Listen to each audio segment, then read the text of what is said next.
The TireRack.com Champ Car Endurance Series brings real affordable endurance road racing to you on North America's most prestigious road courses.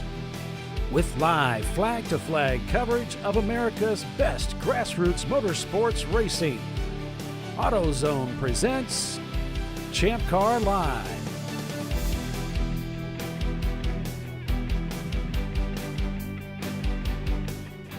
Hello, everyone, and welcome to ChampCar.Live, presented by AutoZone. It's the TireRack.com Champ Car Endurance Series final race of the 2021 season, the Bell Racing Sebring Sevens. I'm Paul Veltum, along with Bill Strong and Tiffany Alexander, bringing you full-length race coverage again this weekend.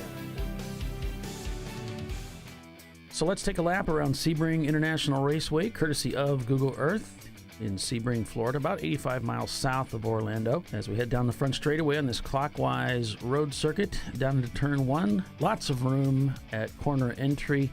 It's narrower as you exit. Quickly through 3-4 and up into 5. Then it's on the power around turn 6, also known as Big Ben. Under the Mobile One Tower to the slowest part of the racetrack at the hotel, the hairpin at turn 7. Then it's on the power full all the way through turn 8 up to 9, round Fangio to turn 10. A little bit of camber there in the track to assist with grip. Round 11 down to tower, also known as turn 13. Then it's back on the power, round 14, setting the car up for turn 15. Through Bishop. Then through 15, through Limahl, down to turn 16 for the all-important setup for Almond Straight, the longest straightaway here at Sebring. Down Almond Straight into perhaps the most challenging turn in all of motorsports. Turn 17, very high-speed entry, very bumpy throughout the corner, really tosses the car about, and it's back onto the front straightaway, and that's a lap around Sebring International Raceway. 3.6 miles is the distance, 17 turns, and that's what our competitors will be facing this weekend. So looking back at yesterday's race, here we have Floridian Motorsports on the first lap, getting into contact with Level 1 Racing, crashing the car over around turn 5, and that really put a problem for them throughout the day. They finally got the car back out here. As you can see, the start of the race, over 80 cars started, and there was a lot of juking going around, cars passing and trying to find ways around and not hit one another, and Tweed Motorsports having to dive to the grass to avoid another car. Then we have Stranger Racing, along with several other cars, getting caught out on the very tricky road course here at Sebring International, losing control, the back end coming around, a little bit of contact there for the Ranger with the Corvette power plant, but they did end up getting that car going again and spent most of the race day on the track with the rest of the competitors, even some of the more seasoned veterans of the sport. Team Salen's getting caught out there with the back end of their Porsche Boxster coming around. And then the Mustard car is their other car, was sidelined with engine trouble. Even J.B. Buggs, another veteran, the suspension getting a little bit upset as they head over the curbs, causing the car to go around, and plenty of hand signals that we really can't explain. And then it was towards the end of the race, telltale smoke coming from the back of the Team Salen's car that was doing so well that day. And you can see that was the beginning of the end for the Porsche Boxster's hopes to win this race. But that wasn't all. As we got close towards the end of the race, here we have Tweed Motorsports on board with them, heading down into turn 1, a BMW to the right, another car on the outside. Here comes Valyrian Steel to the left on the inside, and the corner as it chokes down. You can see there's just no place for anybody to go. Lots of contact, lots of carnage. Fortunately, most of these cars get back out. Unfortunately, some wheel damage. As you look in the rearview mirror in the upper right-hand corner, the accident continues in the background as the Porsche escapes, but still with enough damage to sideline them for the rest of the day. However, they are back out here again today with that Porsche Boxster, and so they'll be competing with us, along with Team Jackie Yakes and the Flying Ghost. So we did have a little bit of a shake-up in the standings as the Valerian team was kicked back one spot, and they will be starting 9 laps down today. I've been getting messages after message after message from people with information. Team Salem, as of last night, we're not going to start the race today. But then, lo and behold, one of their cars shows up. It's the Team Ketchup car that didn't turn laps yesterday, to my knowledge. They finally got a running engine in that machine and hoping to get some laps in today and have a good race of it. As cars are rolling off the grid and out onto the track. Good morning, Tiffany. How are you? Good morning. I thought Salem's were going to pack it up and go home. That's awesome to see them, getting ready to race today. Yeah, after such a rough day yesterday. They said that they had some locals actually get them an engine, and it was located a few miles away. So they were able to go get that during the day and bring it back and get that installed overnight. They installed the engine, and after they did some test runs, they found out that an O-ring from the power steering failed.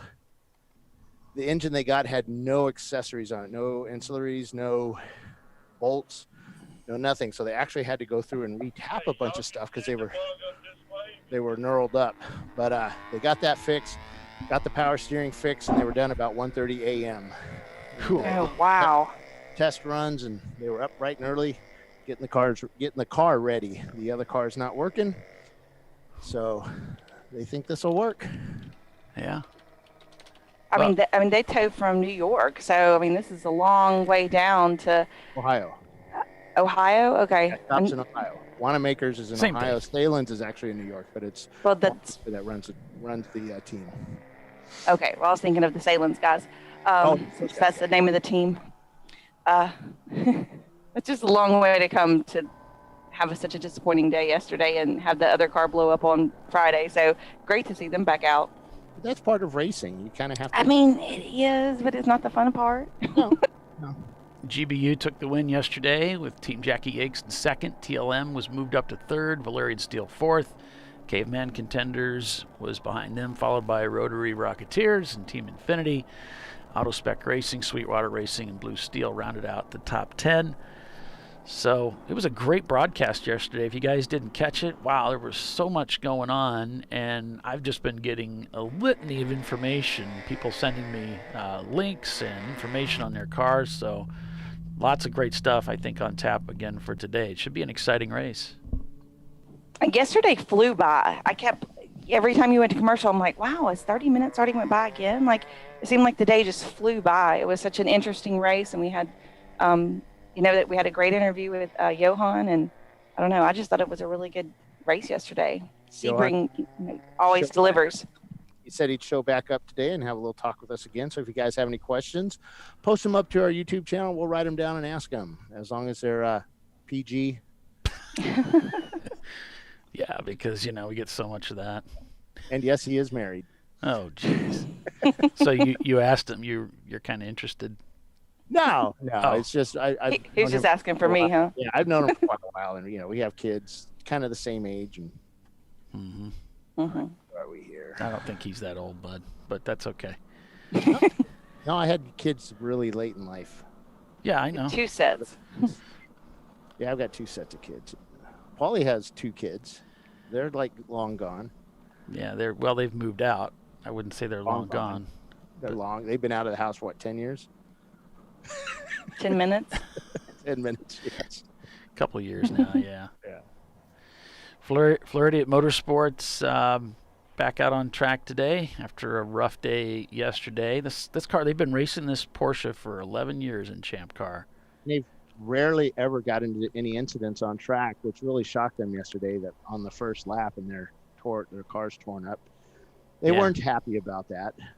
Some of the actions out there on track, which ultimately got fixed. And no one ever is. Yeah. It's always tragic, and like we saw in that recap, that accident at the end there was just I think I mentioned the words perfect storm, and it does look that way. It just no room for anybody. When you get that turn is just notorious. It gets really tight there. There's a lot of room there to go. Narrow. It's just everybody wants to go to that same spot. Well, and then the track out kind of narrows up quite a bit from the entrance to the turn. Yeah, a little bit. If you look at it, though, Bill, a lot of room. There's cars from edge to edge. I mean, there's 4 cars. I mean, it's a turn right here, actually, isn't it? There's not that much room. It's really wide on the way in. There's you can put 60 cars side by side going in. Yeah. But only 3 of them are going to survive on the way out. I don't know. Tuttle was showing us a couple of years ago how he could come offline so much and take that inside corner and just make space for himself and pass a lot of cars there. With that front-wheel drive car. That's what Valerian was trying to do. They were trying to stay to the inside and shoot down the inside, and that I think the Porsche got a little spooked and backed out of it, and then all of a sudden the BMW was right up alongside him. He was actually passing the BMW going in, and what do we got going on here? Is he passing, or is he just way, way, way offline in the dirt? Oh, that's an odd place to be. Yeah, it looks like he might be letting people by. He might be having some trouble. This is the Tweed Motorsports Porsche Boxster. What's he doing in the car there? Is he playing with buttons or anything? Looks like he's talking to his team, maybe. He may be over there. He may wonder if he's dropping some kind of fluid, maybe, or something. Something's obviously wrong. He just passed. He's slowing. He's slowing. Cars are going by. Could be resetting ECUs, things like that. That's a Porsche, right? Yeah, this is the car that was involved in that accident we were just talking about, and they had some bent wheel studs, and this morning they notified me and said, "Hey, we got everything back together, and here's our link." And just slowing. Yeah. Kind of reminds me of when you've lost drive and you're just trying to let the car go as far as it can. Mm-hmm. So they've come to a stop. I'm not sure where we are. Looks like we're on the stretch up to turn 7. And so we didn't get very far. Safety vehicle still on track with the field, leading them around. And it looks like he's back up to speed, Bill. So maybe he did just do a reset. These race cars can be finicky. But it looks like we're 20 seconds or so behind on the feed. So we're talking to Dana about that car because we had a live in car on it, trying to get an idea where it was at. And he's like, "Yeah, I already know about it, right?" Huh? He's probably saying, "Yeah, I already know." Well, no, he's talking to the corner workers, and they're coming in the pits, Bill. Yep, he's in the pits. They're pitting, so obviously a problem. He must have been on the back stretch there, and they're just going to bring it in. So that's good. They're on the right. It looked like the Infinity Shark car down there because that's where they're located. Though it could have been that Escort because it looks so high off the ground. Yeah. Well, if he did get it restarted to drive it in, then maybe it's maybe something they could fix and get right back out. Hopefully, just a reset of ECUs or something. Yeah. Flying Ghost. This is the Honda Odyssey, apparently. Yep, that is Odyssey. It sits about a mile up in the air. People complain they can't see around it or through it or under it. So, well, if we don't, they're racers. They need something to complain about. Oh yeah. If you don't give them something to complain about, they'll find something. You don't get right behind them. But some people said it was a great car to draft on. The draft, I was going to say. That's the Miatas. They could just really draft on that car and get a real good whip around. They're having a field day. It's like if we could just go a little faster. It's hilarious. Yeah, that Odyssey would break all the air for them, huh? Oh, here we have a feed from Daytona from Jackie Yakes. We could watch that, too, this weekend. That's not a bad view. The banking of Sebring. Just waiting for the cars to come around. Jackie.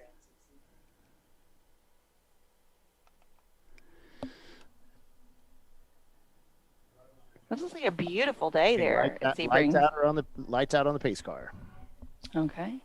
Getting ready to go. Bill's excited. I'm excited. I like the start, especially turn one. Lights out. Lights out. Turn one is an exciting place at the start of the race, unless they're spread out. If they're spread out, it's not so good. Yeah. I like the 5 wide going into one.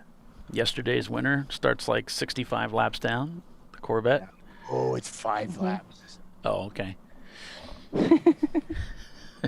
So they start 5 laps down, which, by the way, might not be. I don't know if it's going to be up on Race Monitor Hero right away about the laps deficit, but they get it plugged in soon. So yeah, once he gets make sure everybody's hitting and all the corrections made, then he.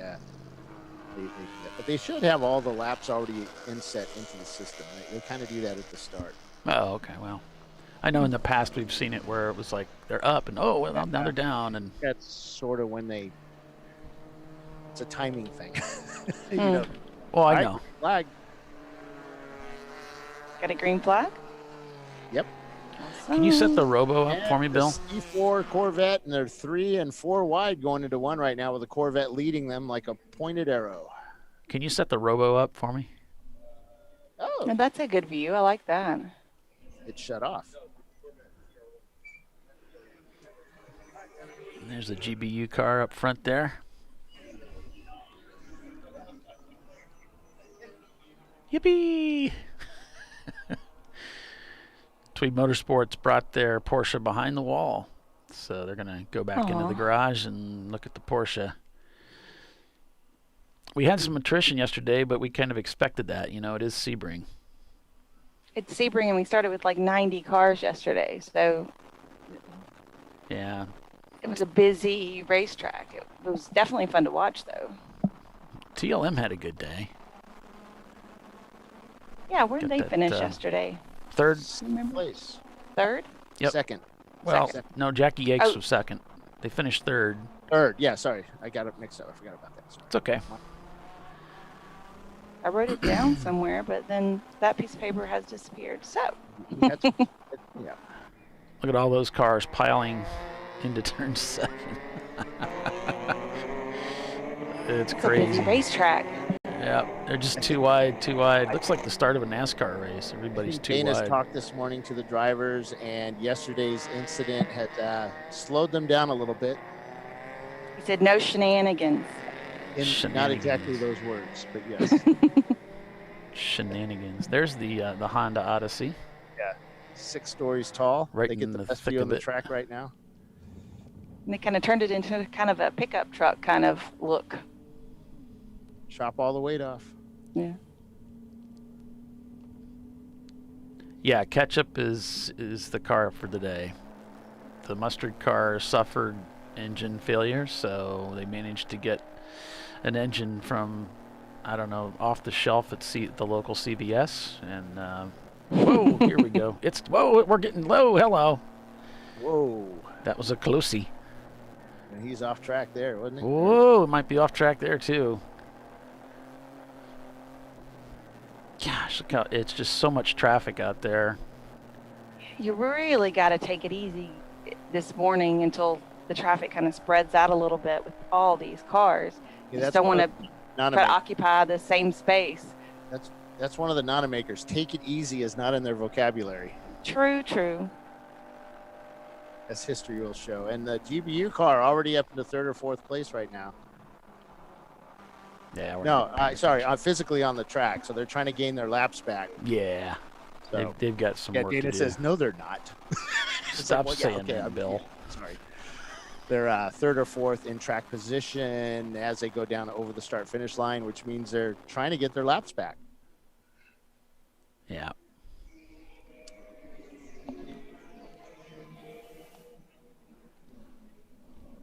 So we started with the Whoa! reverse Big smoke order. from the the engine Salen's just went car. Did the Yes. engine let go already? Yep. Team As he went into Salen's. one, you can see a big puff of smoke as he's going down into it's puffing big time. They got a cylinder just let loose. Same thing we saw yesterday, Tiffany. This is where he's keeping on going now. He needs to Oh, pull that car off look the at all track. that oil. Oh, smoke's coming in the car now. Yeah, he really needs to pull that off. Of course, this is in delay. But, oh, my gosh. He's still moving. I really think it's turn 17 that's being hard on these cars. You slosh all the oil one side of the engine, and then you come down that fast front straightaway. I mean, he has oil pressure, so that's a good sign. That he's not losing oil pressure. How to make the race director extremely mad. Just continue racing. Yeah. Yeah, I know he'd really like to get him to get off the racetrack with that. He's kind of off it. Kind of. He's off the line. Okay, there you go.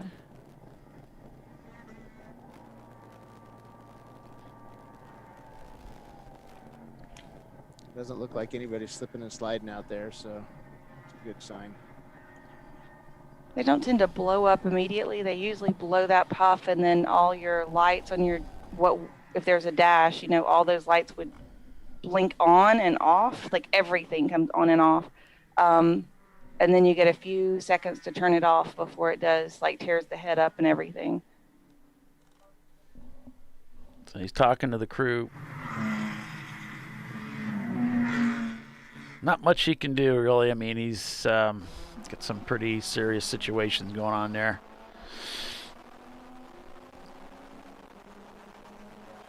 Meanwhile, back at the race, TLM, I'm waiting for some live standings to come up. Nothing just yet. Yeah, they're working on some oh, here we go. Transponders and such over at now we got it. Sitting next to me, so I'm showing Weeby leading over Rotary Rocketeers. Team Lazy's in third, Gorilla Stickers fourth, and Team Infinity is fifth. On the fifth lap. Everybody has a fast lap right now. Yeah, it's amazing. They're killing it.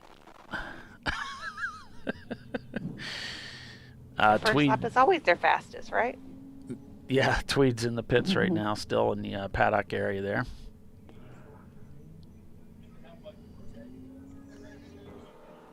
Go on board with Ed's car. Looks like Ed at the wheel to start the race. The Team Jackie Yakes feed looks to be offline right now, but I'll keep an eye out for it.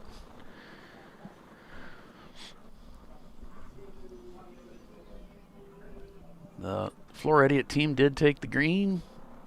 I think their feed might be offline. I'll keep an eye on that. And I'll look for some feeds for you too. Alrighty. I sent one last night too via email. Alrighty.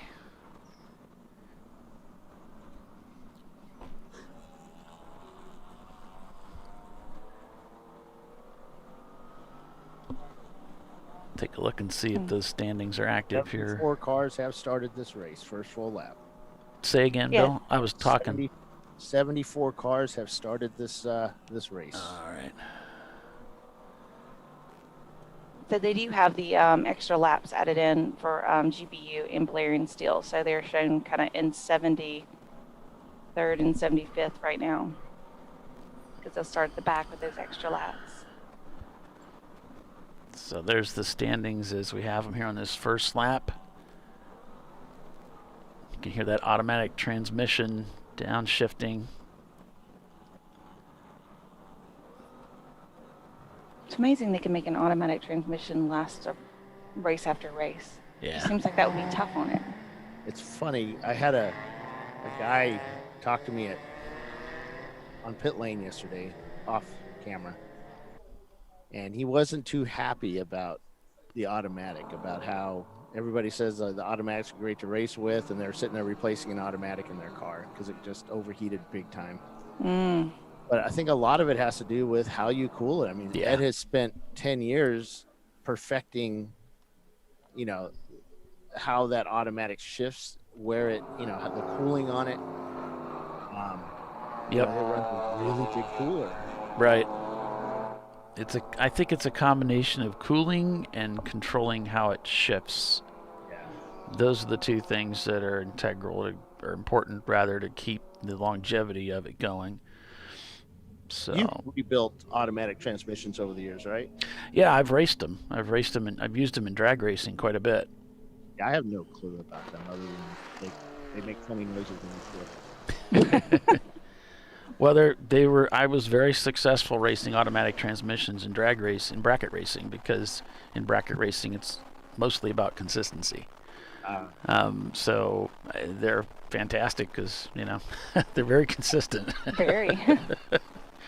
But yeah, it's primarily the combination of the way that you cool it.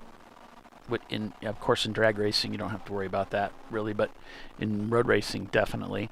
And then the controlling of the shifts. What you have is you have clutch discs that apply against steel discs, and in a typical street car, it happens slowly so that it's nice and smooth and comfortable. But in racing, you wouldn't really want that, so you increase how quickly they engage. That's how harsh the shift is, and that's because you're adding power, and by getting it to happen more quickly, you reduce wear. Just like the clutch in a manual transmission, you want it to engage rather quickly and strongly, so it doesn't slip as much. Loop racing? Huh? You have infinite loop racing? I don't know. I don't think I have a link for them.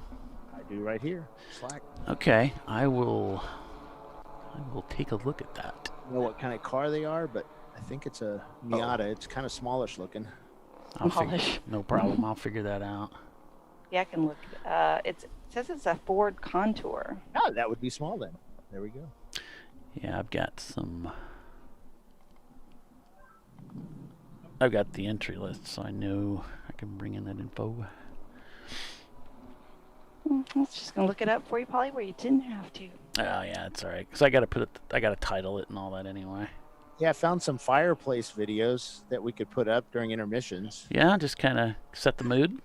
With some Christmas music. Music. I like it. There's a lot of fireplace videos. It's like, come on, people. There is, man. There's a lot of people, a lot of CG guys out there that have nothing to do on the weekend. Let's make a fireplace video. Do that with ChampCar. Just show a wheel. A lot of people do that. They'll put that on their TV when the family's over, and let it just play music and look like a fireplace. A view from the shop. A view from the shop. Lots of cussing in the background. That's what I was thinking, and tools banging, Wrenches throwing. Mm-hmm.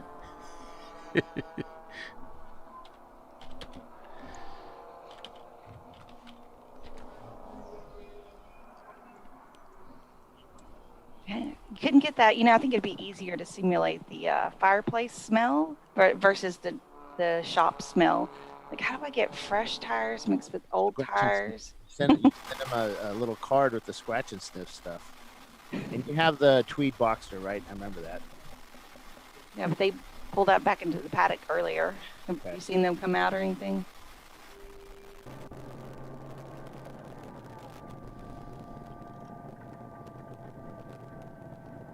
Auto spec. You have auto spec? Tweed is still in the paddock. Hang on just a second.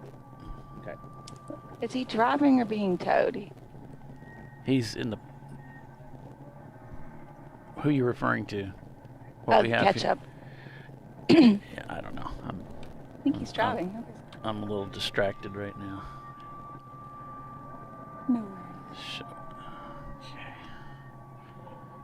All right.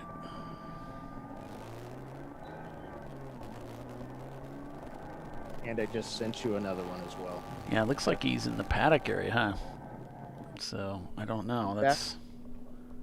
Just wonder if he's coming through the escape route and headed back. Oh. The safety vehicle was there, but then he was just driving. Oh, that doesn't sound good. He's trying to get it to refire. He got going under his own power, trying to bring it back. Looks like the car died, so now he's going to need tugged back all the way. It took itself apart now, probably. The rule we always have with my, I've been racing boxers for a long time. I broke them all the ways that you can break them. Yeah. And the rule is it's much cheaper when we take the motor apart to rebuild it versus it taking itself apart. Right.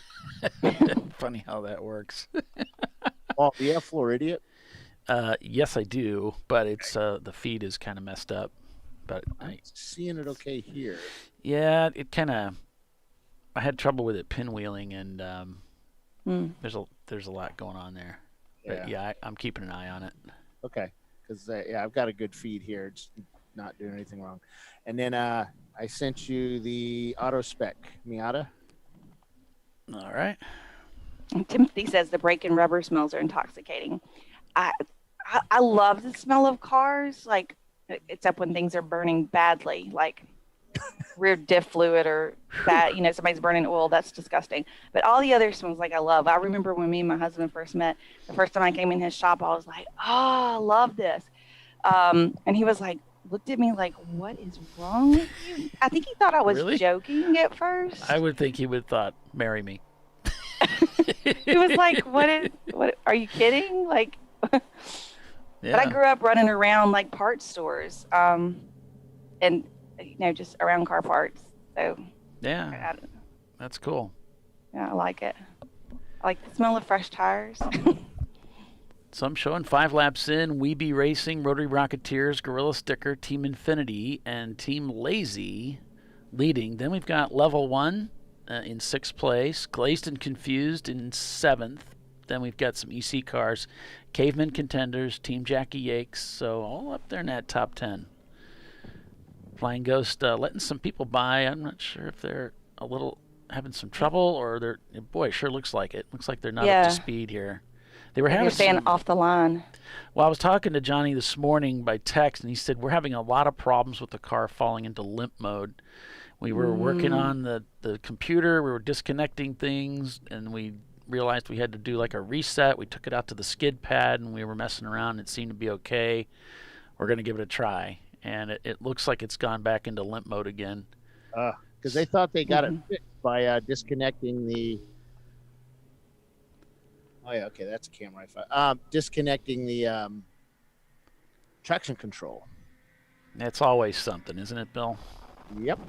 You think you have it fixed, and guess what? It's always something.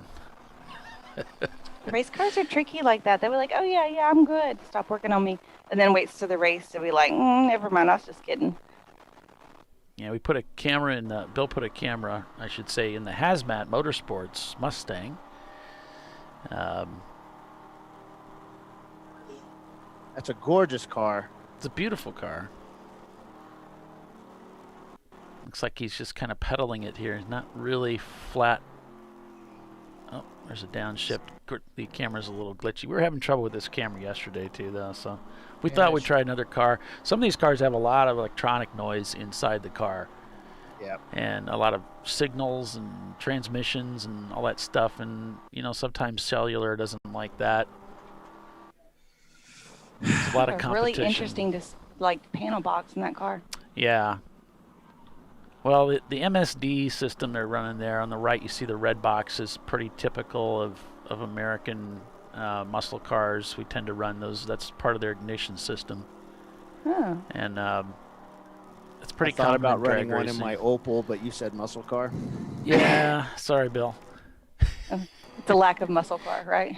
It's sort of like it's just something that shows up in a lot of the hot rod magazines, and so that's just kind of what we gravitate to. Get rid of the old point system, and then it's an electronic ignition system. Yeah, Okay. Rossmar. Do I have what? Rossmar. Rosemar? Yeah. Or Rosmar? Rosmar. Yeah, it's Rosmar. No, I think I have a link, but it wasn't working. So if you want to send that to me, I'll have a look at it. Flying Ghost is in the paddock, unfortunately. They're dropping like flies, folks. So thanks for sending me all that you stuff. have, and here's the set. I got 2 Rosemar. Yep. So this is 70. I've got 701 and the other one too. 781. All right. Yeah, you think Stop showing that.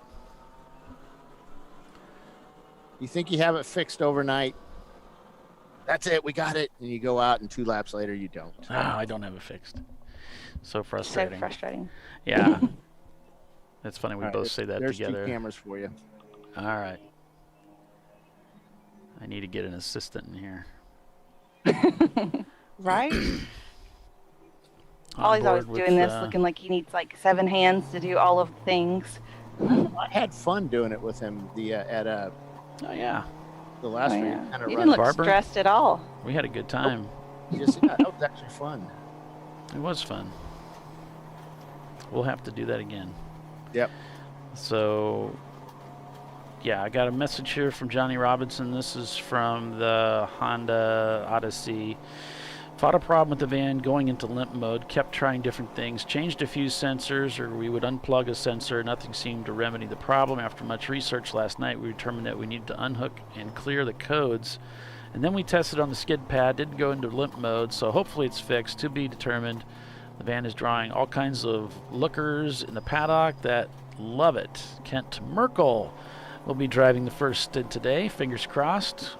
And Did then you say lookers or something else? No, L-O-O-K. Okay. I just want E-R- to make sure. 'Cause it It's is a an L. van. It's an L. Well, there's no back part to it though. Okay. Yeah. You know, I know where you were going with it, Bill. those guys, you know. It's drawing lots of attention. Yeah. It does not say free candy on the side. Although that would be funny. So I don't think you got it, Paul. no surprise, Rotary Rocketeers is up in the front. Just they cranked out a 235. Gleason confused at 233. They're in third place. And that rotary is so freaking fast. It's crazy fast. I was trying to figure out, you know, if we inspect the pistons now, and I was trying to figure out how I would stick the camera down for a rotary. And What would you look for anyway? I know, what would I look for? Well, You it's know? there. I like to look at your valves, guys, and they just looked at me blankly. Like these little flapper thingies. Okay, Ah. go right ahead. They're grinning from ear to ear. Go ahead. Yeah. Just go ahead, sucker. I want to see you do it. Is your cylinder supposed to come to a point? Yes. I don't know. It's so confusing. Let's see. Yeah, thanks, Charles. Hit that like button for me if you would, please. If you like the broadcast, if you want to see us continue doing this stuff. Even Go if you ahead. don't like the broadcast, please hit the like button. Yeah. Timothy says, Bill, are you applying that it's a shaggin' wagon? I believe that is exactly what he was applying. Yeah, for Something. hire. You know, they're all truck drivers, so who knows? By the hour, maybe by the half hour. But The Floridia's Porsche 944 has a custom turbocharger, and that puts them in D-Class. So they've been racing with us for 11 years with that car. wow, that's awesome. Yeah, I'm pretty proud of that. Let's see, I think I have a sheet. The No, Floridians I guys don't are have a sheet. great guys. I've hung out with them before. I think I rode Atlanta a couple of years ago. Super awesome group. Yeah.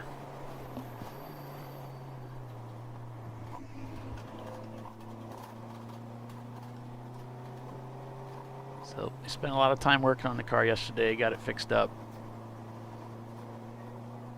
Yeah, he said their 944, and I think it was someone's Miata tried to occupy the same space, and it didn't work out well for either one of them. Yeah. So, It might work in iRacing, but it doesn't work here. Who knew? nope. Or maybe it's that shadow car that you're always trying to chase down. Which, by the way, Six Bangers won the SERC Championship yesterday. yes. So congratulations. That's the Southeastern Championship Series. 1,400 race credits go to you. Yep, sponsored by Alarm.com. For all your trailer and race vehicle alarm needs, contact Alarm.com. Six Bangers. Congratulations, guys. You did it. That reminds me, pretty I cool. have to notify Dana of something. Okay.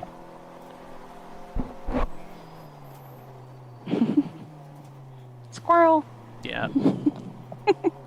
So I did not get around to updating the points for this morning, so I don't have much of an update for you there.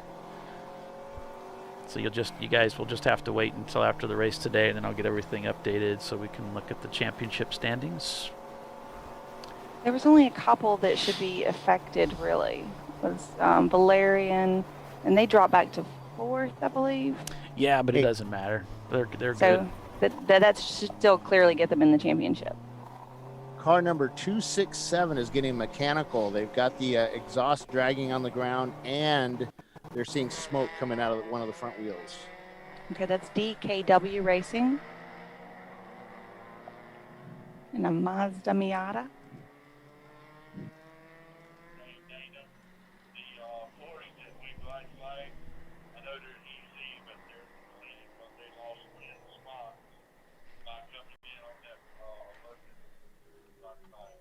Yeah, sounds like so. Yeah, so one of the Porsches got inadvertently black flagged. Oh. And, so they're complaining they lost 10 spots. So what it is, once they get done with all the other things they're doing here, they'll go back through and readjust Right. the positioning on that. And part of the sport is luck, isn't it, Bill? Yeah. And sometimes luck falls in your favor, and other times it doesn't. Yep. I mean, a lot of it is luck. I mean, there requires a lot of other things, but luck is always part of the equation. Yeah, it is.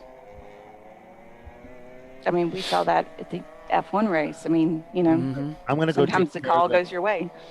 I'm going to go move the Salem camera over to another car. Thanks, Bill. Must not have got too hot outside yet. Is he gone? Yeah. Oh, thank goodness. Finally. Now we can get down to some brass tacks here. Okay. Get this party started. All right. So for the last year and a half, I've been calling Rosemar. I want to apologize for that publicly in front of all 12 of you. And we have, yeah. We're not going to let that happen again. All right. We're going to need to have the teams register with the little enunciation there, like how to pronunciate their names, so you can get them right. Well, yeah. Or we probably just ignore it and say it the way it makes sense to us. Well, they're ignoring us, so it seems only fitting. Timothy says, some days I'd rather be lucky than good. No doubt. Me too. Yeah. Well, because being lucky over good anytime. Being good is so much more difficult. Mm-hmm. It's much easier just to be lucky. Oh, shoot. I'm with them on that. And just continue on the theme from last weekend, just want to say thanks to everybody for joining us and supporting us in the series, supporting ChampCar.Live and the series, and just, yeah. You guys, I mean, I think we all consider one another friends. Absolutely. And as we move into this season of thankfulness and gratitude, I just want to extend some personal gratitude to everybody out there in Champ Car land.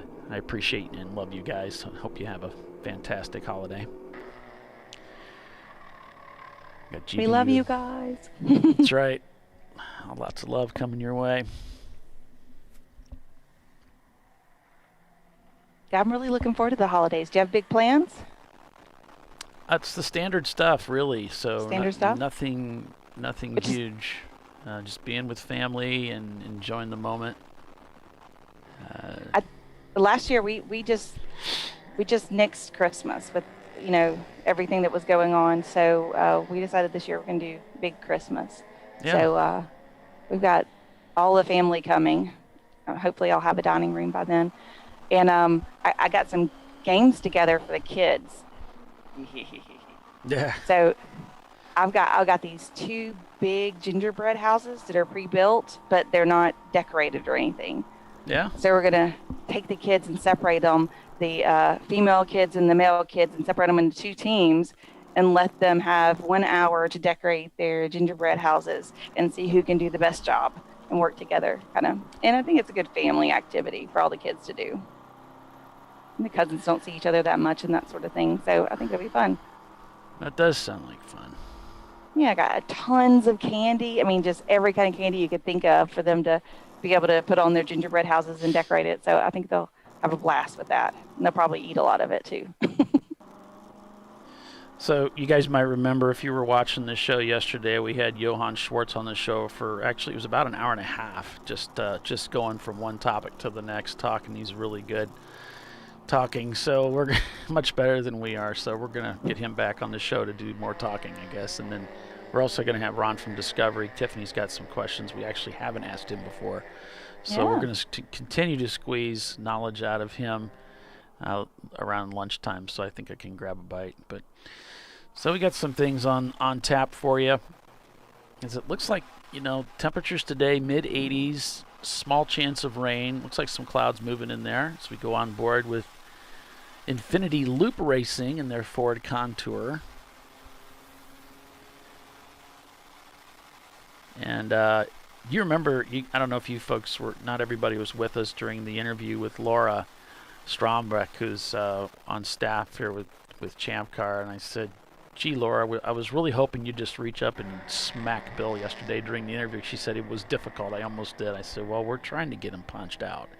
So, but we'll take a slap. I mean, that's good too. If you just need to catch it on camera. I was wishing she would just kind of jerk towards him like she was going to, kind of fake him out. I thought that would be on the highlight reel.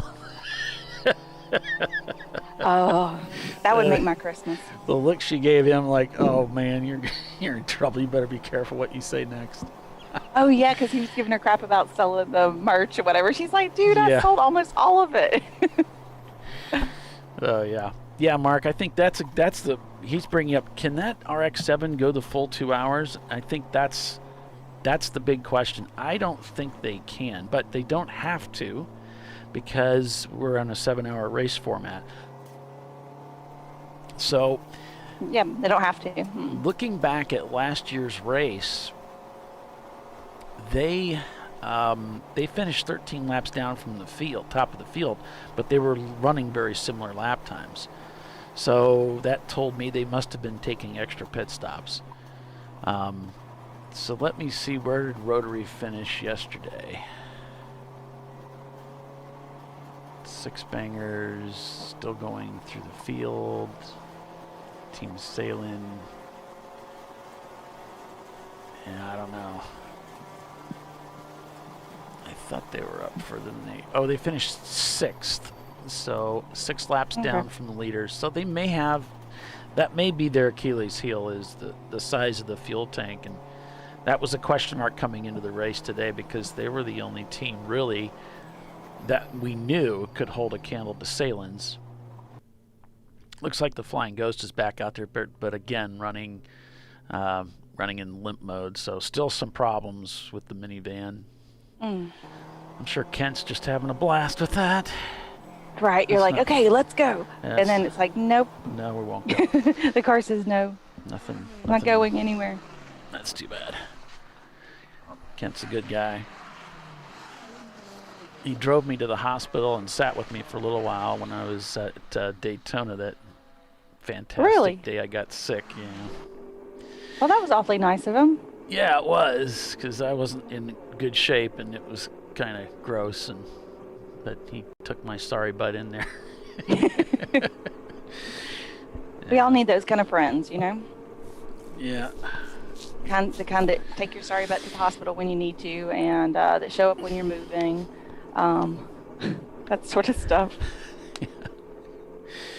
All right, so we're at the bottom of the hour. We're going to take a commercial break and be back in a couple here, so stay with us. You're watching Champ Car Live, presented by AutoZone, and it's We Be Racing back up at the lead of this race. Stay with us. We'll be right back.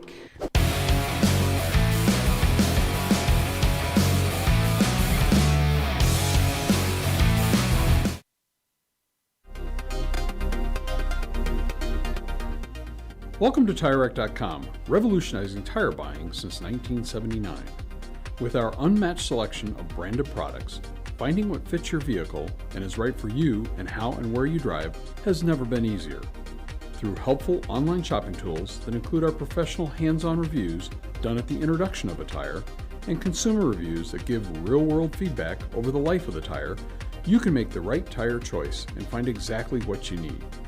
And if you prefer to talk to someone, our tire testers, our sales team, are available on the phone. And that's how we get you the right tire for you and your vehicle for where and how you drive.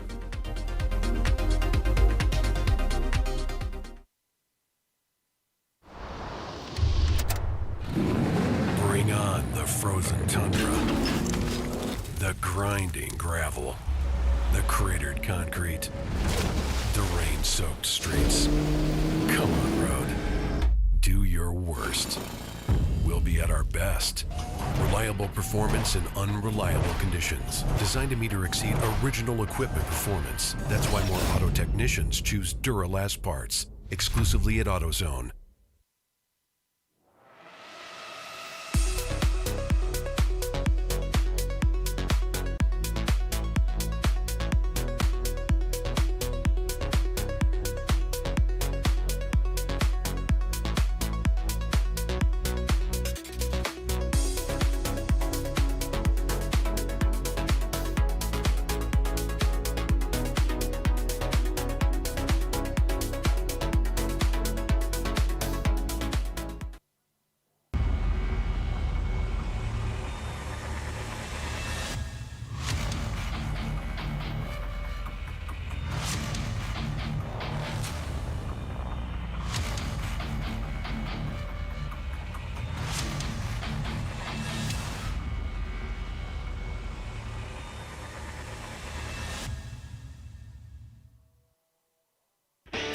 Located in Northeast Ohio with 40 years of combined experience, Money Shift Racing knows how to deliver performance and safety, offering everything you need to get your vehicle and drivers ready for race day.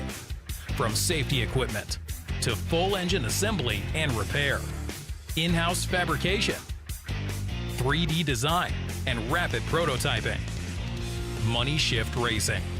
Performance done right. Discovery Parts is a veteran-owned racing and safety equipment company.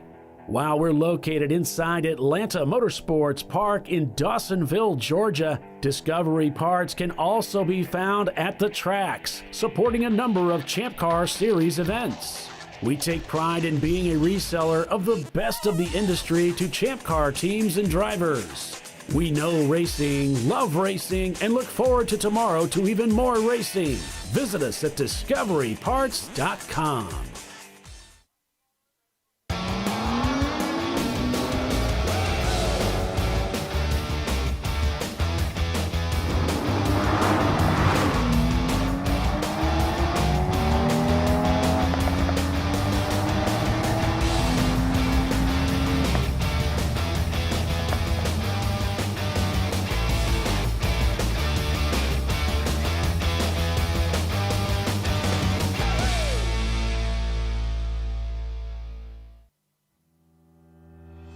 Lifeline USA is a leading manufacturer of onboard fire suppression systems. Lifeline's continuous commitment to research and development ensures that we supply the most innovative and cutting-edge products available, used by the majority of the world's motorsport championship-winning teams and constructors. Lifeline has a proven history of success. Lifeline offers a complete range of fire suppression systems for all budgets and needs, and we continue to push development and limits on both extinguishment materials and our patented delivery systems to make the race car environment almost as safe as sitting on your sofa at home.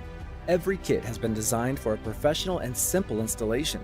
For more information and to purchase your Champ Car fire suppression system, go to www.lifeline-fire.com.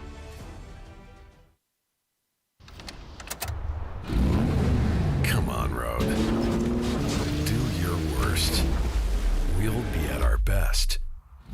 Engineered to meet or exceed original equipment performance, exclusively at AutoZone.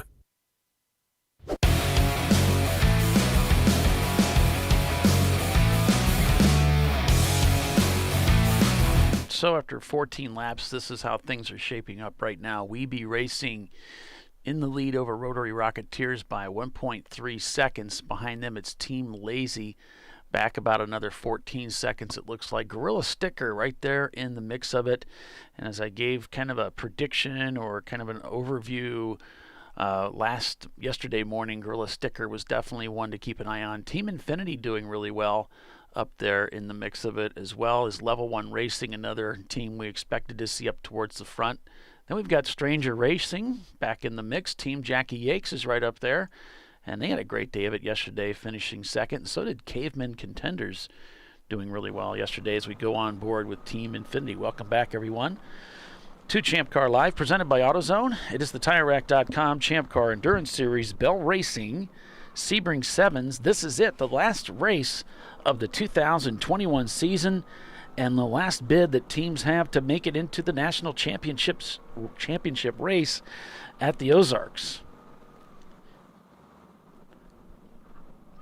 I'm Paulie. We've got Bill here, and we've got Tiffany Alexander. She's going to be in and out of the broadcast as she's working on her kitchen. And we'll have some other people join us here a little bit later on, too. As you can see, we're still under green flag condition here. It's a great day for a motor race.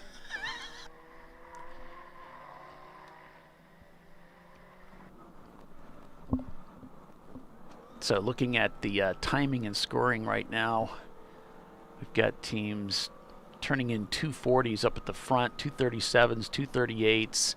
Out of that top 5, they're all running pretty consistently within those times, those lap times.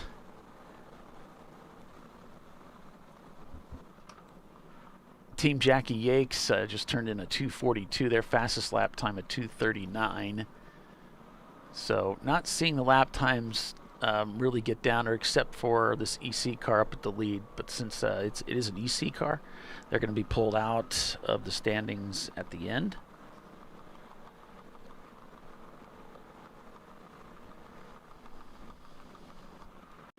Taking a sip of my cold coffee there.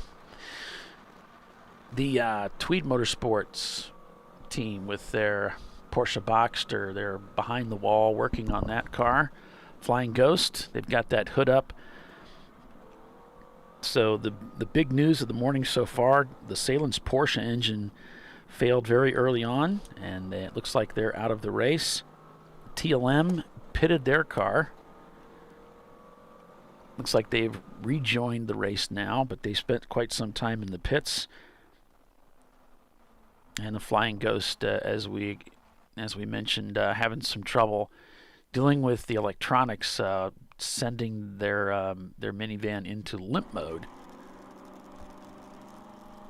It wasn't meant to be a race car, so they're trying to turn it into one.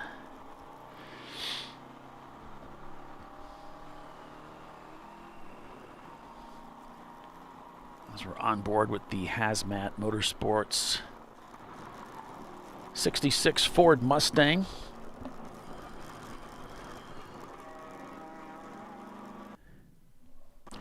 Thanks for joining us, everyone, on Champ Car Live, presented by AutoZone.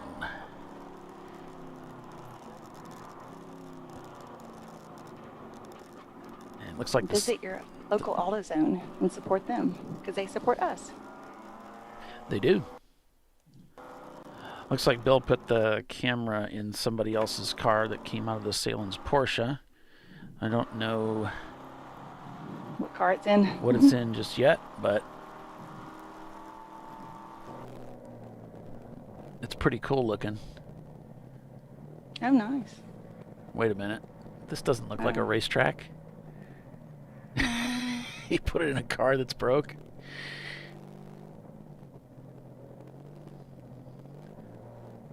Yeah, that doesn't look like the racetrack. They pulled it into the garage. Oh, no. It's the curse of the camera. It's the curse of the camera. Oh, jeez. Oh, well. You can't win them all. No. Oh, jeez. I have to send Bill a message. Say, hey, man.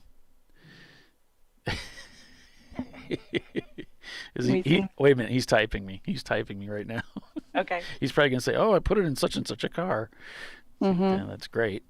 We can tell. Yeah, and they're back in the paddock.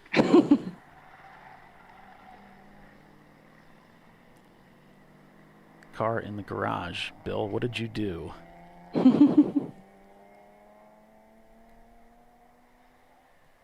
People are going to start running away. Oh, look, that G35's back out there. They were having such troubles with it at Barber last weekend and then here yesterday. But it looks like it's back out today. Okay. Never ready car. So he put it in. He said he put it in the 86, which would be Brew Crew. It doesn't look like Brew Crew, but maybe it is. Anyway, he said they have a broken bolt on the right rear spring retainer, and they're repairing it now.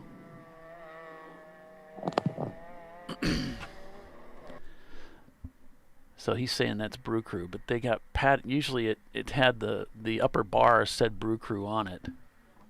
And that would be 86. Am I wrong? I mean, that's... Yeah. Am I right? Am I wrong? That 86? doesn't look like the inside of the car to me. No. But he's got a picture of it, though.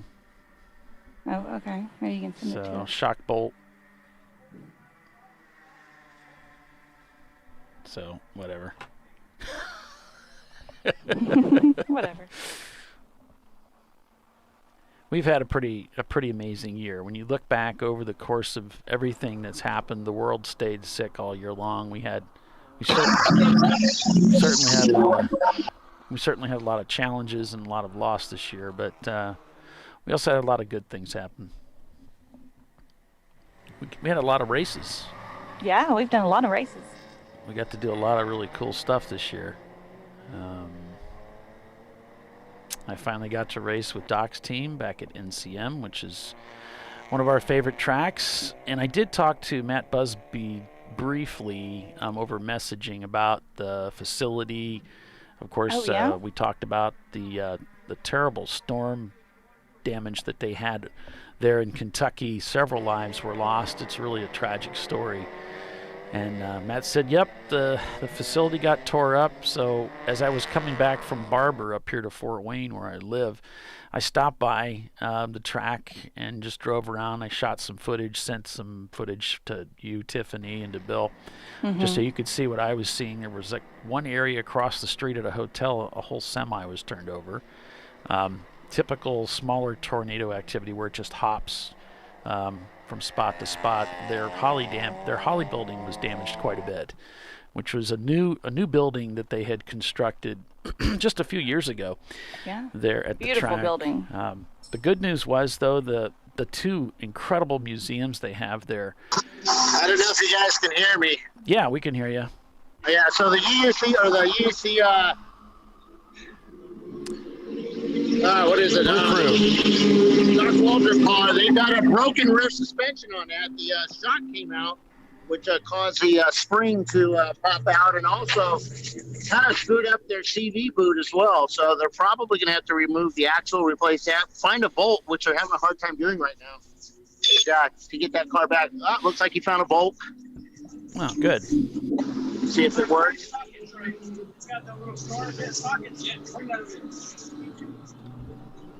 So I've got to push it back up there. Find a jack to squeeze it up so he can put it in. And then he has to move that spring over to place it in the right spot so that he can actually move it.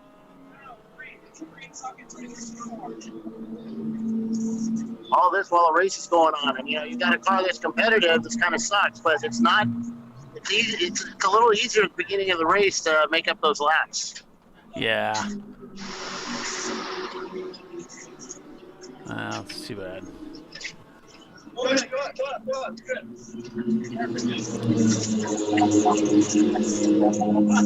mean, nobody wants to be in the paddock working on their car when the race is going on. Yeah, and it really hurts their championship hopes. They really needed a good sixth-place finish today to make it into the Ozarks race in the championship, and it doesn't look like that's going to happen.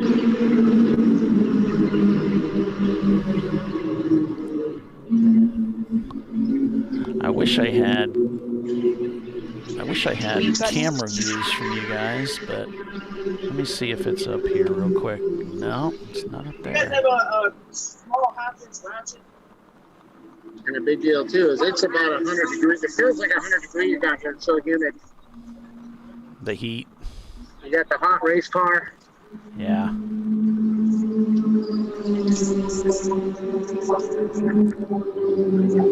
Check up a little more. This is kind of hard to do, so you want to make sure you don't strip it or cross-thread it. Right.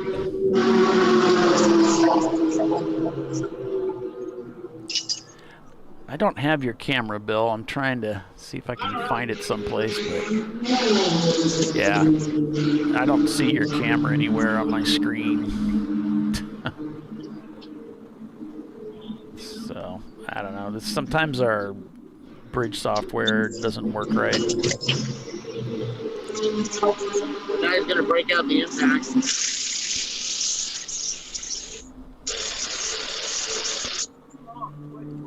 It's like wait.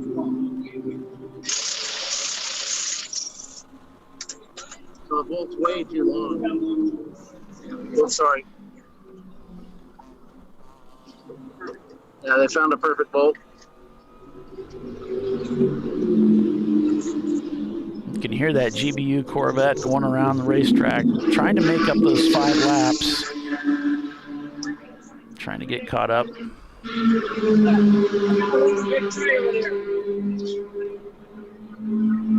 TLM they've got their BMW back out there on the track. Yeah, I'm kind of underneath the car as well, so it's like I said, the heat coming off that rear differential is pretty impressive. Yeah, you know, those differentials really do gain a lot of heat with that limited slip differential. Yeah, the humidity along with that. Now they're looking for the right socket. Especially in the E36s, you almost have to run at least the cooling fin version of the cap like for it. And if you don't run the cooling fin version, sometimes you even have to go to the point of running a pump to cool the fluid. Oh, they got 5 laps because of the way that they won the race, Rob. That's my understanding. But I wasn't there.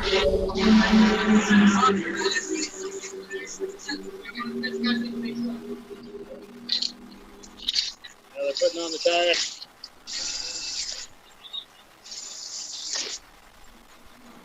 They're missing the lug nut.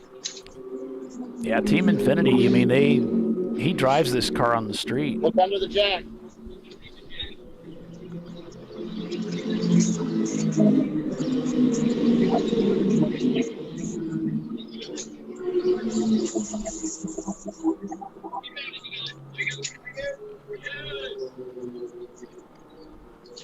You do have a camel, one of the Rosmar, I believe it's pronounced Rosmar.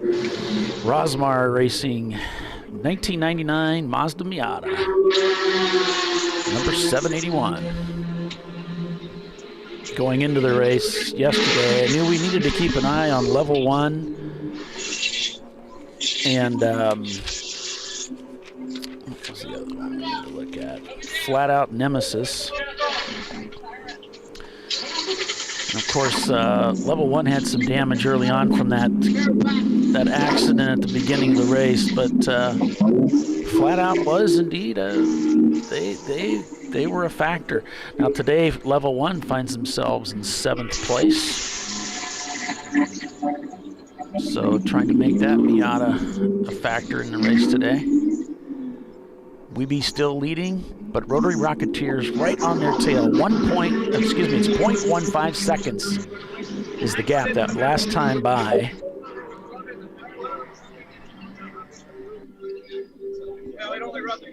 Rotary Rocketeers in 3rd place. Or 2nd place, I should say, behind Weeby. And then we've got Team Lazy behind them. We've got some EC cars up there, so I'm getting confused. So it's Rotary Rocketeers, Weeby Racing, Team Lazy, Gorilla Sticker, Level 1, Team Infinity, Stranger Racing, Team Jackie Yakes, Caveman Contenders, and Floridian Motorsports. Wow. Oh, there's like an EC car every other car. It's hard. We've got a lot of them up here. Racing is hard. Math is hard. I agree with Fred. No matter how bad the world gets, you still have Champ Car. Thanks, Fred. Appreciate that. I'm sure we're looking forward to going back to Nelson Ledges in 2022. I haven't looked at the schedule, but I assume it's on the schedule. I need to write the schedule out. Shame on me for not getting that up here. Well, Bill hasn't turned it into a PDF for us, so I think we can blame him. Well, that's all right. Look, though, I have it up. Nelson Ledges out there, and I think it's Garrettsville, Ohio. Does that sound right, Fred? So if you want to go racing at the famous Nelson Ledges, hey, Brew Crew Racing back out on the racetrack. So they got it fixed, got it back down, and got their man back out on the racetrack. That's awesome.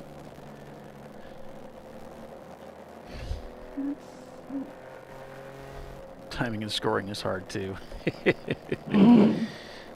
Thanks, Billy. Yeah, it is. There's a lot to it. Looks like we're still waiting for confirmation on that Nelson Ledges date. I don't see it quite on the calendar yet. Yeah, that's kind of that. We run into that. It takes time to get all the paperwork done and contracts signed and communications and everything. It seems like it's after the year really gets going. We have kind of things pretty well solidified. We know where we're going to be and what's going on. It takes time though to get all that figured out.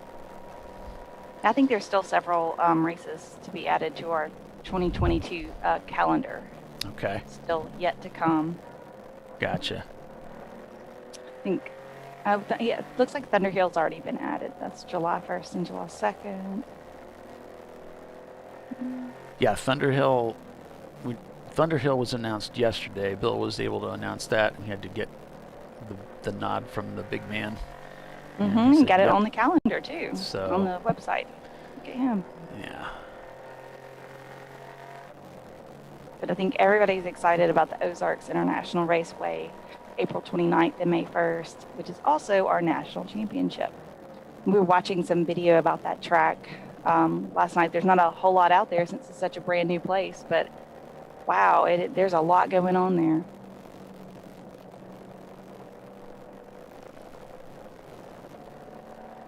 I don't even think the website is up for that, the course and all. I have yet to find out the exact length and turns. If anybody knows. Yeah, there's a little bit of YouTube video available, not much. Of I think it was a Corvette going around the track. Yeah, I saw some kind of car, and then also a motorcycle. But as I was talking about NCM,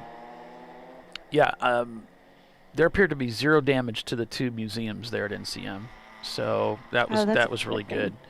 That tornado was doing the hopping thing, which if you live up here where we do, up in the out by the lake, the Great Lakes, you're familiar with how tornadoes act. There was a large tornado over there going through Kentucky, did a lot of damage, but the one at NCM was one of the. It just kind of hopped, and it hopped right over the museums and came down on top of the gas station there, right at the entrance, and destroyed that gas station. It's so strange. And then it hopped over the highway and hit a hotel on the other side and knocked over that semi. So we got a car that dipped into the grass there. Our driver's left, heading through turn 4. And it was at speed, so I'm not sure if everything's okay there. Take a look at 6 here and see if we see anything. Looks to be nothing there. Must have gathered it back up. Let's see where GPU is doing on making back those laps. Okay, thanks for doing that. Look. Rotary Rocketeers has moved into the lead over Weeby Racing. Team Lazy's behind them, followed by Gorilla Sticker, Level 1 Racing, Team Infinity, Stranger Racing. and caveman contenders. A lot of EC cars in the top 10, top 15 up there. And I'm skipping over those as best I can as I give you the standings. So GBU is up to 56, obviously minus the EC cars. Now they started at the very back of the pack in like 73rd, I believe. So all the way up to 56 now, trying to make up those 4 or 5 extra laps they started with.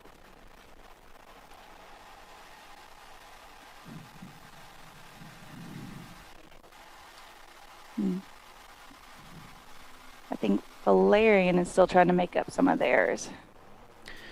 They're still at the back. They've come up to 70th. It's just good to see so many of the teams out there wheeling away, like Floridian Motorsports, who had a really crummy day yesterday. Oh, God, yeah. Out on lap 1. That's rough. So great to see them back out today. So as we get started here this morning at Sebring International Raceway, the Salen's Porsche engine fails, taking their team out of the race apparently for good for the weekend. TLM pitted early, so did Flying Ghost, and they're trying to get that car, that minivan Honda Odyssey, sorted out, get it back onto the racetrack. And I gotta get that label changed, don't I? Brew Crew Racing out on the racetrack. So we're going to take a quick break, and we'll be back in a couple minutes, so stay with us. You're watching Champ Car Live. We'll be right back.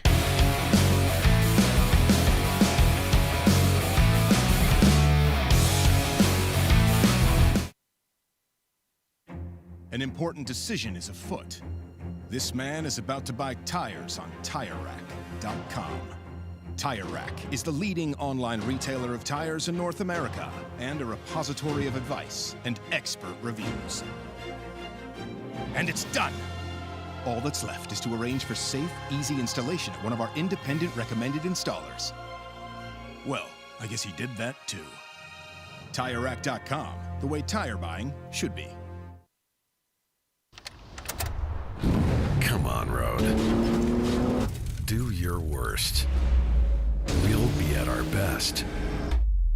Engineered to meet or exceed original equipment performance exclusively at AutoZone. Lifeline USA is a leading manufacturer of onboard fire suppression systems. Lifeline's continuous commitment to research and development ensures that we supply the most innovative and cutting-edge products available. Used by the majority of the world's motorsport championship-winning teams and constructors, Lifeline has a proven history of success. Lifeline offers a complete range of fire suppression systems for all budgets and needs, and we continue to push development and limits on both extinguishment materials and our patented delivery systems to make the race car environment almost as safe as sitting on your sofa at home. Every kit has been designed for a professional and simple installation. For more information and to purchase your Champ Car fire suppression system, go to www.lifeline-fire.com.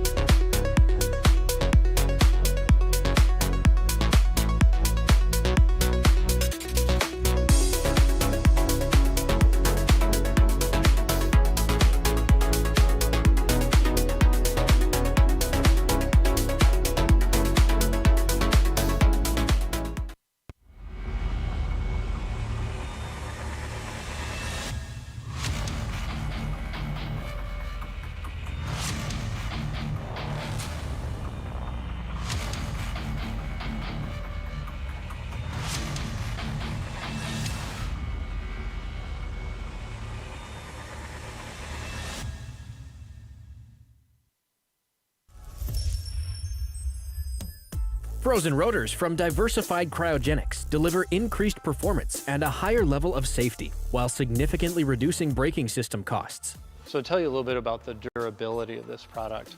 So we have seen an incredible extension of the life of our brake rotors using frozen rotors. We've gone from brake rotors every other weekend to 6 weekends on one set of brake rotors, and I think they can go farther. The durability has been amazing. And it's been a fantastic season, and man, a lot of that is due to the way our car can brake on those frozen rotors. For more information, go to frozenrotors.com.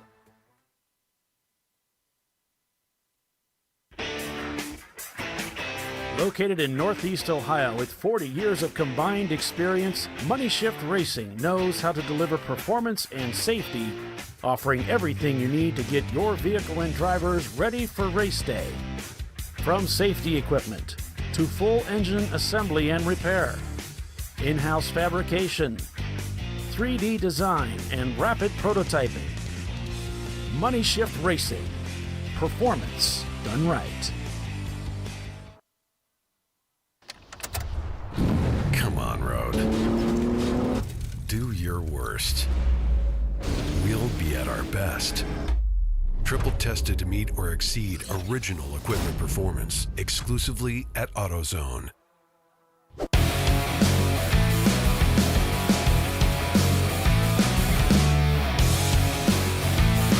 And welcome back, everyone, to Champ Car Live, presented by AutoZone. It is the TireRack.com Champ Car Endurance Series. I'm Paulie Veltum. I've got Tiffany Alexander, Bill Strong. We're calling the race for you today. Thanks for joining us, everybody. Go ahead and hit that like button sometime today when you get a chance. I'd appreciate that. Rotary Rocketeers and Weeby Racing are back and forth here. Rotary's retaken the lead of the race from Weeby. And I need to look at that gap. And I've lost my sheet on that, but it looks like there's a 14-second gap there if I read that right off the panel. So 27 races next year, going to be busy. Is the schedule set, Bill, or is there any tracks that are being added? What's the most races Champ Car had in 1 year? We've had, actually, back in the Chump days, we had races around in the mid 40s, like 46 races. It was pretty insane what we were doing. More tracks will be added as the year, as we get through this year and into the early part of next year. There's still some contracts that are being signed. So once that stuff gets finalized, Dana will let Bill know, and Bill will publish it to the website.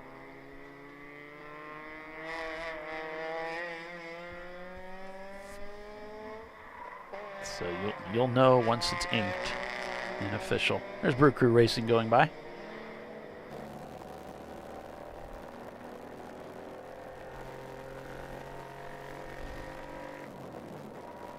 But yeah, thanks for the interest there, Charles. Just keep an eye on the schedule, and we'll certainly announce it here on Champ Car Live as we become aware. But our next race isn't until February for the first race of the year at Road Atlanta. And we're hoping for no snow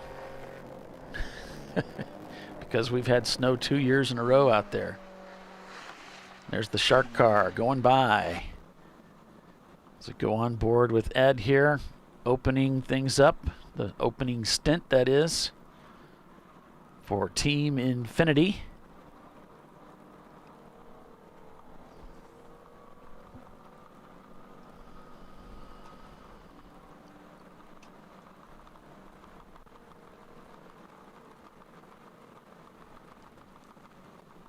Yeah, Level 1 Racing has moved up into second place. Weeby is in the pits. So something's going on there with the Weeby machine, and that's taking them out of the running for the lead. Team Lazy has also come into the pits. Now remember, we only started about an hour and 5 minutes ago. But all of those cautions that teams were enjoying yesterday morning, we're not seeing them. We haven't had any cautions. And that's some of these teams are being forced to pit to stay on their strategy. Whoa, we had a Miata slowing very suddenly there in front of TLM, and fortunately no problems. Tim's like, hate to say it. He did do a good job, but don't worry, I won't tell him. this one was one that I really wanted done. I had to really pry at him to get this one done. That is a beautiful view, especially my for the favorite start of shot. the race. Yeah, it's my favorite shot. Me too. I like that one.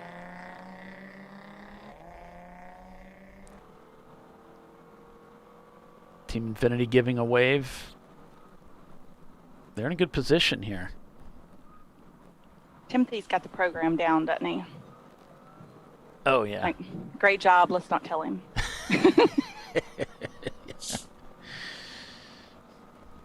Did you already answer Charles? I was a few seconds late coming back. Oh, yeah. Mm-hmm. Okay. Yeah, we're still adding stuff. That's why he hadn't made a PDF. I just like to give Bill a lot of crap about things. Yeah. Well, somebody has plenty to. of crap, so. Somebody has to. Right. I feel like I have to give him twice as much crap now because I have to give him enough crap, that normal crap from me, and then I have to give him Doc's load of crap too. I mean, got to do my buddy justice. Yeah. I asked Doc at one time, I said, gee, we kind of give Bill a hard time. I'm feeling a little bad about it. Do you think we should ease back a little bit? And he said, nope. Nope. It's so funny. Yep.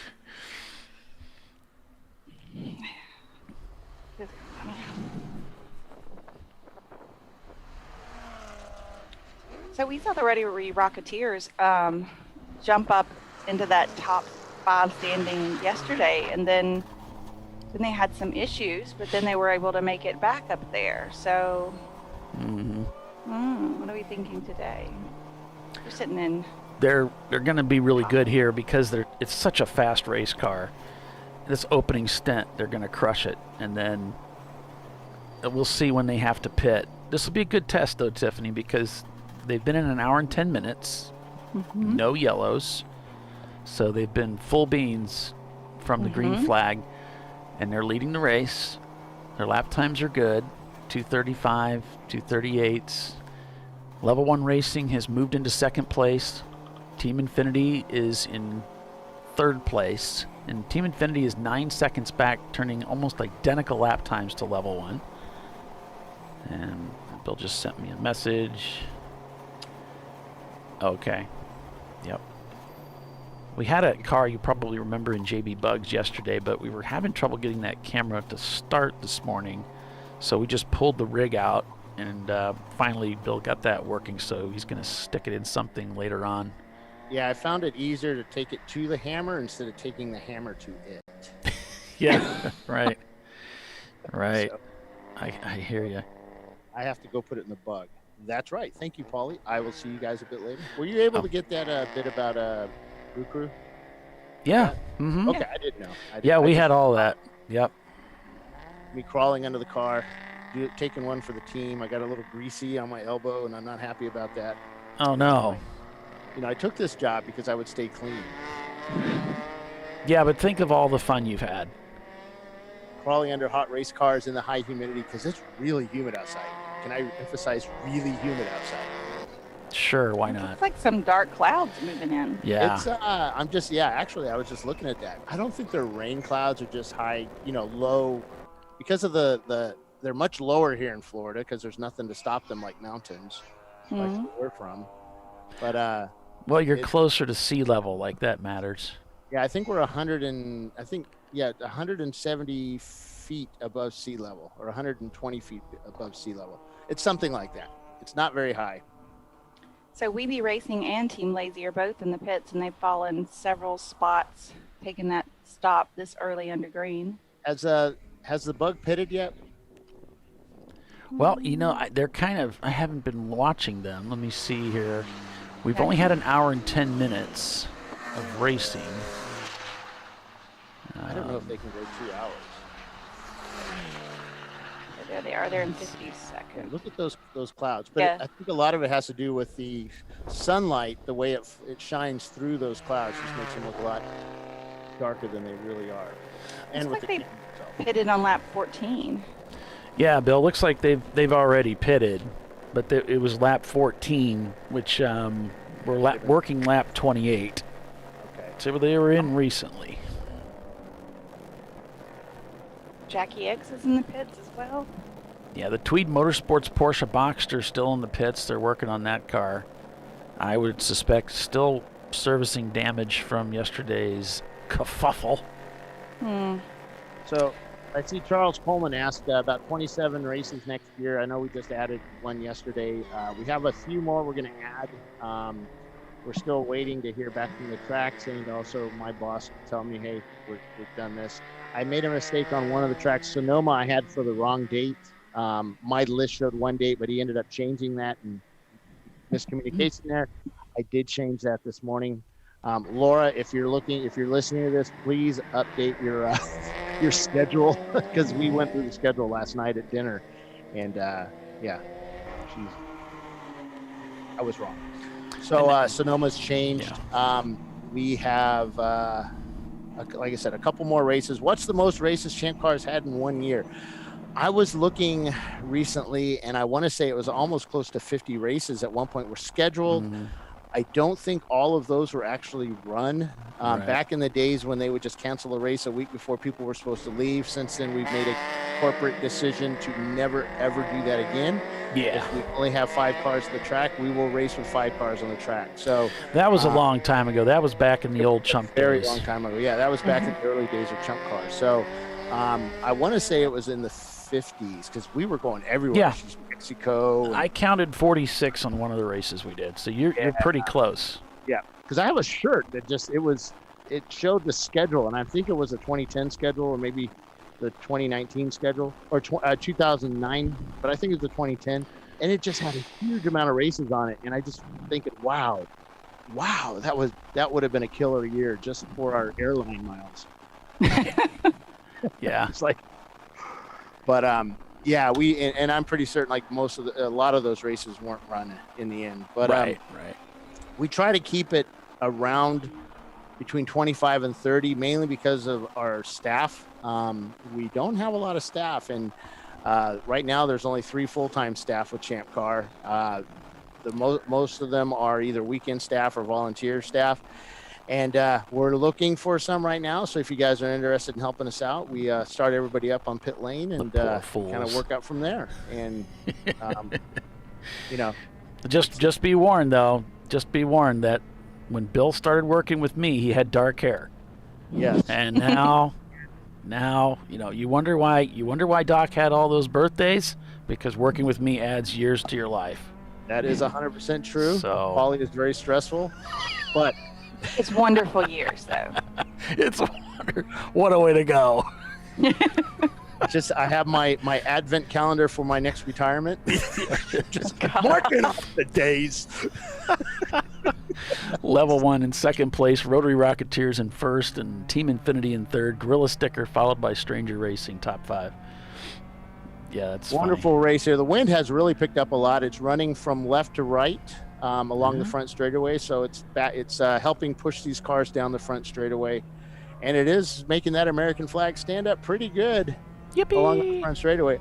Obviously, if you're going to go to that flag camera, you're going to find out it's just limp, but just like it stops. That is just, I swear that thing was straight up. Yep, there it goes. There it goes. It falls. It's like, really?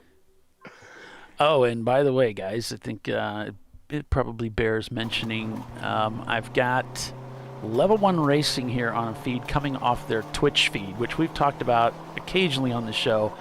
Can I bring in Twitch feeds? Yes, the answer is yes. In fact, I've got them with audio off of their Twitch feed. It's just important that you have the purchased version where you don't get the commercials. So we can use them, but just let me know. Are there commercials for Twitch environmentally friendly / child friendly? Oh, I'm sure they are, but it's not something running we other want. people's commercials. Yeah, we're not going to be able to have that on the show. Yeah. So the TLM camera, we have that. Is that one still working? Yeah. Okay. Somebody was asking me for the TLM live stream. Where is it? It's secret, Ty. Unfortunately, I can't. We can't share it. Make that public because you guys would drown my server, and then I'd have no bandwidth left on that server. So sorry. Yeah, and you'd have to have special you guys software with in-car cameras, if you want the stream a copy of the stream after the event, please contact myself or Paulie, and we'll get that uploaded to YouTube. Or actually, I'll forward it to Paulie so you can get it up. Then I do it.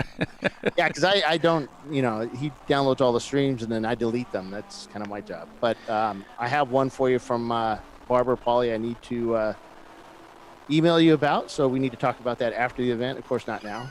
But and that's why we bring it up now. Laura says, thanks, Bill. To tell you about that one. Laura just texted us. She said, thanks, Bill, for the faulty info at dinner last night. LOL. Well, there was a lot of alcohol involved and big steaks and things like that. Saturday night, typical Champ Car dinner. But not that we have fun, folks. This is a real job. But that is one of the reasons, Bill, that you try to be very careful about what you publish. What? And yes, you do. Because you don't want to put stuff up there that's not accurate. You're very, very careful about that. And that's why, for the most part, what goes up there we can believe is true. Yeah, for the most part. What happens is guys start, I know with me, with my team, in December, we were making all our plans. And we actually we'd require all the down payments for the team, non-refundable down payments for our team, due to me by December 15th, because January 1, I'm ordering tires, brake pads, actually, before Christmas, I'm ordering tires and brake pads and all the consumables that I need for the year's worth of racing. And hopefully they're here by Road Atlanta. And right now with the shipping issues, that can happen. And we were ordering like $4,000 or $5,000 worth of brake pads, which is a lot of brake pads, until you see the box and it's like, why isn't this box that big? But it's a lot of brake pads, and that's $5,000 worth of pads, and it can take a week or two to get them made by the manufacturer, which was for me Porterfield, the Ray Bestos pads. And you just need to get that shipped to you, and there's time, and you have to make sure everything's right, inventory everything, all that stuff that a proper race team does. And this time of year we're all planning what we're doing next year. Looking at those schedules and comparing. And so when I'm making all these plans for the schedules, I know my guys are getting hotels. And when I go and change the date of an event, that could really screw up stuff, because some guys buy them from get their hotels from those buy here, pay here hotel places, buy it now for half the cost. Yeah. Pay up front, and hopefully it's there when you get there. Well, there's no refunds, right? Yeah, yeah. And that really sucks when you have to cancel because of that. So. Right. Because better than showing up and not having a hotel room. That's true. Well, no, because one of the things I did is there was always an open cot in the trailer, and we had plenty of sleeping bags and stuff for guys. But my guys are highfalutin, and they like to stay in hotels, where Ian and I would just stay in the trailer freezing our butts off. Yeah, you guys are tough. I'm a delicate flower. I gotta have my pillow top on my bed, and when we send out the list for what events we're working and who's going to what event. We let Paulie go to certain events because he needs to get a break out of his house every now and then, do it live.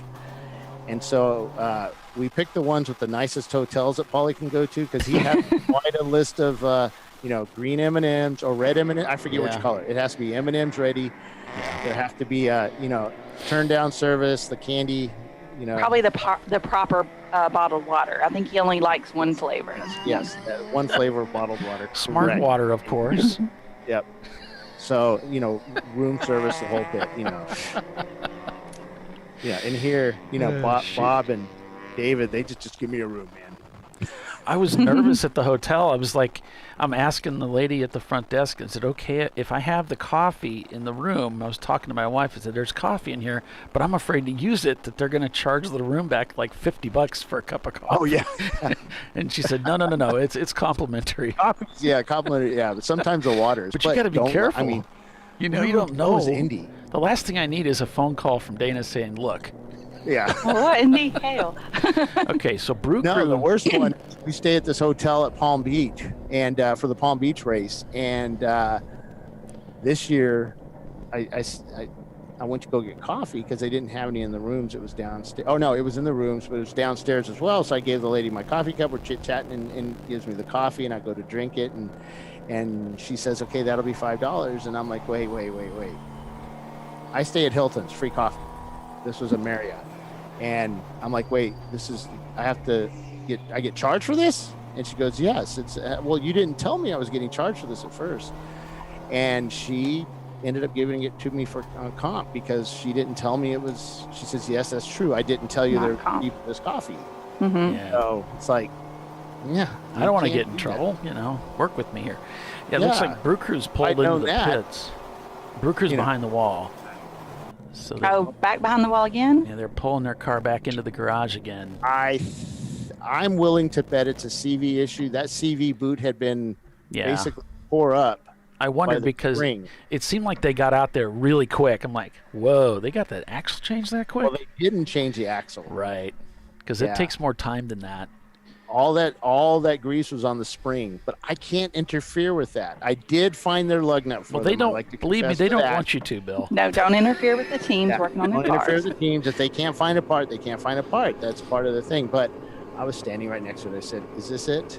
And I picked it up and gave it to them. So, but you can't tell them, hey, if they missed it, that was their fault. Unfortunately, I can't say, hey, you might their choice what they're doing, yes. Sometimes, though, on pit lane, some of the staff will say, hey, guys, especially with newer teams, you say, hey, that just are less experienced. You'll give them little hints and might kind of point them in the right direction. But, Brew Crew's a very experienced team. These guys know what they're doing out there. So, obviously, they tried to go X amount of laps with no grease in a CV. See what happens. Probably found out that didn't work very well. Reeves Racing is in the pits. So is Caveman Contenders, Unknown Quantity, Tech Motorsports, Lincoln Felder, Brew Crew, of course, Fresh Build, Gulp Racing. That's a backup car that they brought out today. Still EC. Team Jackie Yakes in the pits. Oh, no. Mm-hmm. They were doing They've so been in the well. pits for a little while. Down to 61st is Team Jackie Yakes. Empty pockets. So that engine was on the Jackie X car was well lubricated, and not just on the inside, but on the outside last night. Don't know if that has anything to do with it, but there was a lot of oil all over the outside of the engine. So the Honda Odyssey. That helped them slip through the air, with all that slipperiness to move them up to second place. Flat Out Nemesis also. Sorry, Paulie, I keep interrupting you. That's okay. I'm just noticing all this stuff down here. Flying Nemesis, Flat Out Nemesis, Flying Ghost, the Odyssey. Several teams, six bangers, not turning laps, having trouble this morning with this incredible pounding out here. Boy, the car just has to be so well sorted to come out here and race, and it's at the end of the year when everybody's cars are held together by zip ties and duct tape. Bubble gum. Yeah, and there's it's pretty, I want to say, tore up over by turn 7. I went through there earlier, and I saw an article by, I think, Racer Magazine online, or one of those magazines, where they said, hey, Sebring needs a repave. I know, but it's been that way forever. I know, but it's the... Everybody says that. Concrete is... There's a lot of smoke. But, isn't that why people come here? They want that visceral, beat the heck out of me. It's getting pretty bad. I know. I know, but that's part of the test. You have to beat the track. And, Nelson Ledges was like that at one point, too. Well, really bad. Chunks of concrete flying up and that's that, or different. blacktop, and kind of you're seeing a little bit of that in some spots. Not heavy, but just it's breaking up a little bit. But I think once they go through and they put that black tar, they fill in the cracks with black tar, that kind of slows that down, doesn't it? I'm not a road construction guy. I don't know. But. Yeah, me neither. What we need is a good dirt engineer out here. You mean sand? Remember, we were talking about a dirt engineer. I don't know what it was, if it was at VAR or what, but I don't know. It was from VIR with the bad dirt with the tree. Remember? Yeah, that's what it was. Yep. So we need an asphalt engineer too to help us figure out this technology, how to fix this. So what I pads. understand, we were talking about this the other night or yesterday morning at breakfast. Was we were talking about how much fees for the track and infrastructure improvements for this track and such. And from what I understand, the airport actually owns the track, and the Daytona company actually leases it. So they have a lease on it. So they could lose that lease at any time, supposedly, you know, like with any track. And so you really don't want to put in big infrastructure changes and building, you know, put a lot of money into it, because you could basically just lose that money in an instant. So that's kind of why there's not a lot going on, because the airport actually owns this land. No, I thought NASCAR had bought that track. No, they actually lease it. They don't own it. Oh, lease it. Okay. Because I know the guy who used to own Road Atlanta owned that one back in the day, right? Owned what? The guy who owned Road Atlanta back in the day owned Sebring as well? No, they leased it. Or leased it. Okay, gotcha. Nobody never owned it. So Always belonged to the airport. Yeah, so back in the 50s, as we talked about yesterday, I think it was General Curtis LeMay got involved. He was a big sports car guy, and they had a bunch of pilots or ex-pilots and generals that would race their sports cars at SCCA events all over the country. And they had a big wreck at Road America, I think Watkins Glen as well, when they were street circuits before they were actually closed circuits. Right. And the kids died and people died, and so there was this big anti-road racing contingent in the U.S. And one thing the general did is we went to the SCCA and said, I can put these road races on Air Force bases. We can control it. We can control the crowds, because it was, you know, back then the crowds at road races were just absolutely huge. And people would just line the courses like they do in Europe at rally races, you know, just right up on the edge. Yep. And people got hurt. And so General LeMay did it. And of course, they went a little too far the opposite side from what I read. And people were so far away from the race, like at North Island, I think, North Island in San Diego, they did a race. And here at Sebring, they did a race where the fans are so far back they couldn't really see it. But ultimately, they found a happy medium. They made these circuits like here at Sebring to where they gave people places to be at, you know, to be in a safe area with fencing of some sort, not just hay bales, and it worked. And you know, that's where we're at today. Working ever since. Less of the street races where they would just be driving on open country roads like Road America. Or it wasn't Road America then. What was it called? The Paulie. I'm sorry. The town near Road America. What's that called? The Elkhart Lake. Elkhart Lake. Yes, the Okay. Elkhart Lake, like Grand Prix or something like that. They called it. No, Alex, we didn't do the drawing for. Oh yes, we need to do that. We need to do that. Totally dropped the ball on that. Sorry. Thanks for. Yes, and he keeps bringing that up. emailing me about that, and it's. I don't know. No, I'm not ignoring. That was a doc thing, and I don't know the process. So what we do here, I'll bring it up. Okay. So let me look at this, and we'll get back to you within the next half hour. we'll get it done, buddy. Whoa, lots of tire smoke there. Coming out of 6. It's like a little lockup in that brake zone. Yeah, that could be all it is.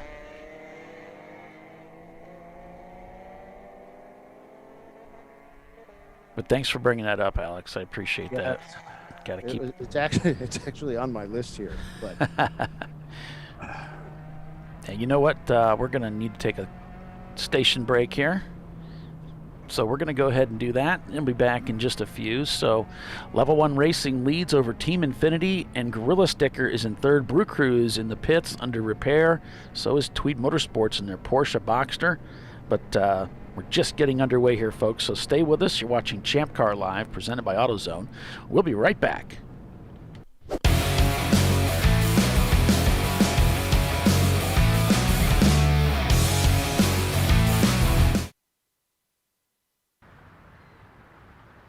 I probably need new tires. You do. What if I sold tires online? We do. We're TireRack.com. They could offer lots of tires We have so many tires. and help you find the right tire. It's called the Tire Decision Guide. Oh, and they could ship them to a nearby mechanic. We shipped over 7,000 independent recommended installers. This is an amazing idea. Sorry. TireRack.com, the way tire buying should be. I did it. You see how it's... That's it. We did it. You did it. You could do it. The path to I Did It starts at AutoZone. Get in the zone.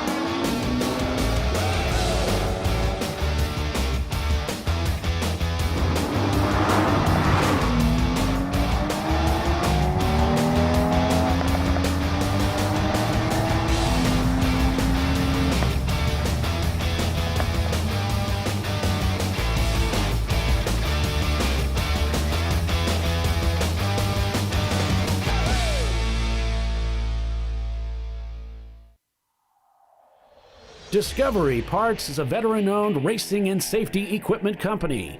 While we're located inside Atlanta Motorsports Park in Dawsonville, Georgia, Discovery Parts can also be found at the tracks, supporting a number of Champ Car Series events. We take pride in being a reseller of the best of the industry to Champ Car teams and drivers. We know racing, love racing, and look forward to tomorrow to even more racing. Visit us at discoveryparts.com.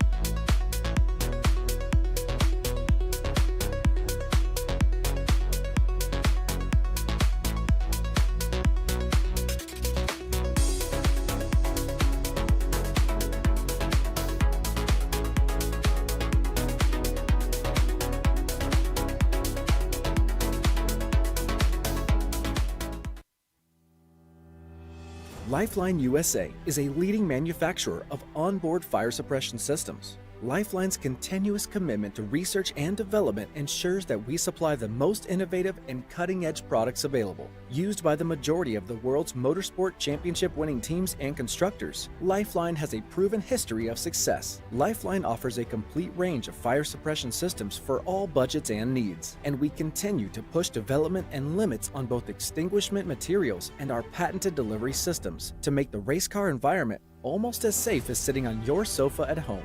Every kit has been designed for a professional and simple installation. For more information and to purchase your Champ Car fire suppression system, go to www.lifeline-fire.com. Located in Northeast Ohio, with 40 years of combined experience, Money Shift Racing knows how to deliver performance and safety, offering everything you need to get your vehicle and drivers ready for race day.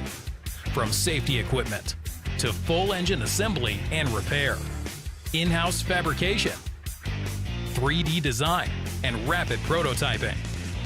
Money Shift Racing. Performance done right. Frozen rotors from Diversified Cryogenics deliver increased performance and a higher level of safety, while significantly reducing braking system costs. So to tell you a little bit about the durability of this product. So we have seen an incredible extension of the life of our brake rotors using frozen rotors. We've gone from brake rotors every other weekend to 6 weekends on one set of brake rotors, and I think they can go farther. The durability has been amazing. And it's been a fantastic season, and man, a lot of that is due to the way our car can brake on those frozen rotors. For more information, go to frozenrotors.com. Come on, Road. Do your worst. We'll be at our best. Stress tested to meet or exceed original equipment performance. Exclusively at AutoZone.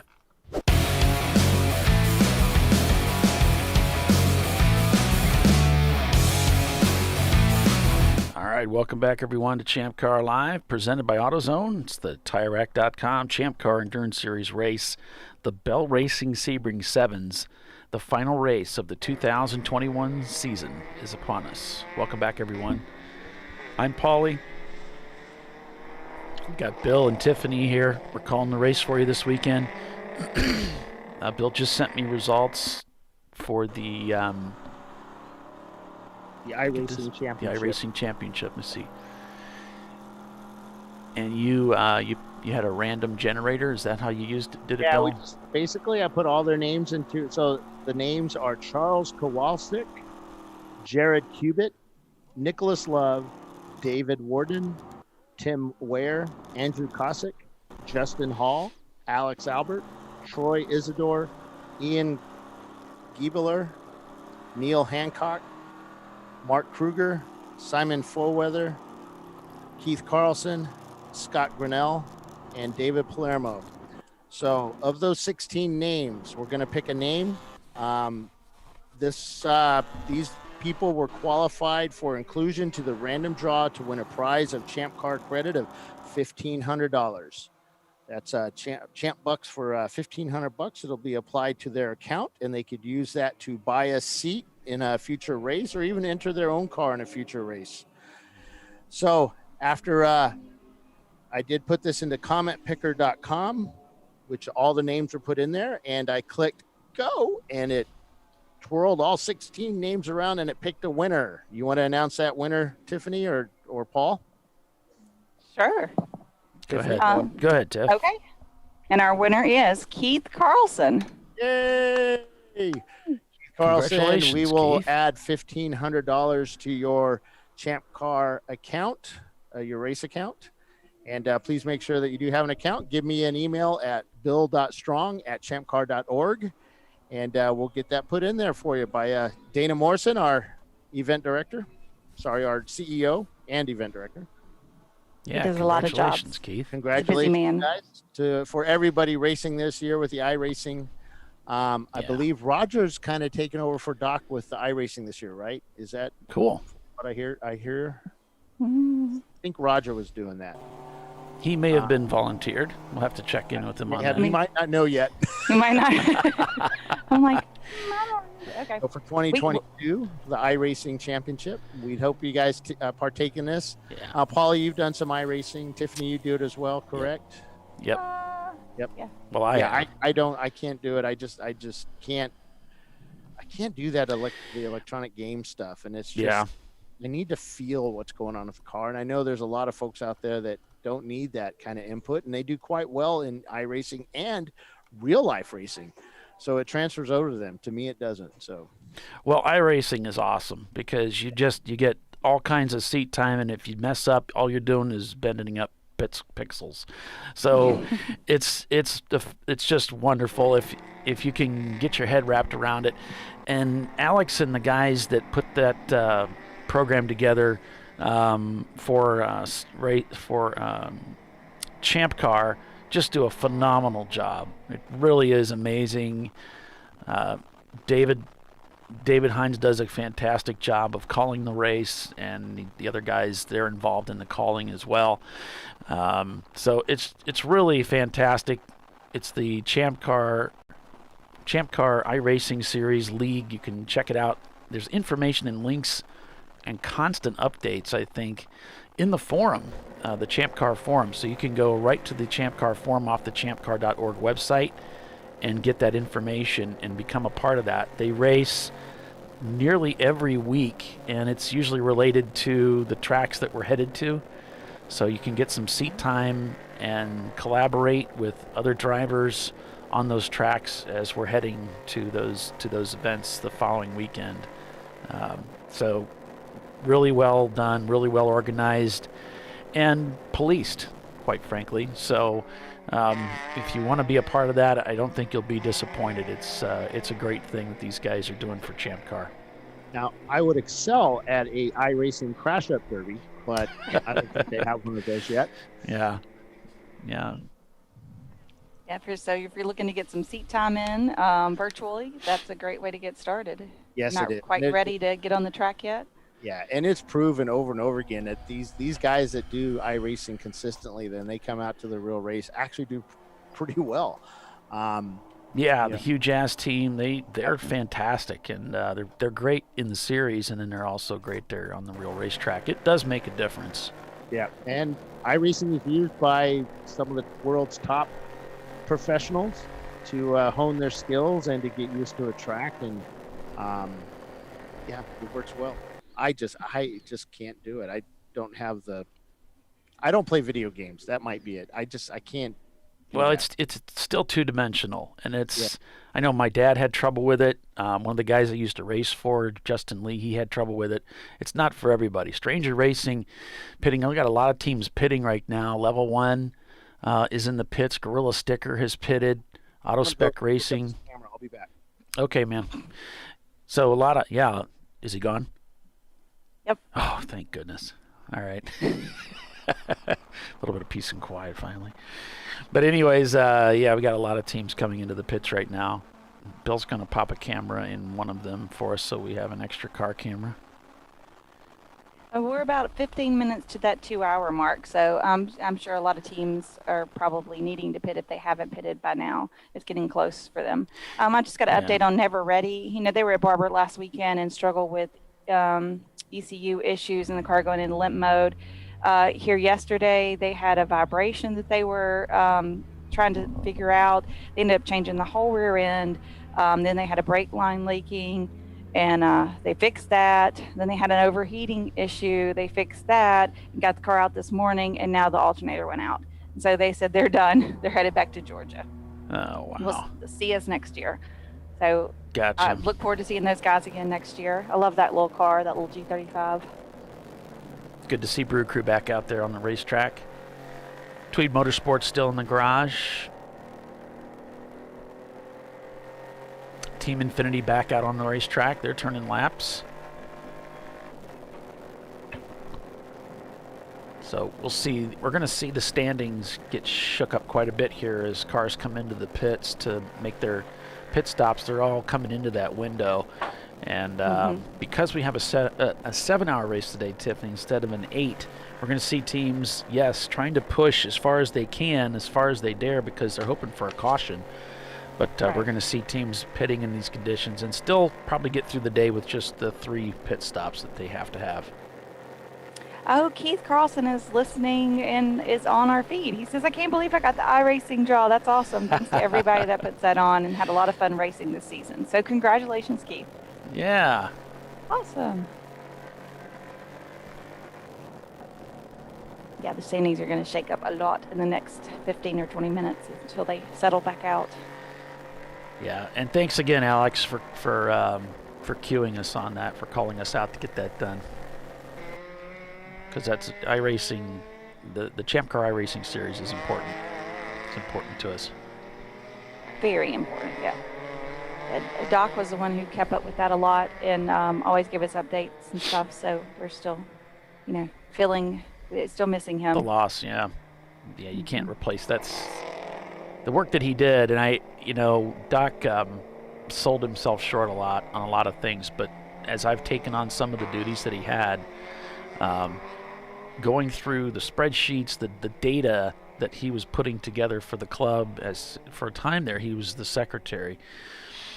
And the information he was putting together, and I need to get with you, Tiffany, and get you some of this information, but it's really amazing the depth that he went, the data that he was pulling together, things such as he has data that he collected for how many members we had at any given time in the year, how many signups we had from month to month to month for all of the races, and then he had columns he had built where it calculates how many signups we have every 15 days for all of the schedule and in per year, and it's just like wow, he had so much stuff that he had put together and different spreadsheets of similar data, but just a different way of looking at the data. And I'm going to present all that to you. I was thinking about it yesterday. It's like, why do I have all this stuff and why am I doing this? Because it really isn't who would want this? And I thought, well, wait a minute. He was the secretary. That's why he had all this, and I need to get this to you. Tracking lots of data points, yep. So you might not want to track it, but you're probably going to want the data. So yes, I'd love to look at it. You probably don't have time to, but maybe I can. We'll talk about it. We'll talk about it. Yeah. Talk about it. We can put our heads together. But that just the point is that he was doing an incredible job behind the scenes. The things that he was doing, things that people didn't realize. Just how deep diving he was for the club, for the sake of the club, and bringing us information that most of us didn't have. The information, didn't need it, but he was doing the work. Good, Keith. Glad to very hear you'll be invested. back next year. Hope to see you at the track. I've got a video that we did on iRacing, and I could maybe show that a little bit later on, where we did an interview. So maybe I can show that a little bit later on, where they talk about it.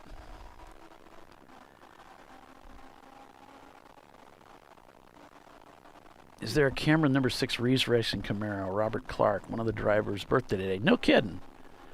Sorry, Erica, no camera in that car that I'm aware of. We have Happy birthday, Robert. Yeah, we have a handful of cars that we put cameras in, and then some of the teams provide their own feeds. And we're happy to bring those into the show. They just need to let me know.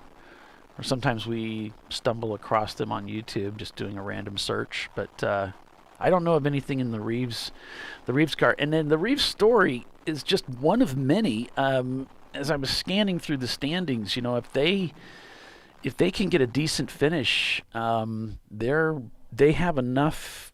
They've had a good finish earlier than the year, and they can find themselves in the inside the national race, national championship race next year. So they just need to have a good result here. They need to be like in the top 6 or so. And they would be in for the championship race at the Ozarks coming up. And I found out yesterday, and people change their minds all the time, but according to what Billy told me yesterday, Billy Salins, he says the Salins team is not planning to go to the championship race. And they're solidly in it. So as you have some teams that peel away and say, yeah, we're not going to go, that's going to open up the field a little bit for some other teams that, although they're not in the standings for the championship race, they can still go and compete. They can still go out there and race with us. And so keep an eye on that race, even though we've got 75 teams earmarked, a minimum 75 for the championship race. That doesn't mean that you won't have an opportunity to race out there anyway. Yeah, we always have, lots of cars that show up for the national championship that are not qualified for the national championship, but are doing that race, and they still qualify for the overall win. That's true. And I don't know what the cap is out there, but Dana sent it to me as 75 cars, soft bubble, and so it's apparently a lot that we can put out there. I don't know how many more. The track is really long, so we should be able to throw quite a few cars out there. Get to know. It's a big size track. I'm thinking I don't know the exact size, but my brain has got it selected in with the sites of NCM and Road America. Now, so, let me see here. Like a big course. Let's see if there's anything on the interweb about it. Yeah, I went to their website that's linked on Google Maps, and it said the website was under construction. So that's about as far as I got last night, and then I went back to painting. Okay. But teams are already getting ready for that. The Hubs was talking about he's got to work on the RV and get it ready, get it roadworthy, so we could hopefully make it all the way to the race without breaking down like we did on the way to Road America. We made it like 30 minutes from the track and then broke down. Okay, Tiffany. So what I have here is 3.8 miles. This is like Road America. 3.8 mile road course and a dirt tri-oval and an off-road rally course. And that was published back in December of 2020. That was a year ago.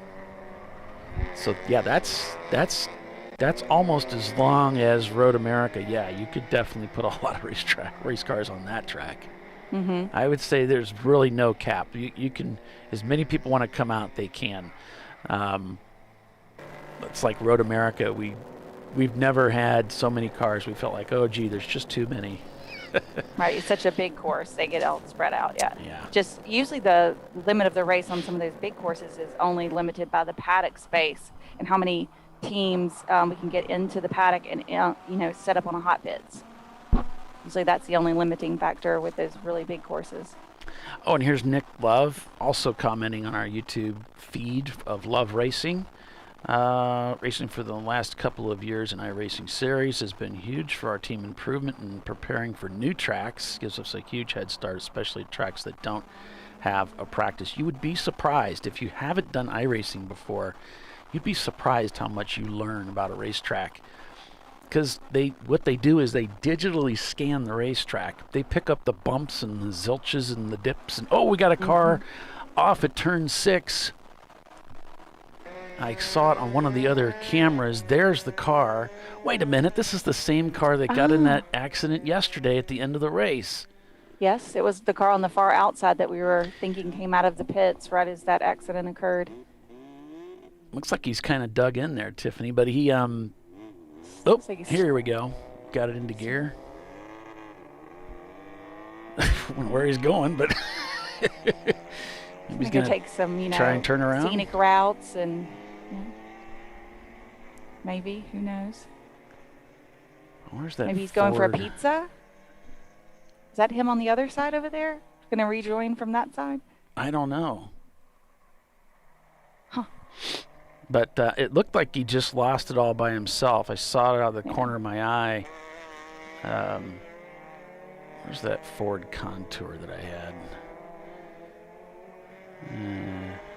Shoot. I got so many cameras here that I'm juggling. Infinity Loop. I don't know. I had a Contour here at one time. Yeah. If I find it again, Looks like that's what you got up. Oh, there it is. Okay, you're right. It's Infinity Loop. But I don't think that was. I thought Infinite Loop. Yeah, I didn't think that's. I don't think that's the same car, but. Access road. Yeah, I know, Andy, because isn't that the spot where the Corvette was featured, the yellow Corvette that punched through the gate and ended up outside? Didn't he go off there? I think so. Or the access road, it turns left, and then there's a gate there because the road's right over there, the main public road down the escape road. Yeah, the old hairpin. Oh, okay, that was an old hairpin. Well, I just wondered because I don't think you can get out. You can't go back on the racetrack from there, can you? I mean, he would have to turn around. I don't know. I think he's saying there's a safer way back to the track. So I think he went down, so skip the hairpin, go straight, and then I think he turned right and then rejoined the track a little further down is what it kind of looked like, but that was really small. Okay. It's been a couple of years since I've raced this course. So. Yeah, and I've only raced it on iRacing. I have no idea. I haven't turned a lap out there in iRacing in years. TLM in the pits. Yeah, Chris is saying, yep. That's how you can do it. Okay. Well, that makes sense. That makes sense what he was trying to do. Then try to come back in right in the middle of that turn. Come back in the brake zone, yeah. Yeah, that's a safer way to do it. We got a car coming in the pits there. Get a little bit of a view from inside the Tweed car. Oh, we got another Miata coming in as we're getting close to the top of that second hour of racing here at Sebring International. I'll look at turn 1 as the cars come sailing through there. Okay. Andy's saying there's a pavement alongside the wall there. So he just rejoined later down the course, I guess. Yeah. I think he's talking about the blue and white striped wall that you see on the far left. There's a pavement. There's a road there. Like you said, Tiffany. Got an update on the Brew Crew team. Okay. What's the news? The bolt actually backed out again, or came out of that shock tower. So it stripped out, pulled itself out, and all that stuff. So they retapped it for a larger bolt, drilled it out, retapped it. There you go. And they are back out there now with it cross-threaded in there. So that's kind of like Loctite. So yeah, nothing holds better than a good cross thread. That's right. And now I hear the bug is dead somewhere. Oh no! What is the story? The camera in that one.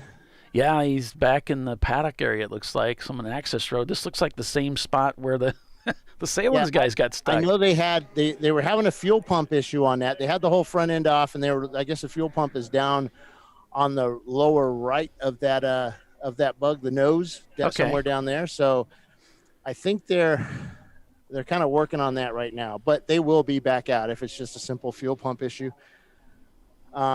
They just filled it up with fuel. So when we come back, we're going to have a special guest up here. Woohoo! Johann Schwartz is joining us in the tower. Okay, great. Awesome. All right, great. So yeah, we'll take a commercial break here, and I'll be back in a couple minutes. So we got Rotary Rocketeers leading over Autospec Racing. Level 1 is in third. Gorilla Stickers fourth, and Weeby Racing has dropped down to fifth place.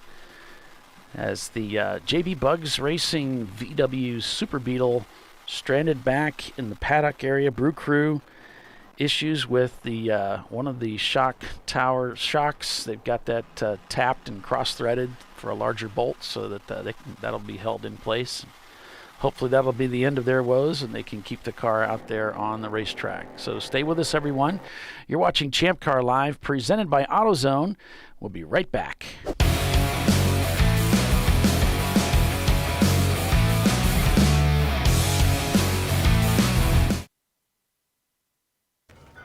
You know, I'd buy tires online, but then what? We've thought about it. We're TireRack.com. They should let you ship directly to a mechanic. Actually, we call them independent recommended installers. They should have like 1,000 mechanics. Try over 7,000 installers. Then you just make an appointment. At a time that's convenient for you. This could change tire buying forever. TireRack.com, the way tire buying should be.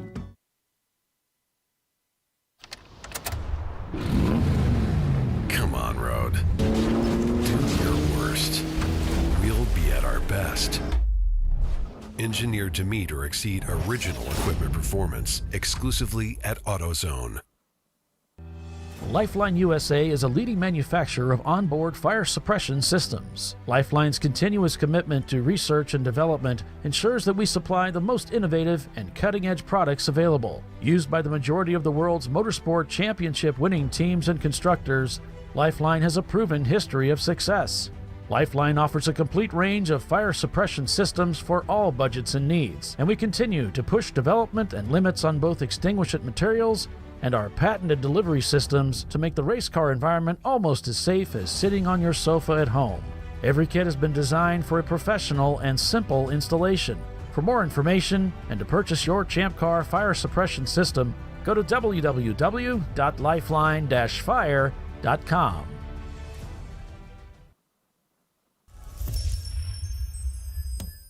Frozen rotors from Diversified Cryogenics deliver increased performance and a higher level of safety, while significantly reducing braking system costs. So to tell you a little bit about the durability of this product. So we have seen an incredible extension of the life of our brake rotors using frozen rotors. We've gone from brake rotors every other weekend to 6 weekends on one set of brake rotors, and I think they can go farther. The durability has been amazing. And it's been a fantastic season, and man, a lot of that is due to the way our car can brake on those frozen rotors. For more information, go to frozenrotors.com. Located in Northeast Ohio with 40 years of combined experience, Money Shift Racing knows how to deliver performance and safety, offering everything you need to get your vehicle and drivers ready for race day. From safety equipment to full engine assembly and repair, in-house fabrication, 3D design, and rapid prototyping. Money Shift Racing. Performance done right.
worst, we'll be at our best.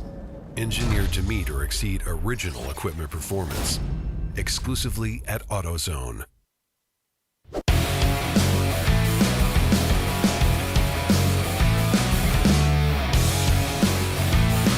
All right, welcome back, everyone, to Champ Car Live, presented by AutoZone.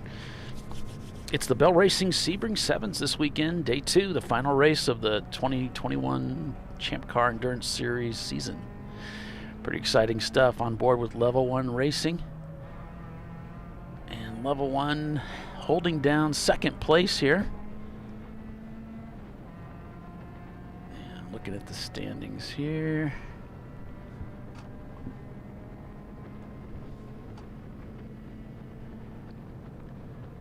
Let's see, Level 1 finished 14th yesterday after everything was said and done.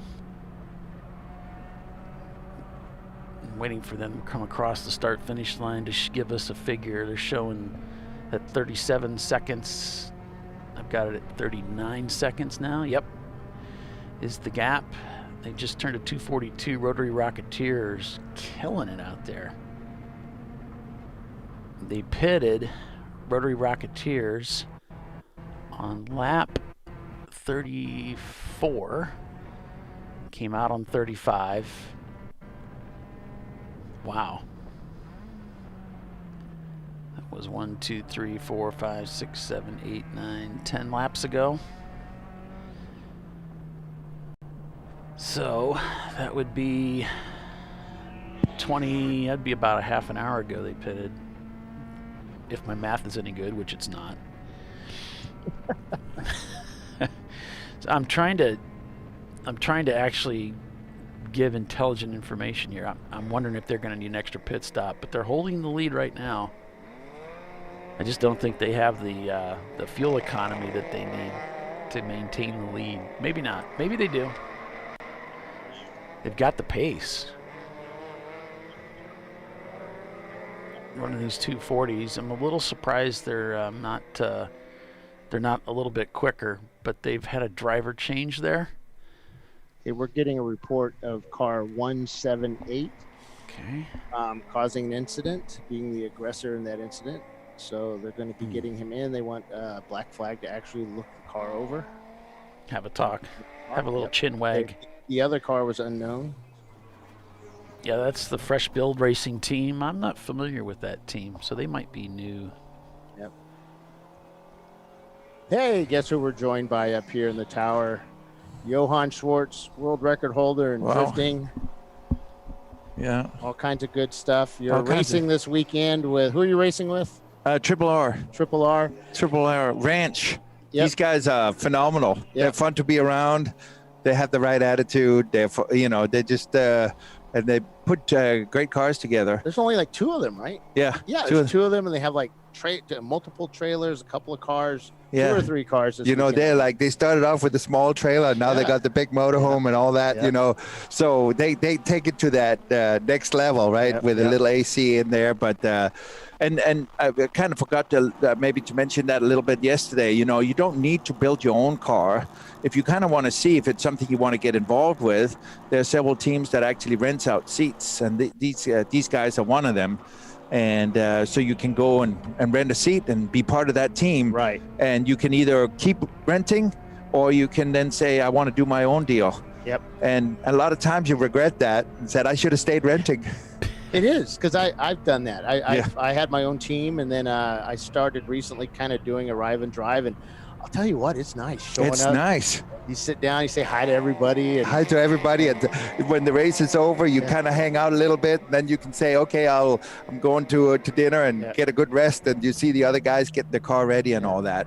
So it's got its pluses and minuses, right? Obviously, if you run your own deal, you have a little more control over it and how you want to do things, right? So, but certainly, it's a good way not to have a huge investment to rent find a reputable team. Yeah. There's a board, right, where people can go in and check that out. We have the Arrive and Drive page. Yeah. Now, from what I understand, I guess getting a couple of little complaints over the last couple of days about that. Some drivers looking for teams, and those teams no longer existing. I go through that once a year, and I kind of vet out who's not doing this stuff anymore.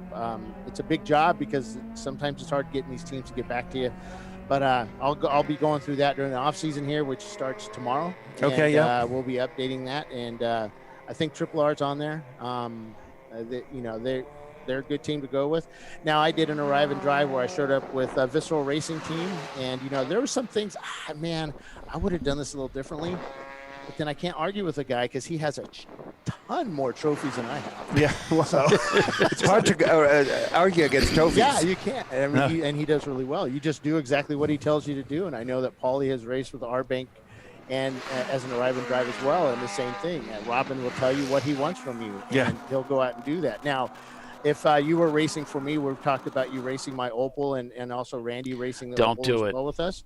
So we would do it. Basically, I would tell you, you can go out and drive quick, but don't drive over the car's ability, or I don't want to see fast laps. Now, you as a driver, a professional driver at that, you know how to do that, right? I'd say, hey, this is what I want from you, and you'll go out and do it, where there's other teams that don't give you that info. Yeah. Hey, Bill. And it's a real that thing that is very important. Hey, Bill, Paul? Can you just turn his mic down a little bit again for me? Sorry. It's How's okay. that? Just bounce it out. 1 2 1 2. Can Perfect. you hear me okay? Let's do that. Better? Yep. Let's continue with that thought. Thank you. That's one thing that's super important in this type of racing is that you set a strategy. You may set a lap time. If you know what the car is capable of doing, maybe hold back on the brake zone a little bit. Don't drive it so rough over the curbs and all that. And so you dial it back maybe 3 or 4 seconds. Yeah, we kind of learned that the first time we had a pro driver race with us. We didn't know any better. We just said go out and drive, and he came back with a car just in pieces. Yeah. I mean, it was still running barely, but he had used every ounce of that car up in that stint. And I didn't know that my job was to say, okay, I want to see 141s out of you. Correct. I know you can do 35s, but I want to see 141s because I know I'm going to be able to go 2 hours on that car, and you should be able to hit that. So yeah. And it's very easy to do the math, right? If you lose 5 seconds, 4 seconds a lap, it doesn't take much, where you can stay at that pace as opposed to be out for 5 minutes. Right. Even 2 minutes. Right. And you have lost everything you gained by thrashing the car. Right. Now, what do you like a predictive timer in your car when you're driving, or can you just do that in your head? I do like to have a predictive timer just to kind of, if we set a pace, absolutely. And, I do enjoy that just to kind of know what's at. And then if we start to go towards the end of the race, that if you need to start pushing a little bit harder for the next position, so you have to run a different lap time. And then also the crew will tell you how much you're gaining, right? So you kind of know what do you need to do here. So do they put predictive lap timers in pro race cars, or is that just something the crew get paid to do for you? They tell you what you're No, there is all that information. You can have plus minus off your fastest lap. You'll have predictive timer. So all that information is in the car. Yeah. So I know that there's timers out there that you can get put on your telephone, so you can mount that to the dash, or an AIM. I use an AIM. Yeah. An old AIM Solo.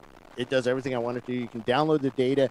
Now, one thing I don't know what to do with all that data that we collect from the AIM, I really don't know what to do with it. I download it on my laptop. I can look at it and go, well, I pulled 1.75 Gs in these corners, and I was pretty much doing that every lap. This is my top speed of the car, but how do you use that data? So it's actually very valuable, especially if you're working with drivers that you would like to have go closer to that speed that you try to set, right? If the car is capable of 240, say here, right? And then and you set a pace of 240, 243, but then you have a guy out there that might be running 256. So there's a delta there. So you can download the data and then you look at the GPS speed and find the lowest hanging fruit. You can see turn one, maybe there's some speed to be had. Also, like he's braking too early here. Braking too early, maybe braking too hard, right? So you can find those seconds to compress and get into to the proper window that the pace you want to. And a lot of those guys that are running that pace are here to also learn. So they want to get better, right? So it really is valuable, and it makes the experience more fun for the driver that is trying to kind of be faster. Right. Yeah. And you know, I think once you figure that out and you kind of know where your times are compared to the other people in equal cars, you can say, oh yeah, okay, this is where I'm too slow. It's not that he's cheating. It's just, I just suck at driving. Yeah. Well, and a lot of times, Bill, it is, very often it is the minimum speed that they carry through the corner. Mm-hmm. And when you drive a car like we're driving, you know, fairly low horsepower, you got to keep the momentum up. Right. So if you overslow the car, not only do you lose the time in the mid corner speed, but you have to accelerate now from a lower speed, right? Right. So that the one that can carry more speed through the corner is able to now carry more speed down the straightaway. So it kind of accumulates. Right. Yeah. I watched Wayne Nanamaker actually come down. I was Friday during the test day. One of the first cars out was the Salen's Porsche, and watching him take turn 7 was just amazing in that Champ car. I'm thinking, oh, that's a 911, whatever. And then I realized, oh no, that's a Champ car. And the way he was entering that corner was just insane. It was so twitchy. It was on edge. At any moment, that car could twist around and just cause all kinds of havoc. Right through that corner and gone. Yeah. Was so much. He had so much speed coming out of that corner compared to the cars behind him. Yeah. And this was on lap 1. I know. So it's like, holy cow. They're very experienced and obviously come with very well prepared cars. Yeah. Yeah. So well, they were. Yeah, I mean, so that kind of puts this kind of racing in perspective, right? There's guys out here that comes with an open trailer, minimum budget. They obviously do a good prep job. But you know, all the drivers are doing the pit stop and all that, and they're still out there. And then you have one of the best prepared teams that has a very unfortunate situation. I believe they changed an engine last night, and it basically blew up on the first lap. Right? Yeah. You just don't know when it's your turn. Yeah, he told me yesterday. He says, you know, we've won a lot with this series, and we'll just take what we have here and move on to the next one. Yeah. So, you know, and that's one of those things. I asked him. I said, have you ever thought about racing a Miata? And he laughed. He says, you know what? We've raced every Mazda with the exception of a Miata. Yeah. They used to be big on RX-7s. Oh, yeah. With the rotary, and that's a very competitive car, and they figured those out. I bet they weighed 1,000 pounds. I mean, they were so cut everywhere. Yeah. You know, they know how to make cars fast. Yep. So the lighter you can make it, the faster you make it, but it also becomes now easy on brakes and tires. Yeah. So you have all those things that helps with lightweight cars. So one of my coworkers here is building a car as well, and he's talking about putting a cool shirt in. He's got one of those big, you know, those sport drink holders that you get at football games and stuff. You dump on the coach. He's got one of those that he's going to use for a cool shirt. And I said, oh man, that's really heavy. And just the cool shirt we were using in my car was 50 some odd pounds with, you know, with the water and the ice and everything in it, and the container itself insulated, and all the wiring and stuff. And so that's just more weight added to the car. And I know that guys are going out and getting these really expensive cool shirt, you know, chill out system that don't have water. They use a different kind of liquid, or it's just not a big it's actually reservoir. a refrigerator where the water runs through this, so it's very minimal water that they have in there. But that's weight as well. I mean, even if it's 10 pounds, it's 10 pounds. It's 10 pounds. And now we're talking about the Walero suits that actually work really well, that weigh nothing. And, you know, okay, well, there's another option too, but this all costs money. It does. You know, you're talking a few grand for the cool, or over $1,000 for the for that waterless cool shirt system, the refrigerator one.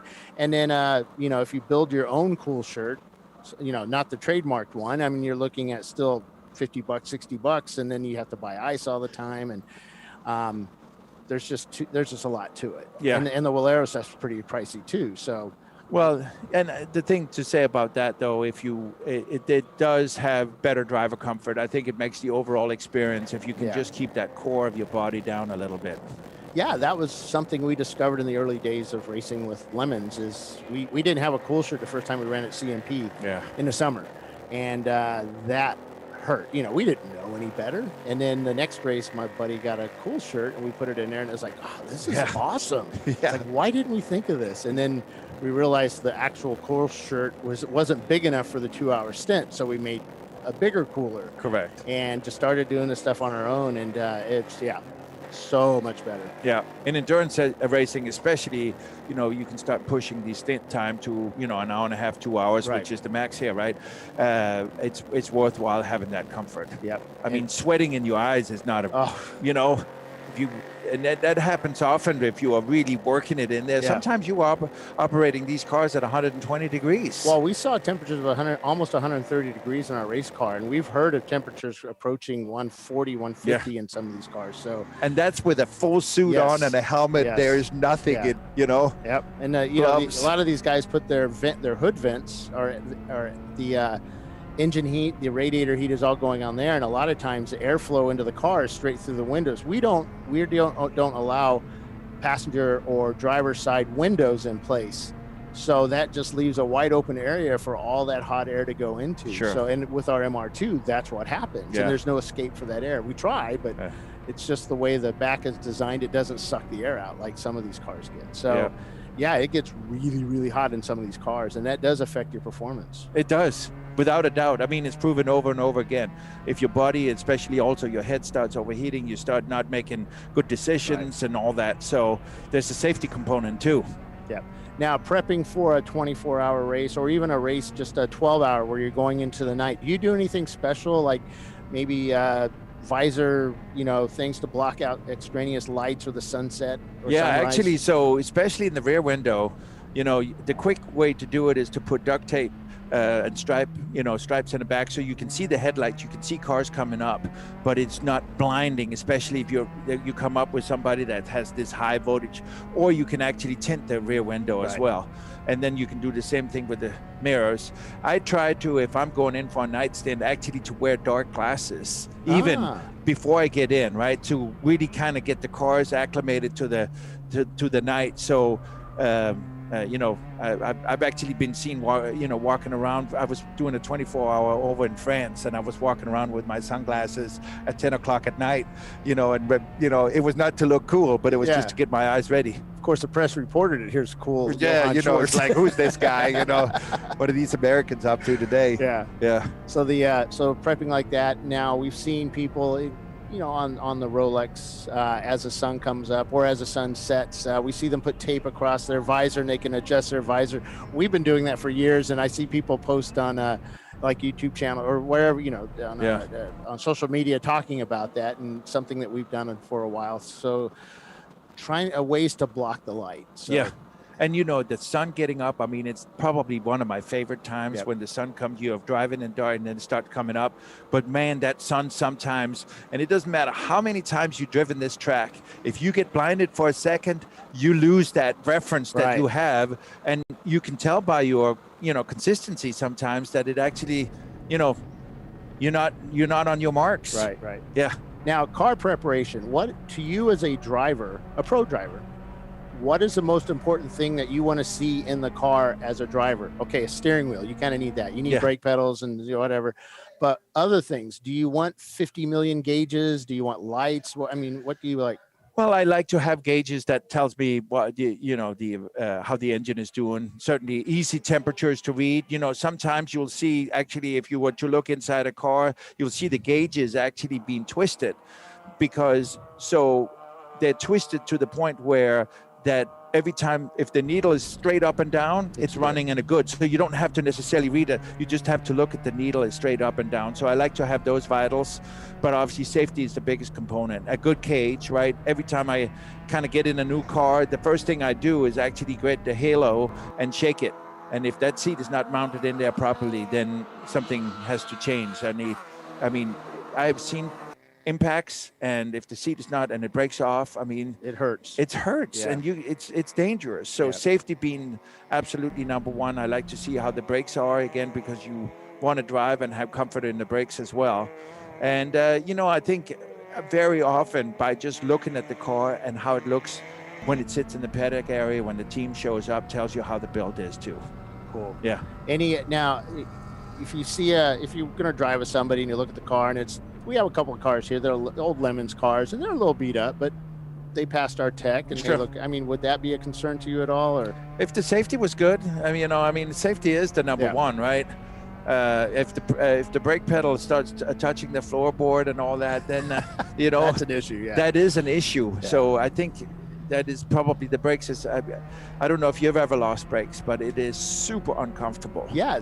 I lost a wheel, which took my brakes with it. Well, there you go. It went to the floor, and I pulled it back up, and for some reason, when I hit it again, it didn't do anything. Yeah.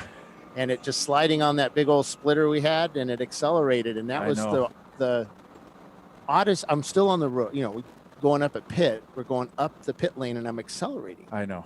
And then starting to go down, and I'm thinking in my head, what am I going to do? I have no brakes. Oh, I can downshift. Yeah. So it's those, it's like never thought about losing brakes before. What would I do? Yeah. Never thought that about is important to think about. So yeah, I just never had those experiences. I just never thought I would do it. So I think that's something that guys have to be prepared for too. What do you do in these situations? Do I if I'm going to hit that wall head on, do I hold onto the steering wheel, or do I take a chance on breaking my fingers? Well, right before impact. You pull your hands off. Yeah. Or do I try to counter steer out of it? What do I do? And that brings up an important point that is so hard to do if you are going off the track, right? And so you obviously a lot of people start looking at what they're about to hit, right? Because and a lot of times that's where you put your steering towards too. It's really important during those impact situations that you try to look where there may be an opening, right? Or if you come up on a spun car, don't look at the car that is spun out. Look for the opening, because over and over again, you will see people actually hitting the spun car because that's what they're looking at. That's where your hands are taking you. That was something I want to say it was AMP. No, not AMP. It was VIR a couple of weeks ago. I came up from the bottom onto the transition to Patriot, and it's just a fog. And it was from a car that the engine let loose. And I just had to go back to the Days of Thunder. Where do you go? Yeah. But you didn't know where to go because there was just nobody there. Yeah. People are hitting their brakes, and they were in the same boat. You're watching for where they're going, and kind of, do I see taillights in front of me? I know. And it's pretty scary. Have you been in those situations? Oh, I've been, maybe not with a blown engine, but in the rain. Okay, we got a car spun. Looks like at the hairpin. We got JB Bugs moving really, really slowly. So just everybody be careful out there. Looks like the same car that spun earlier back there at the hairpin. RX-7, I think. So, and JB Bugs is moving real slow around the racetrack. So watch out for the Beetle. Sorry to interrupt. Go ahead. No, that's all right. So that's the RX-7. They're out of Florida. They do a lot of races down here. Can't remember the number of it. And JB's pulled off. Yeah. They told me they can change the engine in 20 minutes in that car. They did yesterday, too. Yeah. So he's running there. Maybe he just couldn't get it started, or... Well, his glove box just opened. Box. Maybe it's automatic. If something is wrong, it opens the glove box for the manual. Hey, there's a secret nitrous bottle. That's not very nice. Why are we saying these things? The turbocharger hidden under there. Oh, wait, all that stuff should be in the back of the car, right? But that is a very simple car, right? There is nothing. There's no limp mode on that thing. No. Have you ever driven a VW at speed, a Bug at speed? I have not. Randy has. Okay, that one? No, he drove it was a Honda powered one in Lemons he drove. So really? It was really wild. Yeah, Honda powered. Yeah, Honda powered. Like VW. K engine? I don't know. Oh, okay. So back in the back part of the track, there's another car being picked up by a safety vehicle, and it just looks like he just doesn't have any power. Yeah. There's no power. He's okay in the first and second gear, and then it dies. There's just nothing there. So I tell you, that is something. If you were in a car that you kind of had to limp around just to do laps, that is not fun. Yeah, it is. Well, is that what I'm going to be doing in the oval? No. It may feel like it, but no, it's max power, buddy. But you come up and it's like, where do I position myself? Because this car is gaining on me so fast. I want to be out of the way. It's dangerous. And so you're spending a ton of time in there. Yeah, I've been at both ends. Once I got used to driving the Opel at that speed, it was okay. And once everybody understands when they see that red car, they need to. Well, it's going to be yellow in the future, guys. But once they see that car, it's going to. They need to be aware. But as long as you're predictable. Yeah, that's the important part. Yeah. That is important, that you are predictable, and that's like you always say, right? Hold your line. Yep. don't move all of a sudden out of the way, because the car that's coming up is committed. It knows where it wants to pass, and if you all of a sudden move out, that's when an incident happens. Yeah, and we've seen that over and over again. Actually, guys thought they were being helpful. I'll just move out of the way for them, and boom, they're collected each other. Yeah. And you know, a lot of people in ChampCar is really being helpful also for point buy. You know, if a faster car is coming out, to make it smooth for everybody, then there's a point buy inside. I see you. You go on the inside. It's a smooth, very little time lost for both parties. But if you do a point buy, don't then accelerate and go into that line a second later because you thought, well, he didn't take it. Yeah. Just, you know. No, just I mean, you got to be. If you have made the point buy, you need to expect that car will be there. Sometimes the guy behind you that's waiting for the point, you know, is going to do something. He may see something coming up behind him. Yeah. So you have to be prepared for that too. You know, there's a lot going on a racetrack. And there is a lot going on. And one thing that I'm always, if I am behind a car that's passing a slower car, right? So we are two cars. There's the one that the person has seen coming up. I am always aware that if often when you get passed by one car, you think, okay, the car is passed, I'll go on the line. So it's important, if you're the second car in line, that you pay attention to and be aware of that they may not know that you are the second car and may turn down on you. So those are the kind of things you always have to be alert for. Asking anybody has any questions out there, please ask them. I probably spelled Johan's name wrong. Spell it with a Y? Yeah. Oh, you did. It's J, isn't it? Yeah. That's okay. I've seen that. I've seen Y-O space H-A-N. So I've seen it all. Yeah. Yeah. Yeah. So if you guys have any questions for Johan, please ask them on YouTube, and we'll ask them for you. Paulie, you have any questions? No, just Rotary Rocketeers leading over Level 1 Racing, followed by Gorilla Sticker, Caveman Contenders, Team Infinity, Auto Spec Racing. A lot of different cars up there now than we've had over the last few weeks. And I'm always impressed with the team names that these guys come up with. I mean, they are funny. JB Bugs. Well, JB Bugs came in and got that glove box taken care of. Okay. We'll see if they get their grade fuel. Oil. I used to work for Emily Kendall Whitco, which owned that refinery that Pengrade is in. Oh, really? Yeah. So I used to work there. They've gone through a few name changes over the last 30 years. Pengrade is good oil, isn't it? Yeah, it's pretty good. Yeah. Yep. A lot of guys use it. I know the VW world, that's in the motorcycle world, Pengrade's the choice. I see. So is that 100% like organic? There's no synthetic, or I don't know how they're making it nowadays, and I don't know if because it was Brad Penn, different, same company, and then they moved somewhere else, and yeah, it's just I don't know who's who now anymore up there, but I think Pengrade was the last one owning the refinery. I'm watching the screen right now with Team Infinity, right? How long have they been in ChampCar? A long time. And how long has that car been in? Well, that car was because the original car was bent in half and caught on fire at Charlotte, I want to say 2012. Okay. And I remember coming out of fourth, red flag came out, and all I saw was smoke. And Ed, the driver, I believe Ed was in the car, was knocked out. Oh, wow. And came to and saw flames coming out the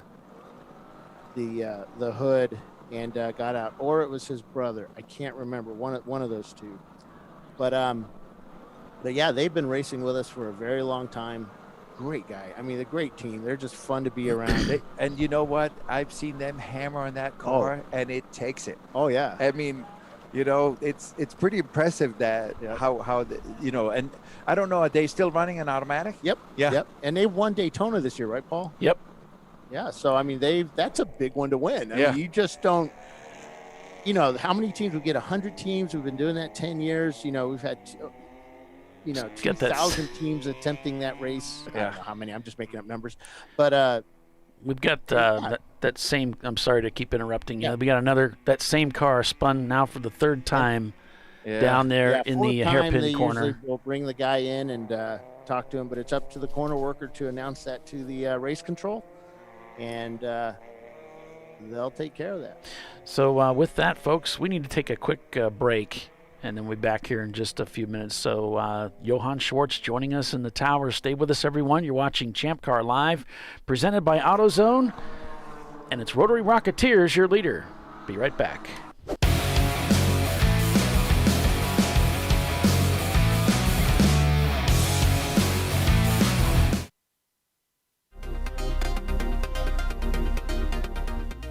Welcome to TireRack.com, revolutionizing tire buying since 1979. With our unmatched selection of branded products, finding what fits your vehicle and is right for you and how and where you drive has never been easier. Through helpful online shopping tools that include our professional hands-on reviews done at the introduction of a tire and consumer reviews that give real-world feedback over the life of the tire, you can make the right tire choice and find exactly what you need.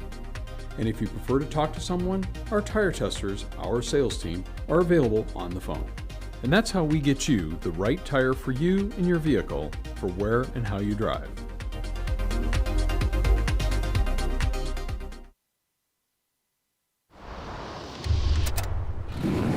Bring on the frozen tundra, the grinding gravel, the cratered concrete, the rain-soaked streets. Come on, road. Do your worst. We'll be at our best. Reliable performance in unreliable conditions. Designed to meet or exceed original equipment performance. That's why more auto technicians choose Duralast parts. Exclusively at AutoZone.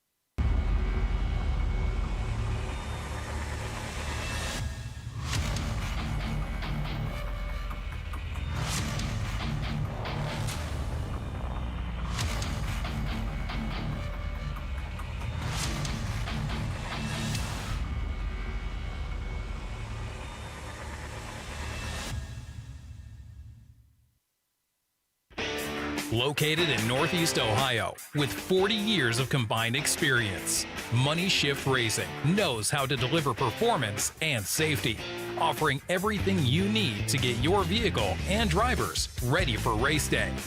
From safety equipment to full engine assembly and repair, in-house fabrication, 3D design, and rapid prototyping. Money Shift Racing. Performance done right. Discovery Parts is a veteran-owned racing and safety equipment company. While we're located inside Atlanta Motorsports Park in Dawsonville, Georgia, Discovery Parts can also be found at the tracks, supporting a number of Champ Car Series events. We take pride in being a reseller of the best of the industry to Champ Car teams and drivers. We know racing, love racing, and look forward to tomorrow to even more racing. Visit us at discoveryparts.com.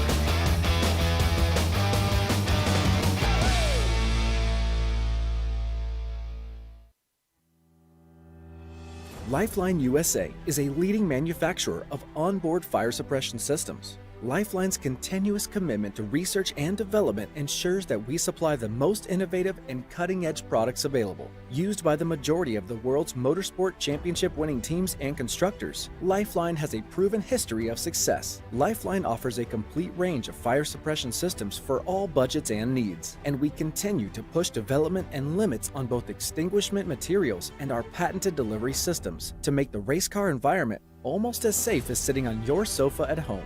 Every kit has been designed for a professional and simple installation. For more information and to purchase your ChampCar fire suppression system, go to www.lifeline-fire.com.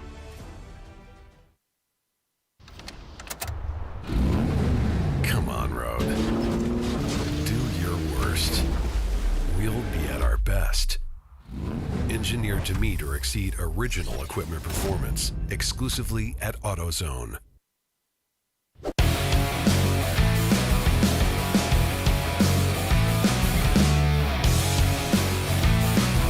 Welcome back, everyone, to ChampCar.Live, presented by AutoZone. It is the TireRack.com Champ Car Endurance Series final race of the 2021 season at the Bell Racing Sebring Sevens Sebring International Raceway.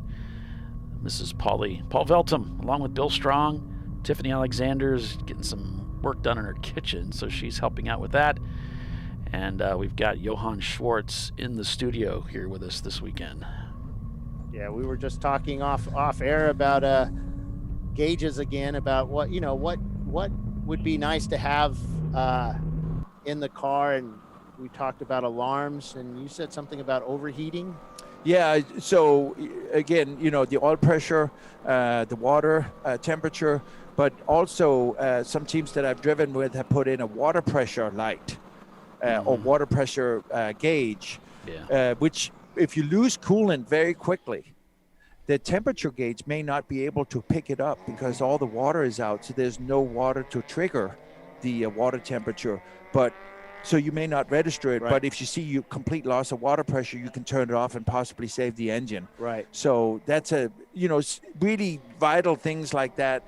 Voltage, obviously, you can also do, and that you can use as a voltage, but also if the belt breaks, right? Right. You can see if that. So there's a couple of those things I think that are important. I've driven a fair amount of cars that now you can set all the alarms. So if it goes below a certain oil pressure or certain water temperature, it'll actually throw alarm at you, and you tend to become a little lazy with the gauges then, because you're just expecting an alarm to come up. Well, one of the things we did, because our engine's in the back of the car, was we actually put a hose for the overflow up to the driver's window, so that if it started boiling over, it would shoot water onto him. That would be good for those situations, but for the situation where a hose blows, a big radiator hose blows in the back of the car, all of a sudden you've lost all your water. You have nothing to shoot up at the window. That's so right. Something like that pressure gauge would be a good way to go. Yeah, I was driving a car one time where it actually came in very handy. I saw, boom, instant loss of pressure, and you'd be able to turn it off. And the temperature didn't even go up, even though there was enough water, but I could turn it off that quick. Okay, wow. Yeah. Okay. And a lot of times the guys will say, no, it's not hot. It's at zero. Yeah, I know. It's getting cooler. It's really efficient right now. Yeah. Yeah. Yeah, that's not a good thing. But it's losing power because everything is expanding, right? Yeah. Your bearings are getting really hot. Oh, yeah. The cylinders are now welding to the piston itself. Yeah, fun times. So as we're watching the onboard, that's where it's the compromise in lap time. Now we're with the Team Infinity, and you can get some lap times by, in a sense, making the radius bigger. So you have to cut, you have to go down the curb, you have to exit on the curb and all that. So that's that fine balance of lap time versus durability. How hard do you want to be on the suspension and all that. So, some teams you'll see use the curbs, and you'll see some other teams maybe not use the curbs. And it's not necessarily that they don't know the racing line, but they've just agreed on, hey, we're going to make this thing survive 7 hours, so let's stay off the curbs. Right. So sorry guys, we have our spammer back up there again on YouTube chat. We're getting rid of him. Sorry about that. Yeah. So do you guys Tiffany, you got any questions for Johann? I think she stepped away, Bill. I think she stepped out to help her husband. Yep. Yeah, she's got a life. Yeah. Unlike us. Looks like they're black flagging a car with a 3 and a 2 in it. Kind of seeing what car number it is. Looks like a 3-digit number. No, maybe not. Yeah, maybe not. Nope, he was just leaning against it. Yeah, we got Tweed Motorsports back out there, so we'll show you a little bit of their in-car as we continue to speak to Johann Schwartz. It's kind of cool you have the speed on there. It kind of gives the viewer an opportunity to see how how much speed you actually carry through the corners. Yeah, that's one of those $2,000 a month options. No, that's they're providing that for Correct. us, not us. Yeah. Yeah. It's at the Centennial. Holly worked really hard on that. Okay. Yeah, I did. That's right. I worked really, really hard on that. So, Yeah. So Johan, maybe you can tell us a little bit about as teams are coming in brand new to the series. One of the things maybe they don't think about is the physical endurance part. What do you think is the appropriate way to prepare for a race? You know, there's the physical aspect as far as the amount of effort you're going to put into the car. There's the seating positions, but then there's also temperature inside the cabin. Yeah. Well, and that's why, you know, when we talk about the cool system, that is definitely worthwhile investing in to keep that core temperature down. And I think also if people are out there for an hour and a half, 2 hours, I think by the last half hour, 45 minutes that they run, maybe is not so much fun because all they are, you know, they're feeling overheated in there. So I think it's important for teams to put the cooling system in, maybe have some cool ducts in there. And but the seating position, pedals, steering wheel in relation, because if you're not properly mounted, you know, sitting in there, that could also be, you can start having very uncomfortable, seating positions. And sometimes I've even seen people start hurting their backs because it was at the wrong angle. And then it makes it no fun driving the car then. Right. If you do put sliders in, because it is an endurance race and there's different sized people, you know, make sure you get a really good sliding system and that it's properly bolted in there. If you were to hit something, there's a lot of energy in that seat that is still moving if you hit something. So you don't want to be moving around and hitting the roll cage or even go into the window net or something like that. Keep in mind the window net is really not there to keep you in the car, but is to keep debris out of the car. Yeah. Well, and I noticed, Johan, that when I was racing earlier this year at Gingerman Raceway, and the temp got up into the 90s in the ambient temp. So when I got in the car, and I am a delicate flower. I got to have my cooling system. I got to have my drink bottle and all that stuff. But so I got in with all my life support systems into the car, and I got going, and none of that stuff worked. Yeah. All of it broke immediately. I had nothing except my prep. I always make sure I'm very well hydrated going into the car, and I found again and again that saves my butt.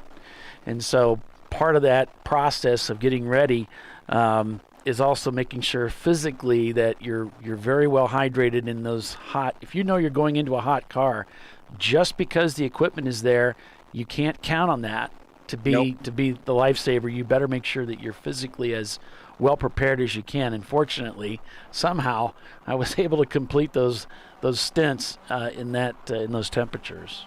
Yeah, and I don't know if you had a drink bottle, but that is something that I think is also very valuable to have, even if it's hot water. Just if you get some liquid in your body, because if you think about every time you get out of that car, how wet your suit is, that is a lot of sweating. So the body really needs to have that hydration. And if you have to kind of, sip a little bit during the green flag, but certainly during yellow, I take every bit of advantage of it, and it requires a little bit of logistics with having bottles and names on it and all that. But with a 5-minute pit stop, it doesn't eat into any of your time in the pits. It's easy to do. So it's well worthwhile. Did you have a drink bottle in there? Have you driven cars with drink bottles? Yes, I have my own drink bottle, but that too was not working. I was having problems with that, with the length of the hose. So I just wasn't, I didn't prepare well to get the hose length right, and so I couldn't use it. So it was one of those situations unusual by far, but this is one of those things that I think a new team owner, a builder, needs to consider, that although you do have to have the performance, you also need to have these driver comfort things going on too. You need to have the basket for the long acre bottle. You need to consider having a cool shirt system installed so that you can support your drivers. Maybe you don't need that stuff, but you're going to be renting seats out. You better have it prepared, because otherwise you might find yourself having to make unscheduled pit stops to change out drivers. And even the most hardened drivers, we had it happen, I think, at that same race. Yeah, we did. We had one of the R-Bank team drivers. They call him the Machine. I mean, he's tough as nails. Got overheated in that race car, couldn't finish the weekend. They had to bring another driver in. Actually, our team captain had to go down and drive their car in the stint, and then they had to fly another guy. I mean, it's just, if you're not prepared, even the best veteran teams, it can come back to bite you. You know, the human body can only do so much. Yeah, we got a yellow on the front. Can't see why. Oh, we got a car stopped down there at turn 1, Bill. Dangerous place, yes. He's in the strike zone. So good stuff, Johan. I have actually turned on that you must be a subscriber to Champ Car or to the YouTube channel to comment. So please subscribe to us. We need to keep some of these spammers off, and that's, I think, one of the best ways we can do it right now. Yeah, sorry good about idea. that. Good idea, Bill. Thanks for doing that and moderating that thing for us. That looks like that car is cleared. Got things going again, so... That's a scary corner to spin in. You don't know how far you're going to go, right? And I've been down here during an IMSA weekend where a Lamborghini spun and ended up with a back up on top of the tires. Now, when you're out there, that looks like a huge football field size. I mean, it just looks like there's so much room out there. But when you're approaching it at 130 miles an hour, it's not very big. It's not very big. And if you were to look at an overhead view of that corner, it's not a true 90. No. It actually is a little bit decreasing. Yeah. So if you come in with a lot of speed and then you start turning in, all right, you start turning in a little too early with high speed, you may run out of room on the exit. Yeah. So it's one of those corners that can bite you. And at speed, it seems like the track just comes down to a small little... It does. Yeah. Part of that is the decreasing radius. Right. I think we're coming down that front straightaway here in the Floridian car. And I know there's a lot of difficulty seeing outside the window from this perspective, but it's one of those turns that it's like you can put 100 cars side by side and then suddenly maybe 4, maybe 3.5. Well, I think we saw that on the restart yesterday, right? Yeah. Where we had, cars going side by side, and then you had all of a sudden another car that wanted to enter on the other side, and there's just not room. So it narrows down, and it's one of those corners that are also blind, right? So it's very important to keep an eye on the flagger, because you cannot see if a car spun out. And very often, if they go off the track, right? If they go off on the outside, and if they don't just, if you go off on the outside, you straighten the hands out, you kind of take a little bumpy ride, but you're fine. The people that start realizing, and then they start turning the wheel more to stay on, they spin on the inside. Now all of a sudden, they sit on the other side of the blind corner with cars coming up. So, man, you have to be alert there. And that's one of the things at Sebring, I think that a lot of people don't realize until they get here is the blind corners and how much you rely on those corner workers. Yes. I mean, they are so important. 17, you're doing 100 plus miles an hour, a couple of inches away from that wall, and you can't see around it. Nope. You're just hoping nobody's there. I came across a car at night that had spun and was sitting track center under the bridge with no lights on. He's trying to reset his car. I know. And that was the moment in life that I thought, you know what? It would be good to have reflectors on the side of my car, because if I got sideways, at least I could see what's there. Because it took me, you're going 100 plus miles an hour through there, and you're trying to figure out, what am I looking at? And every time you blink or think that you've gone another 30, 40 yards. Yeah. And you're just getting closer and closer to this guy. Luckily, I was able to get around him without too much issue. But if he had moved, it would have been a different story. Well, that's another dangerous part, right? If you are now coming up and you are, okay, the car is sitting there, I know I can move to the outside, and all of a sudden they move in. I've seen incidents like that where cars actually drive in, they would have been fine. The other one made the commitment to go around, and there you have somebody getting T-boned. That actually happened to me at the club course. The first year we ran here at Champ Car, we ran the club course, which is on the back side of the course. Yeah. And I came around a corner, and there was a guy stopped, and he rolled back, but I had already committed, and there was nothing I could do, and I ended up hitting his right rear tire. He messed up my right front, and it was a 280Z or something like that. So if that's you out there, I'm really sorry, but you just rolled back into me. Somebody told me that that's some dirt track rule or whatever, that when you get on dirt tracks, you're supposed to roll backwards or something. Oh, I don't know. And Maybe roll backwards to stay off the racing line. Yeah, maybe, but that was the racing line was around him, not into him. So if you do get into a spin situation, right, that's when the people, the expression of both feet in, that's a 3-pedal car. They kind of make reference to clutch in and brakes in. If you start spinning, you are staying consistently off. If you start coming off the brakes, all of a sudden the steering tire will take over, and that's when you become unpredictable. Yeah, the car starts footballing across the racetrack, but if you're both feet in, Johan, you're moving in the same direction, right? Yeah. Your car keeps traveling the same direction, even if it's spinning. You're going in the same trajectory, and people will know where you're headed, right? That's exactly right. So but the minute you take your foot off, right? We've seen that in, when you see it at NASCAR, right? And all of a sudden they take their foot off, you can see the tires start rolling, and now the front tires can start steering again, and they come down or whatever they do. Yeah, one of our viewers says he's never had either, and he's afraid to drink it. He's afraid he'd have to pee in the car. I've never had that. You won't. You'll be fine. Your body, once your bladder's empty, what your body starts doing is pulling those fluids from your stomach, and it goes into your bloodstream. You won't have to pee. If you're sweating, the body will keep it. You'll be fine. But I understand his concern. Because you don't want to be in a car and have to pee. That is not fun. Yeah. And we're only doing 2-hour stints, so it's not like we're doing 6-hour stints to where Where drivers get into trouble with that is, and I talked, and Randy's got it. Randy. You want to talk country? Randy Post. I love country. Let's talk country. No, we don't want to talk country on this show. No, but Randy Post talks about a funny story where he was all hydrated, got in the car, and went out and they started doing yellows, and this went on for like an hour at Rolex because weather was such they couldn't go back to green. He was stuck out there doing yellow flag laps for hours, for very long periods of time, and had to pee. But once you get out there and get going, Johan, isn't it? You don't really have a problem with that as long as you void your bladder before you get in the car. Isn't that typically the case? Yep. Okay. And it's important to get maybe not straight Gatorade, but mix it so you get some of the electrolytes in there, right? So the body gets that. Sometimes water is not enough. Another thing that I drink is the Pedialyte, which is also good. Yep. Pedialyte. Yep. You buy that in the baby section. Right? That's right. Yeah, they use it for kids that when they have the scoots, and that gives them those electrolytes back. So which is the one that old people drink? No. Insure. So I guess Insure's not the preferred drink for race car drivers. Yeah. So. Got a white flag coming down the front straightaway. Safety is on course. And the safety flag is in. You really have to give it to the corner workers, right? I mean, they have to be alert for 7 hours. Right.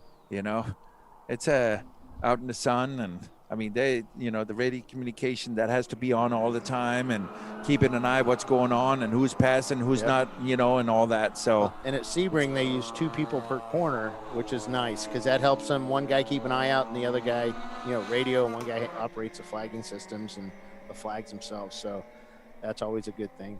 Yeah. No, it's a very important job. Well, like we said, you're going around some blind corners. Most of your safety is relied upon that guy giving you a good. Yeah. I'm just watching the safety truck taking a shortcut onto the club course, going back there to getting off track. So looks like safety's cleared track. Just went to the right. There is where that safety truck went before the bridge. You out there in the car or sitting in the pit, you're focused on one car, right? But there's stuff going on the track all the time that these guys have to pay attention to, right? That you guys have to look at, make calls on, notes, whatever it may be. So it's a lot of stuff to keep track of. So what's one of the funniest stories? There's a car off to the left there with the safety truck. So what's one of the funniest stories you've seen and that you have from racing that you can talk about on the show? Sure. What's the one of the? I mean, I've always I always think it's fun to watch the pit stops. when the pit stops, I'll never forget. It was at Daytona, and a team out of Atlanta, they were racing a front-wheel drive car, and they were yelling and to each other the whole time doing that. I was watching just from a distance, right? And the guy gets in the car, he doesn't have a Hans. And so the guy that just got out of the car, he's like, okay, I got mine. And he unbuckles his and puts it on. You know, it was total disaster. And, you know, they didn't know who was doing what. And the car leaves and each other gives high fives. What a great stop, guys. Great stop. So, you know, it's really fun. I love to observe stuff like that, you know, when it's such a hectic moment, right? Yep. And then, you know, it all the perspective. It was fun to see them celebrate, and from my side, it looks like a complete disaster, right? Right. And they thought it was the best pit stop ever. The best pit stop ever, right? The guy wasn't even have his equipment on, right? And they're throwing and they're yelling at each other the whole time. Visor down too, and all that stuff, right? Yeah, that's funny. So that part I do enjoy. But there's a lot of, you know, the camaraderie that's here. You know, a lot of times you continue the conversation from the last race you were racing, right? You're like saying hi and what's going on, and you got the car ready again, and good to see you again, and you may be racing each other, and you know, so that's part of the whole fun. Right. Yeah. Really, really good camaraderie, and it's nice to see. I think I may have mentioned that yesterday too. You know, if people can help each other out. We were last night getting the car ready, and there was a couple of teams that are racing in E36 as well, and they came over and, you know, do you guys have this? And yep. You know, the guys pull out the Blake and Ray, that is the principals of the team, right? Pulls out parts, and here you go. We're racing each other, right? But they want to see cars out there. They're helping each other. Yep. So. And that could come back to help you later on. Absolutely. You know? Yeah. But I don't even think that's the way they think. They just want to be helpful. Right. They don't have an ulterior motive. Yeah. And that's cool. The camaraderie, right? At the end of the day, we're having a good time. Yep. So we're racing for a trophy. Well, and I will tell you, when I hear about those trophies, I mean, people really want to have these Champ Car trophies. It's amazing. So we visited some high-end racing guys, and they had a couple of these trophies, and they talk about how people come in to look at their Rolex Win trophies and their other trophies, but they always focus on the Champ Car trophy or Chump Car too. And they're like, what are these? I mean, this is a cool trophy. I said, it takes away from all their others. And well, I think and you that's know, funny. Even the people that may not have won big trophies, but they're like, I want one of these trophies, right? Yeah. I mean, that's a big deal for them. So cool. Yeah. And that's kind of why we did the class. That's part of the reason why the classes have stayed here, because we just passed more of the hardware around to the teams that would never really, may not ever get up to the first place, because we run it like a true traditional endurance race where it's overall, you know, but adding the classes has really helped these guys. And I know that you see the social media posts about how they won at Daytona A class or whatever, and they're just so happy about it. And I'm going through going, they won. Oh, A class. Okay. Yeah. But I think it's good you have that, right? To have you are racing cars that are kind of like in the same category, right? And when you look at it, and you don't see necessarily people having the overall screen up.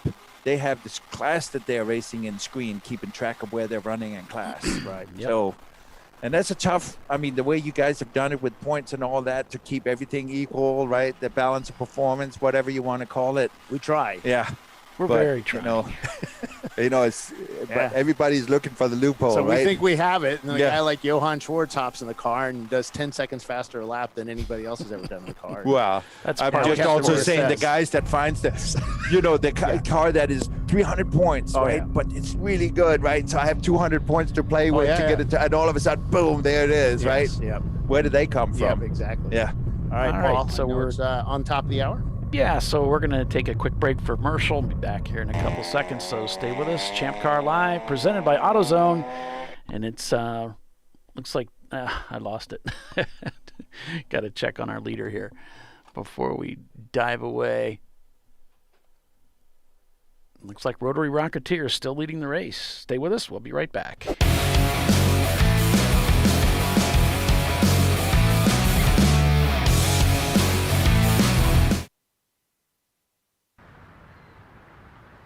I probably need new tires. You do. What if they sold tires online? We do. We're TireRack.com. They could offer lots of tires. We have so many tires. And help you find the right tire. It's called the Tire Decision Guide. Oh, and they could ship them to a nearby mechanic. We shipped over 7,000 independent recommended installers. This is an amazing idea. Sorry. TireRack.com, the way tire buying should be. I did it. You see how it's... That's it.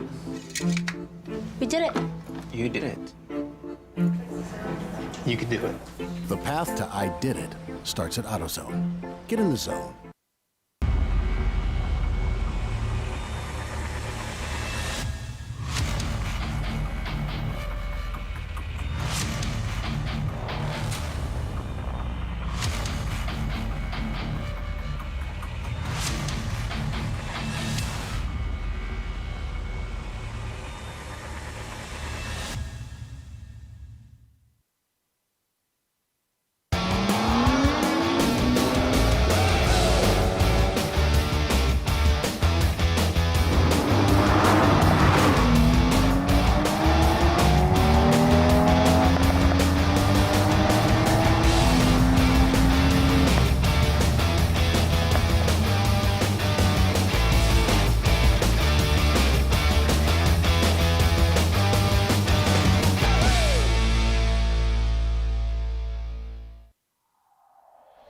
Discovery Parts is a veteran-owned racing and safety equipment company.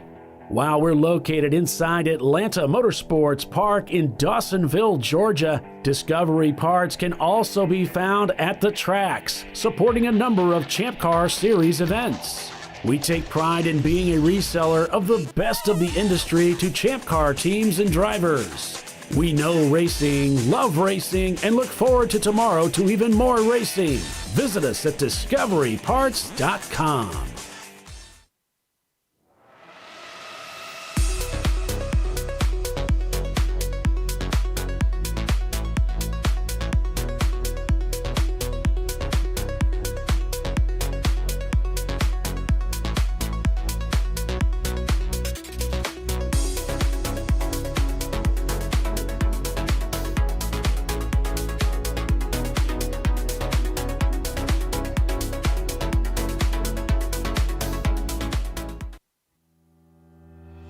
Lifeline USA is a leading manufacturer of onboard fire suppression systems. Lifeline's continuous commitment to research and development ensures that we supply the most innovative and cutting-edge products available. Used by the majority of the world's motorsport championship-winning teams and constructors, Lifeline has a proven history of success. Lifeline offers a complete range of fire suppression systems for all budgets and needs, and we continue to push development and limits on both extinguishment materials and our patented delivery systems to make the race car environment almost as safe as sitting on your sofa at home.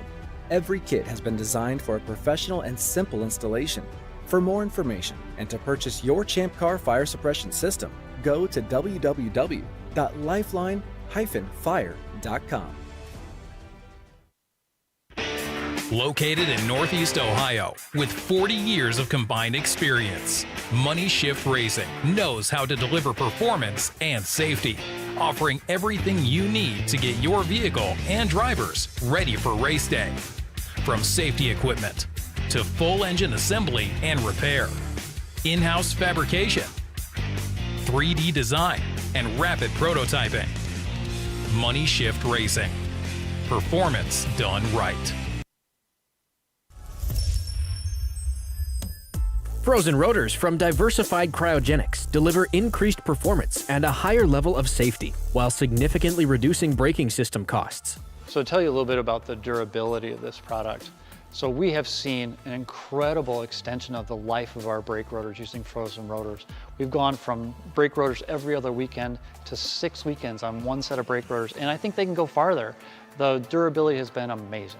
And it's been a fantastic season, and man, a lot of that is due to the way our car can brake on those frozen rotors. For more information, go to frozenrotors.com.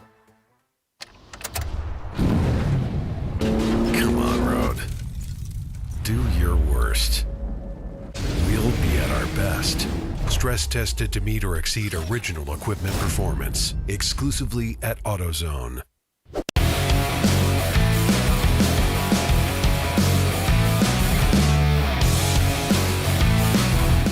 Welcome back to ChampCar.Live, presented by AutoZone, the TireRack.com Champ Car Endurance Series race.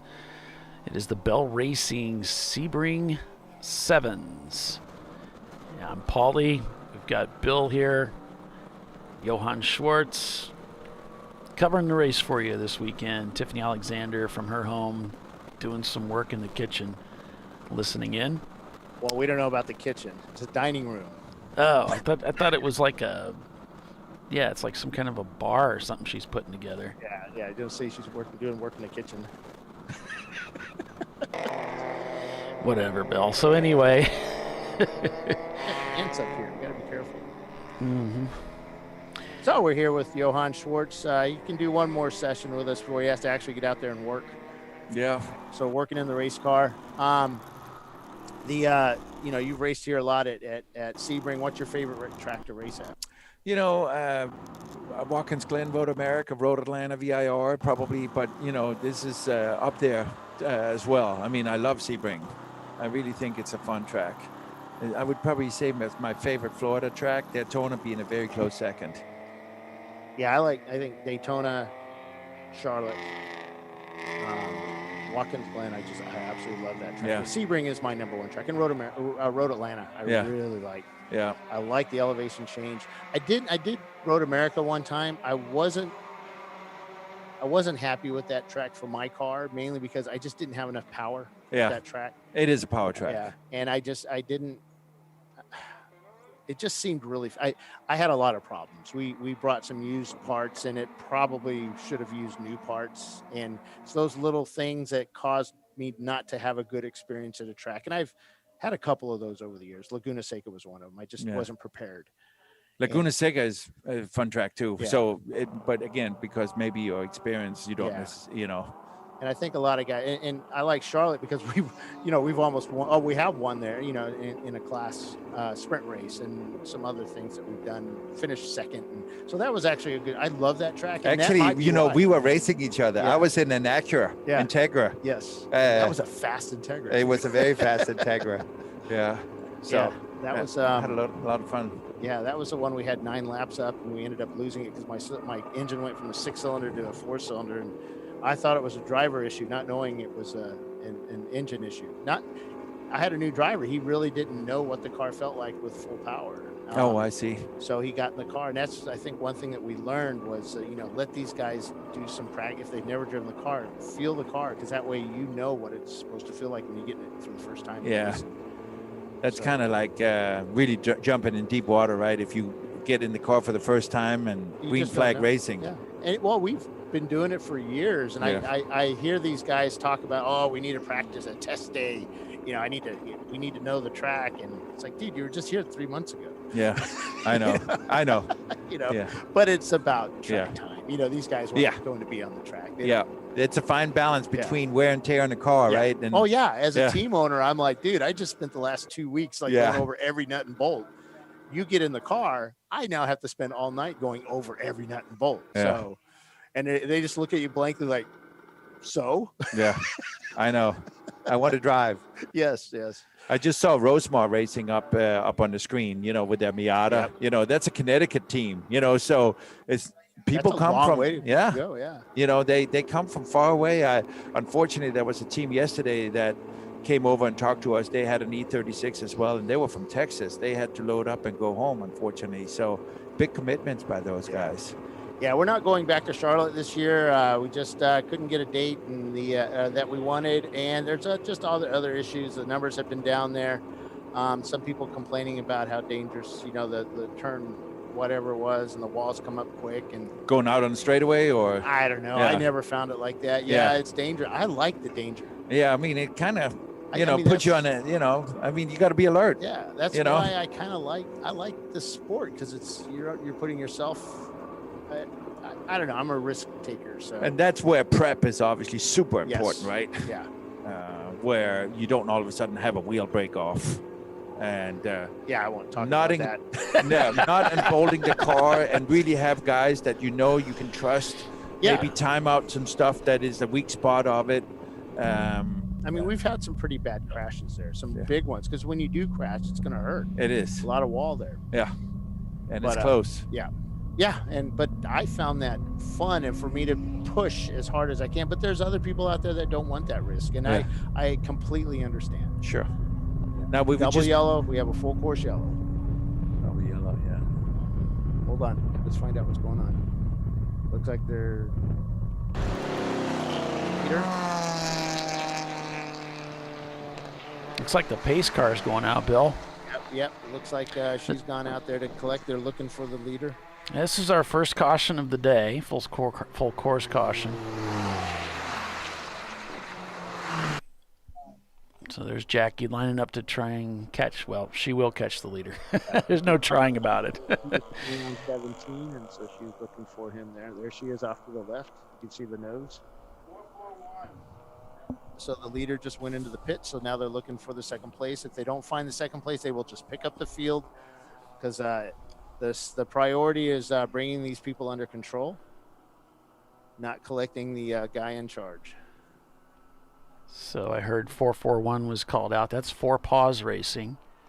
I don't know if that's the car that's been stricken or what the story guys is. On the other side of the track, they will just pick up a car. It's unfortunately somebody may gain a lap or lose a lap, but that's life. Looks like that's the car she's trying to pick up, which is a Toyota FRS something or other. Why anybody would race a Toyota, I don't know. You know. It's an EC car. You know, I have a trivia now. If you guys have a, that FRS, you know what it's, it has an 86 on the side of it, right? Any idea what that 86 comes from? Yeah, it's back in the mid 80s. They had the AE86, which was the chassis code for the Corolla GTS here in the States, or the Corolla GT the rest of the world. And or there was other names for them in Japan and Australia and such. But I actually owned a 85 Corolla GTS, brand spanking new off the lot. I was really upset when I went driving down the road and I went to put a cassette in the cassette player, but it didn't have a cassette player, just an AM radio with a blank that looked like it was a cassette. They got you. They got me. But it was a great little car. I ended up racing that in solo. That was the first car I ever raced in solo. But do you know why it's called 86 now and 86 back then? That was the chassis code. No. It is actually what's known as a square engine. It has a bore of 86 millimeter and a stroke of 86, which makes it a 2-liter. So how did they know it was a 1.6 liter? Back then? Yeah. It's always been a 1.6. So it was a 1.6. So no, that wasn't it. That was the chassis code. I thought so. My trivia didn't work. You actually, okay. Yeah, because it was a 1.6 liter twin cam 16 valve. It was the first 16 valve engine. I love that engine. Not mass produced 16 valve engine, other than the Cosworth for the Vega, and I think the overseas the what do you call it? Escort had a Cosworth in it as well, 16 valve, but they were they had issues with no low end torque. They had developed some butterflies that went into the intake manifold that basically made it at 4,000 RPM, made a huge rush of air go in there, and that helped beef up the mid-range and low-end torque, which made that engine pretty quick. Now it was 113 horsepower or 112 depending on which car you had. Yeah, they came in the MR2. I shouldn't have asked this question, because you know Toyotas, and MR2, you are head of the club too, right? Well, Johan, welcome to my show. This is what we go through. We try not to talk about MR2. We try not to bring up Toyotas. But that engine actually was an amazing engine. Oh yeah, it was actually. And I'm surprised I don't see MR2s with that engine out there. Well, they're heavy. Okay. They're really heavy, and that engine is, like I said, 112, 113 horsepower. Yeah. When you take the L-Jetronic off and you put the D-Jetronic from Europe on it, it goes up to about 120 horsepower. But still, it's really peaky power. There's not a lot under the curve, no torque. And so it tends to not do well in the series. And the engines it came in are MR2. Yeah, well, the cars they came in just don't have big tanks. I see. They're kind of 10-gallon tanks, and it's just not conducive to. So they didn't have Champ Car in mind when they built it. Yeah, we've had a couple of Corolla GTSs race with us, and some guys will bring in the later Gen 4AG, which is the 20 valves. And yes, they're pretty quick on acceleration, but they just have no torque, and they just can't come off the corners like they do. Gotcha. Now, in Japanese cartoons, they do really well. You know, those I forget what they call those things. They do really well in those cartoon Anime. shows, drifting and stuff anime. like Okay. that. But because they made it really big in the drifters world. So back in the Oh, really? 90s, Okay. yeah. Oh, And yeah. at one point, the 4AG and the Corolla were the car of choice for club racers around Europe. It had taken over from the Escort, the Mark II Escorts. Okay. And then later on, the Sierra kind of became the Sierra with the Causers kind of became the club racing car. So. Well, I remember there was a Corolla Cup when I was racing in Denmark. Yeah, there's a bunch of them. Yeah. With that engine Yep. in it, that 1600. Yep. So. Yeah, it was big. I was over in England when the Corolla Cup was over there. Now, also they had one in Germany and also one in England as well. But it was the club racing car of choice because they were everywhere. Yeah. And that's when I kind of learned about there were some vibration issues with the engines. So I've seen cars here where we've had problems with fuel rails cracking. We've seen oil pans kind of not doing things, or just the engine's not working right. And I go back to my experience with Corolla when some racers tried using aluminum oil pans on it. They were losing the top end, the head. Parts on the heads were breaking, camshafts and the whole bit. And it came down to the pan wasn't stopping some frequencies. Oh, really? And, Interesting. Yeah, and if you put a steel pan on it, they went away. Interesting. So the frequencies were causing it. And we've had some problems with Porsches where they'd run a really long fuel rail on that 6-cylinder and they would break, they would crack. And it was suggested that The there's harmonics some or- harmonics were causing this thing. And one of the fixes I saw for some straight sixes in England on the Opals, the big Opal 6s, was that they would run a two-piece intake or two-piece fuel rails because they would get those vibrations and harmonics and it would cause things to break and crack and slip. And that's interesting, So, right? All yeah. those little things Yeah, that that you that if you are building a car for the first time and kind of Yeah. take, all the R&D that you have to go through and can hurt you in these races. Yeah, one of the thing I lived in England for about 11 years, and one of the things I did is I bought all the racing magazines I could and just reading about all these cars. And when we came up to Lemons for the first time, I was like, man, I've lived my whole life. I've studied all this stuff and now I get to put it into practice. I thought I knew everything. Man, I knew nothing. I knew nothing. It was just all theory. But when you actually try to put that, some of that stuff, it didn't make any sense. Yeah. We overdid it or underdid it. There's still a lot of stuff you do, Bill, that doesn't make any sense. But Exactly. Yeah. Exactly. But I have a trophy. It is interesting, the what teams have developed, right, to keep these cars running as well as they do. Oh, yeah. The reliability and everything, every little thing. If one little thing doesn't work, right, that puts the car out of contention. Yeah. So, it's interesting some of the knowledge that some of these guys have over time from with the experience of the cars. I mean, we ran here. I don't think we would have won this race, but we were chasing down KSR. We were second or third at the time. And we were chasing them down. And all of a sudden, my driver came in saying, hey, the throttle's not working right. So we came in, or the shifter wasn't working right. So I'm like, it's not the transmission. Normally we had transmission issues, but we had a problem with our shifter cable melting against the header on this V6. Now, we used a swap engine that was never designed for this car, and the shifter cables came out in a certain place where they would interfere with the header. And we had tried running some of those over-the-counter heat shield stuff, and never really worked, but it melted. And the guy came in, and I'm like, oh, I can fix this. I started working on some stuff and some rig to put it in place to kind of hold this thing stiff. And I just happened to push down on it. Now, this is about 40 seconds later. I pushed down on the cable, and it snapped into place. I was like, shift it. And he goes, yeah, it works fine. Sent him out. Well, if I had just had him come in and push that down over, 5 seconds in the pits instead of 40 seconds, we ended up finishing fourth instead of maybe second that race. Yeah. And it's those little things that if you're not ready for, you just, it can ruin your whole day. Yeah. Fortunately, you were able to fix it, right? Yeah, we were able to fix it and get our You've drivers seen some back out guys there. that are getting out of the race because the 5-cent parts fail and yeah. they can't find Yeah. it, or it's too difficult to change. Yeah. Well, I saw a team yesterday, one of the Porsches, its car's all beat up, and he's like, oh, our days are over. And I was, dude, are you kidding me? We've, just take a hammer and hammer that out. And he's looking at his Porsche again, a hammer and a Porsche. No, that's just not what you do. But it's one of those things, the teams that can just persevere through this and just hammer it out, put some duct tape on it, send it out, Send it. Yeah. So I saw the cleanup truck heading through turn 1, but not emerging from turn 4. So they might be doing some work over there. I can see lights over there, but it's like around turn 3, but I can't see what's going on. And there's something happening over in that part of the track that they're working on. So this might go on for a little bit longer. And this is during this time, this is also really when things become a team, right? I mean, strategy calls, when are you coming in, getting a driver ready, you get this full course yellow, it may be a little bit sooner than planned. Can we make it still on fuel and not have to do an extra stop? So all kinds of things are being taken into consideration, which makes this so much fun, right? Absolutely. Really, truly a team effort. You got all these guys pitting right now, taking advantage of the caution, the first caution of the day.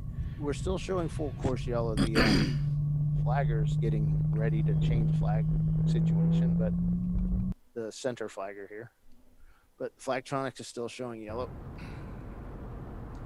So that's another thing. As a team, you need to be ready for anything that happens. Because I know that, like with Troy, and we kind of guessed, but Troy was really good at predicting, being ready for things like this. He would always have the driver and crew ready within a certain amount of time from their stop. Let's say 20 minutes to go. That's his fuel window. So if we go full course yellow, if the guys get ready, move it, just dive in now, get in there. And you see a car impact a wall or something, you need to be ready. And when they throw that double yellow, get in, because pitting under a double yellow, we're back to green flag racing. When that car comes across, when you dive into the pit, you can save yourself a ton of time. Oh, when you start to get in the fuel window, everybody looks at each other and says, man, it would be nice if we had a full course yellow now. Right? So especially if the competition has just pitted on the green. So that's one way to get ahead of it. And so that's also where you take things into consideration, where when you start to go towards the end, maybe 3 hours to go, you kind of start running the race backwards, right? So you start to see, okay, what do I have for buffer? Can I come in 15 minutes early and still make it on fuel towards the end if it's all green, right? So all those things get into consideration also. Now, do you ever get team owners that tell you you're in the last stint of the car and he says, all right, I want you to go out and you just do fuel conserve mode. You pull it back, and then when I tell you, then you can go. Sure. Because then he knows he's made it. Yeah. And sometimes I've been in cars that actually does a fuel calculation, so they know exactly what the consumption is. So you don't have to guess how much fuel you used under yellow. It actually it was cool. has a running meter. I was downstairs yesterday during kind of the last pit stop, and I watched the Salins guys. They had a really nice pit lane setup. They have a computer down there with a screen that tells the location, shows the location on a map of where their car is. Also gives the amount of fuel they're using per minute or hour or whatever, and how much gas is actually left in the car. And it's down to the liter. I think it was liters they were using. Sure. But and we're watching him, and you could see the driver kind of back off a little bit on the throttle. He was coming off the throttle a little earlier for each corner than he was the previous laps, and just trying to save that fuel. And then as GBU came down pit lane, he had maybe half a liter of fuel left. Yeah. I mean, it was that close. And I asked Riley, I said, do you guys kind of do that too? And he goes, nah. Yeah. Yeah. We just know. Riley is pretty smart. Yeah. That obviously says everything about how they prepare the car. I was fortunate enough to drive for them in a 24 hours at a VIR when they were running the probe. Oh yeah, okay. I was in the probe at that time, and had a blast with it. Right, how they prepared the car and lowered it, and within the rules. So, right. Being able to, when you can coast a little bit, that does save fuel. You don't necessarily lose a lot of lap time, but the coasting does. Obviously, you're not on full throttle. The car is still traveling, so you do compromise the lap time a little bit, but the fuel savings that you get, so you don't roll into another fuel stop, is obviously the 5 minutes that you can potentially save. Right. You can't make that up on lap time. Now, we've seen Riley in the IMSA series. we watched them at the PT Le Mans, the one Doc and I went to a couple of years ago, that they were leading the class, and right at turn 10A, the car ran out. Well, as the entrance to 10A, the car ran out of fuel. Correct. They Ben had actually, which is their crew leader, he predicted that the car. He told me later. He says, "Yeah, I told them the car will run out around 10A," and sure enough, it did. And they had to push it because that's kind of what they do. I saw that race, and it's one of those, you're leading, right? Yeah. Stay out, because I mean, we know we're not going to win if we come in for fuel. Right. Maybe there's a yellow, maybe there's a couple more fumes in there that can help us around, whatever it may be, right? So that's what makes endurance racing extremely exciting, especially if you know that if the commentators are able to get some of that knowledge to know, so you as a viewer can understand what the team may be up against, and they have to stretch to get another lap or two out of it. Right, and they may run out of fuel. So, it's just there's so many things that you just don't know until you get there. Yeah. So an interesting fact about that, from the endurance perspective, like the Porsche, the BMW, a lot of the factory teams, they don't want, even though it's a two-pedal car, they do not want their drivers to left foot brake, because they don't ever want the guy to overlap the brakes with the throttle. Sometimes you tend to do that if you're left foot braking, you stay on the brake and then you start feeding the throttle as you come off. And that can mean a lap or two in extra fuel consumption. Oh, wow. So that's why you have to right foot brake when you're driving for those guys. So you can only be on one pedal, because the fuel consumption is that important to them. Interesting. Yeah. So, there you go. The old. Okay, I'm ready to sign up then. The old Kenny Schrader Camaro I drove a couple weekends ago, that had a right foot throttle and a right foot brake, which I thought was a brake, but it was actually the throttle. Their whole pedal box was moved over to the left. So I went into turn 1 at VIR, hit the brakes, and the car accelerated. I actually hit the accelerator pedal on it, and freaked me out for that millisecond. Your mind is, by the time your mind is processing what's going on, you've now gone 30, 40 yards. Luckily, I was able to make it around the corner, but that was one of those scary moments. Yeah. No, that's never. But I ended up left foot braking it, because my left foot, that's where the clutch is. Yeah. And boom, right on the brake. It's like, oh, okay. Yeah. This is interesting. So they would actually have engineers, because a lot of those guys would also sprint race, right? Where they could left foot brake, and they came from Formula cars, where it's a two pedal, so you left foot brake. So if the engineer saw on the computer that they were left foot braking, they were told you cannot do that. So pretty interesting. Yeah. Yeah. And it's that much fuel, and 2 laps is a lot of. A lot. If you can keep accumulating a lap, right? Yeah. Then all of a sudden you may save a stop, and you know how close those races are. And track position is everything. And that's when you never get invited back to that team again. Yeah. Because you get fired, you get taken off the payroll. Yeah. So that Porsche that just went by, the silver one with the orange on it. Yeah. That turbo is just very intriguing to me. That's the Floridians. Yeah. Yeah, that's a pretty. That's a cool car. setup. Yeah. For those of you that may not have seen, 421 is being black flagged. Passing under yellow. I have a 412 is level 1 racing, which is our leader. Find out. And Tiffany, if you can back your mic down there a little bit. Okay. Yeah. Thanks. Better? Still hot. Huh. Yeah, I don't know which one. I asked them, but they're dealing with a situation right now. There's a car stuck at pit in, which is kind of a dangerous position. Lots going on here on the track between the Tweed guys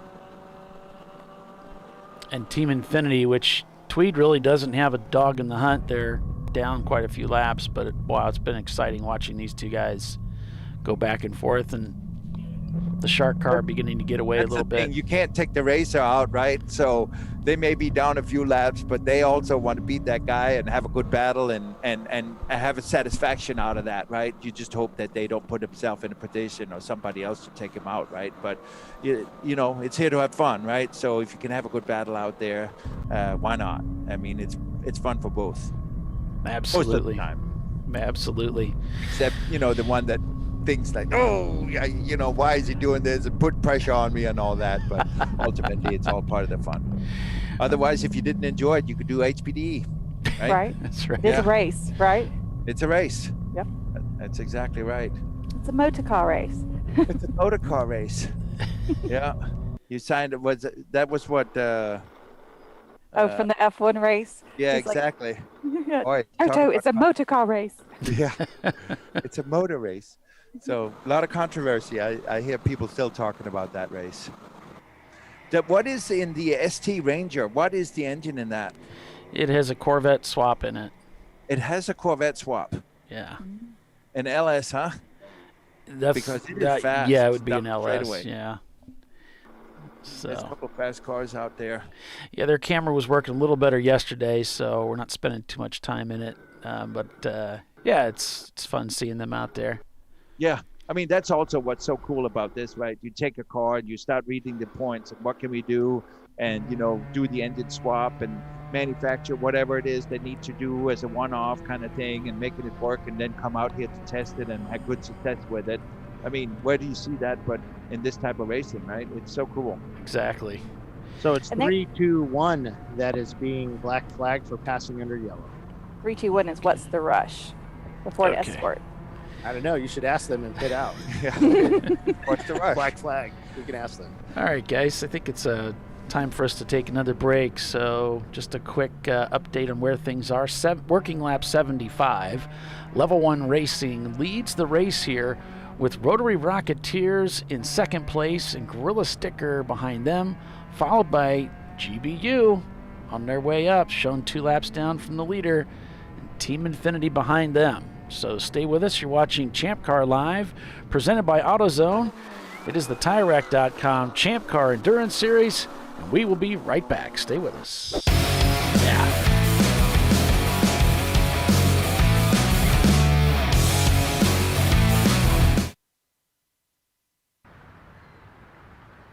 I probably need new tires.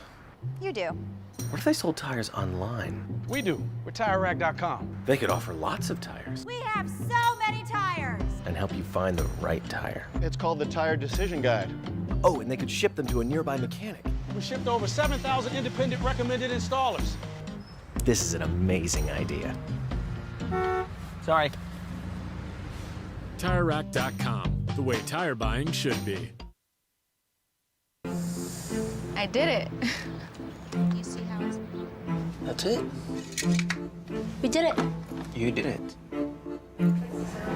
You can do it. The path to I did it starts at AutoZone. Get in the zone.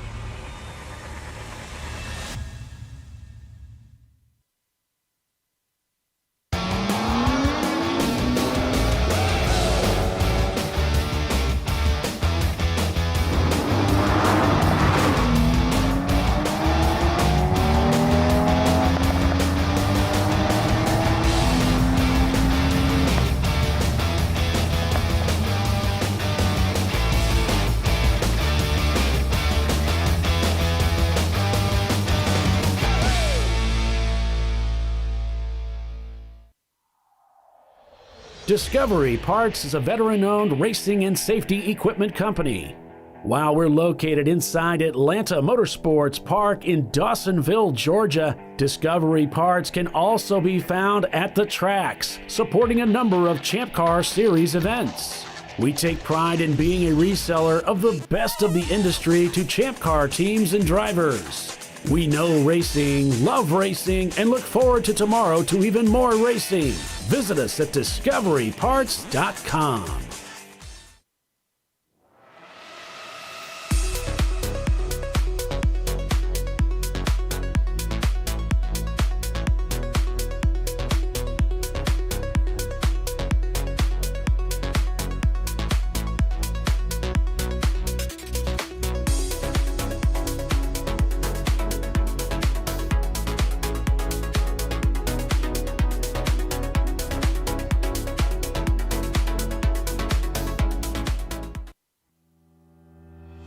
Lifeline USA is a leading manufacturer of onboard fire suppression systems. Lifeline's continuous commitment to research and development ensures that we supply the most innovative and cutting-edge products available. Used by the majority of the world's motorsport championship-winning teams and constructors, Lifeline has a proven history of success. Lifeline offers a complete range of fire suppression systems for all budgets and needs, and we continue to push development and limits on both extinguishment materials and our patented delivery systems to make the race car environment almost as safe as sitting on your sofa at home. Every kit has been designed for a professional and simple installation. For more information and to purchase your ChampCar fire suppression system, go to www.lifeline-fire.com. Located in Northeast Ohio with 40 years of combined experience, Money Shift Racing knows how to deliver performance and safety, offering everything you need to get your vehicle and drivers ready for race day. From safety equipment to full engine assembly and repair, in-house fabrication, 3D design, and rapid prototyping. Money Shift Racing. Performance done right. Frozen rotors from Diversified Cryogenics deliver increased performance and a higher level of safety, while significantly reducing braking system costs. So to tell you a little bit about the durability of this product. So we have seen an incredible extension of the life of our brake rotors using frozen rotors. We've gone from brake rotors every other weekend to 6 weekends on one set of brake rotors, and I think they can go farther. The durability has been amazing. And it's been a fantastic season, and man, a lot of that is due to the way our car can brake on those frozen rotors. For more information, go to frozenrotors.com. Come on, Road. Do your worst. We'll be at our best. Stress tested to meet or exceed original equipment performance. Exclusively at AutoZone.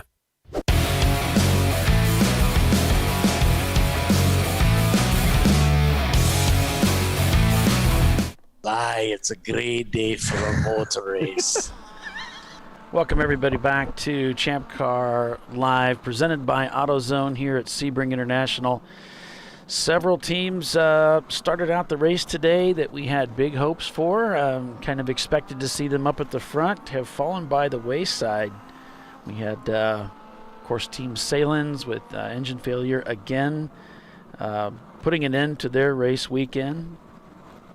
The Flying Ghost minivan having some problems still with that car, falling into limp mode. Brew Crew Racing with suspension problems. Team Jackie Yakes has fallen back deep into the field, into the round position 53. Valerian Steel, that was doing so well yesterday. Lincolnfelder Racing, glazed and confused, way back in the 60s. Just lots of problems out there for some of these teams putting, it's a tough track. They're getting beat up out there. Oh, yeah, and they've already done 7 hours of racing yesterday, so put another 7 hours on these cars today is asking a lot from these production cars from the 80s and 90s. And then we had a caution finally at 12 o'clock, which took some time to get the track condition cleared so we could go back to green, and Level 1 Racing took over the lead from Rotary Rocketeers. No big surprise there. It's a pretty fast team. Oh, we're back to caution again. Okay, full course. I think we've got some kind of impact near turn 16. Okay. Average right. Yeah, that's an area we don't have a camera on, so we might see something on an in-car camera, but turn 16 is that spot where you enter Almond Strait, the back stretch there. Oh, and some of this is, there's quite a bit of delay on some of these cameras. Oh, it might be this car. That's a tricky little section of the track. I've lost it there before. So they're sending out the safety car to pick up the field again. 4Paws Racing is shown not turning laps suddenly, so I'm betting it's a Toyota. Could be. That's an EC class car, number 441. The good, bad, and the ugly is gone. Oh, they're up to 4th, all the way from 70th. So they've made up they were down 4 or 5 laps this morning from their win yesterday. Yeah. They've worked their way all the way back up to 4th. Wow. Yeah, they're still shown down a couple laps, so they still have some work to do to get around the rest of this field. Impressive to get back up in the top 5. We still got 3 hours and 17 minutes unofficially here. The Floridians are doing really well, so it's showing them in 11th, but actually that's -3, so that'd be 7th, no, 8th, and there's odd numbers. There's a cleanup truck headed out to the site. I guess there was a car that stopped on track, and then somebody came through, might have hit him, and be right around this area here as they come through 15.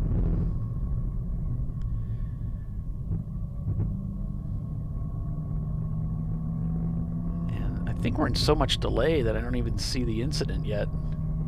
So we might have to go on board with another car. It looked like there was a car way off to the, way off to the left. Oh, driver's okay. side, way out, kind of near the barrier. Like way out there, okay. Way, yeah.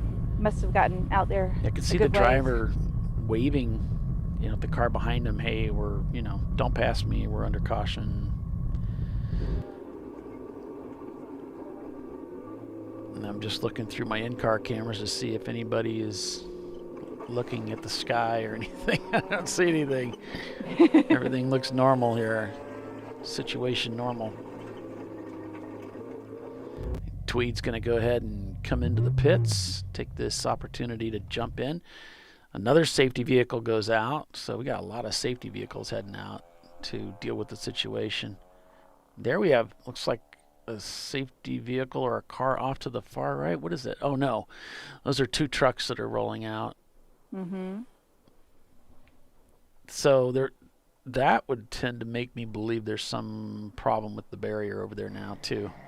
Something I believe we did have impact with the barrier, so then we have to something got moved. Address that. Yeah.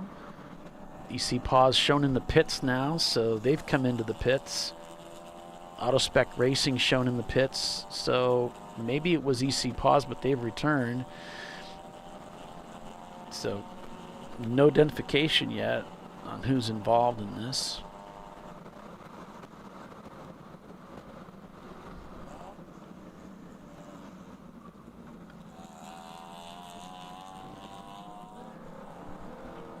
It's so far off to the left, I could make out any kind of identifying factors on it. that one. Yeah. But thanks for joining us, everyone, on ChampCar.Live. I'm Paul Veltum. Everyone just calls me Paulie. Tiffany Alexander here. Bill's off getting some lunch, and isn't that a wonderful break?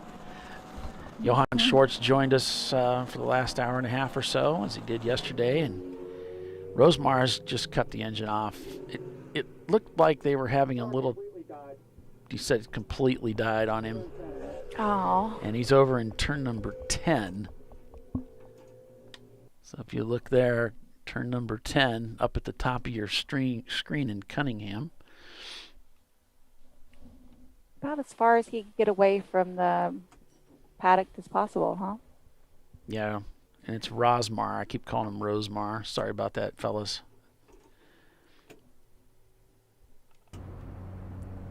Here's our leader. They've done a great job today. They've had a really great race. As opposed to yesterday, just the contact on that first lap did them no favors. No, absolutely not. And both these teams that had they had contact with Floridian, which did all that damage to the Floridian car. Now both these teams are out there having a good time. This is what they showed up for. Somebody we haven't talked about much is the Blue Steel Miata. They've worked their way up in the top 10. We're back to green. Looks like maybe a little delay on the camera in this car, though, but Yeah, blue steel. I don't know if it is what I think it is, but it's a. I can't remember the name of the movie that's from, but it's a Ben Stiller movie that me and my son enjoyed going and watching some of that stuff, that comedy. But the blue steel was the look. It's kind of like the smolder, it's the look you give to. Okay, is it Zoolander? Yeah. Okay. I think that was the look that he could supposed to stop objects from hitting you. I mean, you could stop an attack with the look of blue steel, and it didn't work. But it was just a lot of laughs. My son and I had a good time with that. And Ben Stiller's so funny. Yeah. And this week, now that I finally got a break in all my work with everything we've been doing, we're going to go see Ghostbusters, which I heard was really good. Dana, our CEO, we were having dinner at Barber. He said, you got to go see it. It's really good. So we're going to go check that out. And The Matrix. Are you just redoing everything from the 80s and 90s? I don't know. I think they're carrying it forward. It's not a redo. It's not a reboot. Good. It's okay. a continuation. Afterlife. A guy that used to work for me some years ago when we had the computer shop messaged me and said, hey, if you need somebody to go with you to see Matrix, let me know. So I'm going to reconnect with my old buddy Josh. Oh, that sounds fun. Yeah, his kids work at the... two of his daughters work at the local Cracker Barrel, and I go in there, and I just have a lot of fun with them. So always had a good relationship with their family. Friends that are like family. Yeah. Whoa. I'm guessing they got the car that had the impact, and they got the wall fixed, and they got the other car that stalled. Yeah, that maybe. Really quick. Yeah, maybe it wasn't as bad as we thought or something. Yeah. I don't know, but they had a car stall on the back street. Sorry, I just jumped in. Okay. Yeah, we're used to it. They had a cart straight. I think it was like 12. Okay. Stalled out, but I think they were able to get it off before the cars got over there. But they did go standing yellow for that corner. Oh, we do have the. Hold on, we got a yellow in the flag of the starter. Let's see what's going on. Yep. Yellow front straight. Waving yellow front straight. Okay. Yeah, car moving slowly there. He's kind of pulled over to the right there, Bill. Yeah, I see him there, yeah. Who is that? That's a BMW, isn't it? It says, because it says BMW CCA on it. Yeah. Looks like he's gotten going again, though, mysteriously. Well, the Bermuda Triangle is not far from us. Yeah. Still a mystery. Do people know about the Bermuda Triangle anymore? That was such a 70s thing. Yeah, now people go vacation there. I know. They think it's cool. Speaking of Bermuda Triangles, hey, if you guys here at the race this weekend, there are a bunch of photographers taking pictures, and one of them is MotorImages.com. They are out here with a full crew of photographers taking some pretty impressive pictures. They are downstairs right outside the tower here. They have a little booth. They can print out your pictures for you or give them to you in digital form. You can see them at MotorImages.com. I believe it was $150 for all the images that they take for you on the weekend. You can also go to MotorImages.com and look under this event starting next Friday, and they will have them all separated and sorted and by your car number, and you can pick them up like that, onesie twosies, or just buy the full package. MotorImages.com. We will also have that up on the Champ Car forum post where we do the after race reports, and that'll be up there. But MotorImages.com for all your track day and motorsports photography needs. They are here this weekend. A bunch of photographers taking pictures, and the ones I've seen so far have been pretty darn good, in focus at that. And I did ask for some how they get them in focus, because our normal photographer for Champ Car just can't get them focused. Man, you get a lot of flack for that, don't you? Yeah, and only because Doc really put a focus on my unfocused images. Get it? Well, he was such a good photographer. He was a professional. Yes, he was. So He was a very good photographer. the worst person you wanted to critique you is some guy that was really, really good at it. Yeah, yeah. Well, I get that from our other photographers too. One, a couple of them that run an IMSA as well. That do IMSA stuff. They're always commenting on it. So there Actually, was. let me use his equipment one time, and it wasn't the equipment that was the issue. So that if we just noticed their GBU just got another lap back as they came by level 1. So now they're only down a lap. And with 3 hours, 7 minutes, that's fast. They can do that. I moved him up to 3rd place too. And Bill Riley loves these being the underdog. Let's give him a couple more laps. Right? Oops. Let's see if he can cover. Let's give him another 5. See if he can overcome that. Huh? Right. How much handicap can you take? The consensus is in the show that we need to. He's gonna love Dana, it. the consensus is that you need to add another 2 laps of GBU. So I'm just passing that on to you. The internet. No. He's like, what? Where is this consensus coming from? Yeah, Dana always said consider the the source. To source. go to Dana's house and talk to him about it. Yeah. All right. I'll be. The over internet's there going to show up. The internet's going to show up. Well, thank you for not throwing me under the bus there, Bill. Pitchforks and fire sticks. All right. So that's the news from Level 1 Racing Camp as the GBU came by and got another lap back. So now they're just down 1 lap. So they're not on the same lap. They're still down a lap. They only have to come around on one more time. I think. They're still commenting about the internet. I think. I'm not sure. I shouldn't have said that because I'm not 100% sure. It just says 1 lap, and if they come by, if you look at this here, it's commenting that the indicator is 1 lap down on GBU. If this was to turn into a time stamp, because there's 28 seconds to something that was less than 2:45 when they come by, then they would be on the same lap. So that's something to keep an eye on. And folks, if you're trying to comment and for some reason you can't comment on our Facebook, our YouTube channel, please subscribe to it. We had some spammers on there, and so I needed to have better control over what gets posted. So I turned on you must be a member for at least 10 minutes before or a subscriber for 10 minutes before you can comment. Yeah, just subscribe to the channel. I would think they would get a message on that. And the Brew Crew cameras. Okay, we got another yellow out on the front straight. This one is not waving. This one is just a standing yellow. And the wind is blowing really hard out there, so his flag is basically vertical, so you can't really see the flag on the front straight.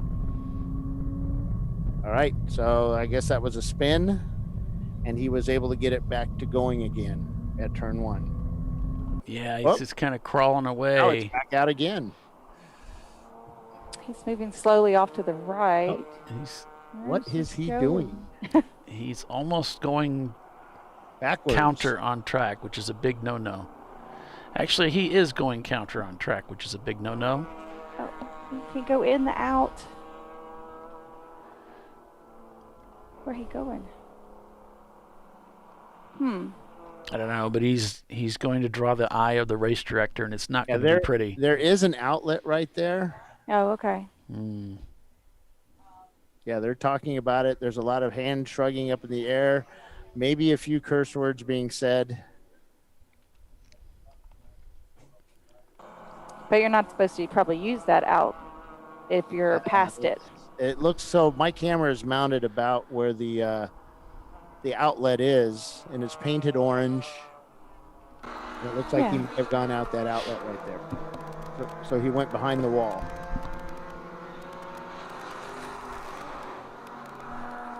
Yeah, GBU turning an even faster lap today than yesterday with that 2:28.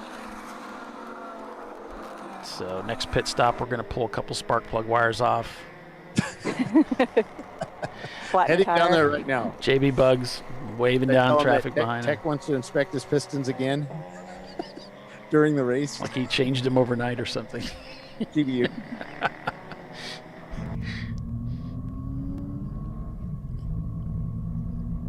Ray Frank just came Ray up Frank here to have up his there. lunch, sitting right beside me. Stuff a mic in his mouth right in front of him while he's trying to eat. Did you see that? See if he likes that. I moved it over to him. Okay, so JB going behind the wall. You're on camera. We're not putting you live on the show. No, I don't have you on the show. Not yet. Not yet. I think Ron's supposed to be joining us soon. Maybe wandering around in the background. Yeah, we're waiting for our lunches. Come up here. Can you scoot over one, Ray? I'm not kicking you out, though. Yes. Yep. Rosmar Racing made it back into the pits, and they're under the hood of that car checking it out.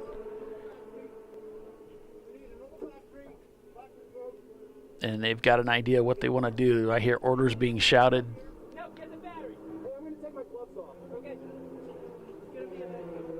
It's going to be a bit.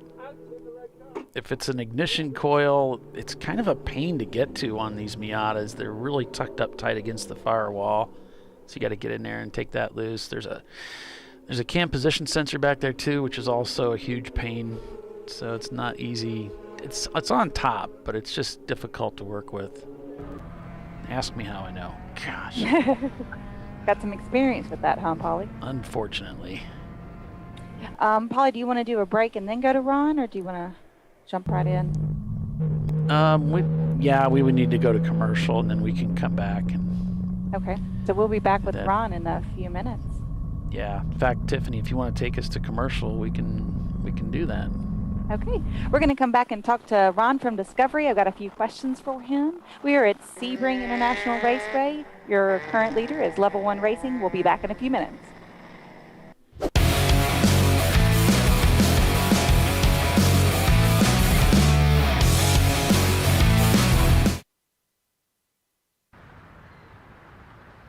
I probably need new tires. You do. What if they sold tires online? We do. We're TireRack.com. They could offer lots of tires We have so many tires. and help you find the right tire. It's called the Tire Decision Guide. Oh, and they could ship them to a nearby mechanic. We shipped to over 7,000 independent recommended installers. This is an amazing idea. Sorry. TireRack.com, the way tire buying should be. I did it. You see how it's... That's it. We did it. You did it. You can do it. The path to I Did It starts at AutoZone. Get in the zone.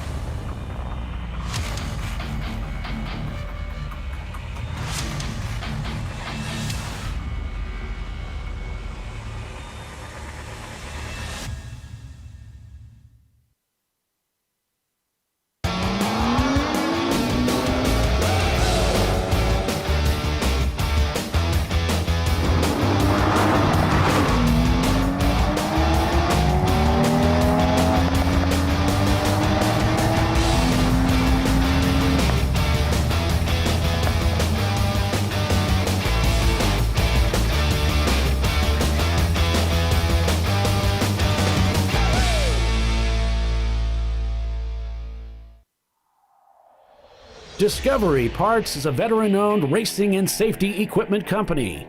While we're located inside Atlanta Motorsports Park in Dawsonville, Georgia, Discovery Parts can also be found at the tracks, supporting a number of Champ Car Series events. We take pride in being a reseller of the best of the industry to Champ Car teams and drivers. We know racing, love racing, and look forward to tomorrow to even more racing. Visit us at discoveryparts.com.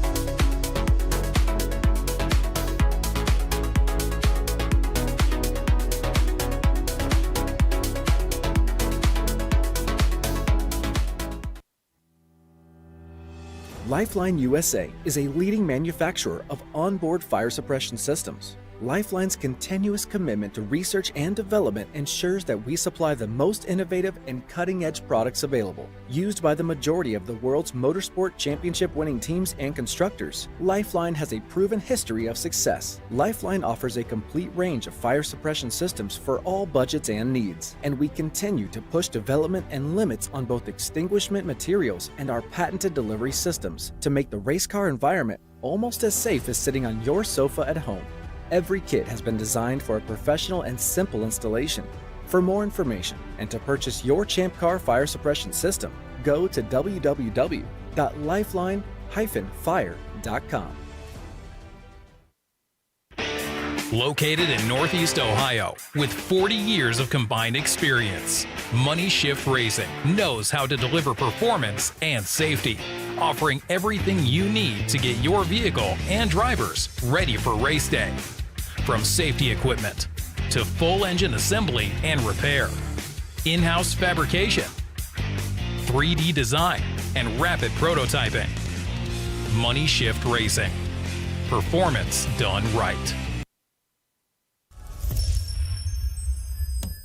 Frozen rotors from Diversified Cryogenics deliver increased performance and a higher level of safety, while significantly reducing braking system costs. So to tell you a little bit about the durability of this product. So we have seen an incredible extension of the life of our brake rotors using frozen rotors. We've gone from brake rotors every other weekend to 6 weekends on one set of brake rotors, and I think they can go farther. The durability has been amazing. And it's been a fantastic season, and man, a lot of that is due to the way our car can brake on those frozen rotors. For more information, go to frozenrotors.com. Come on, Road. Do your worst. We'll be at our best. Stress tested to meet or exceed original equipment performance. Exclusively at AutoZone.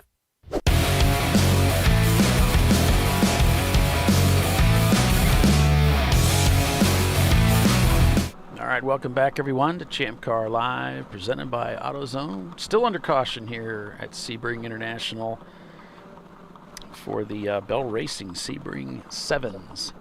We went back to green, but then we had an impact at turn 4. Don't know much about it because they're trying to get the field under control. They've got it. They've now picked up the Miata, the first place Miata, behind the pace car, with the Bug following closely behind them. There we go. They're in the very middle of the track there.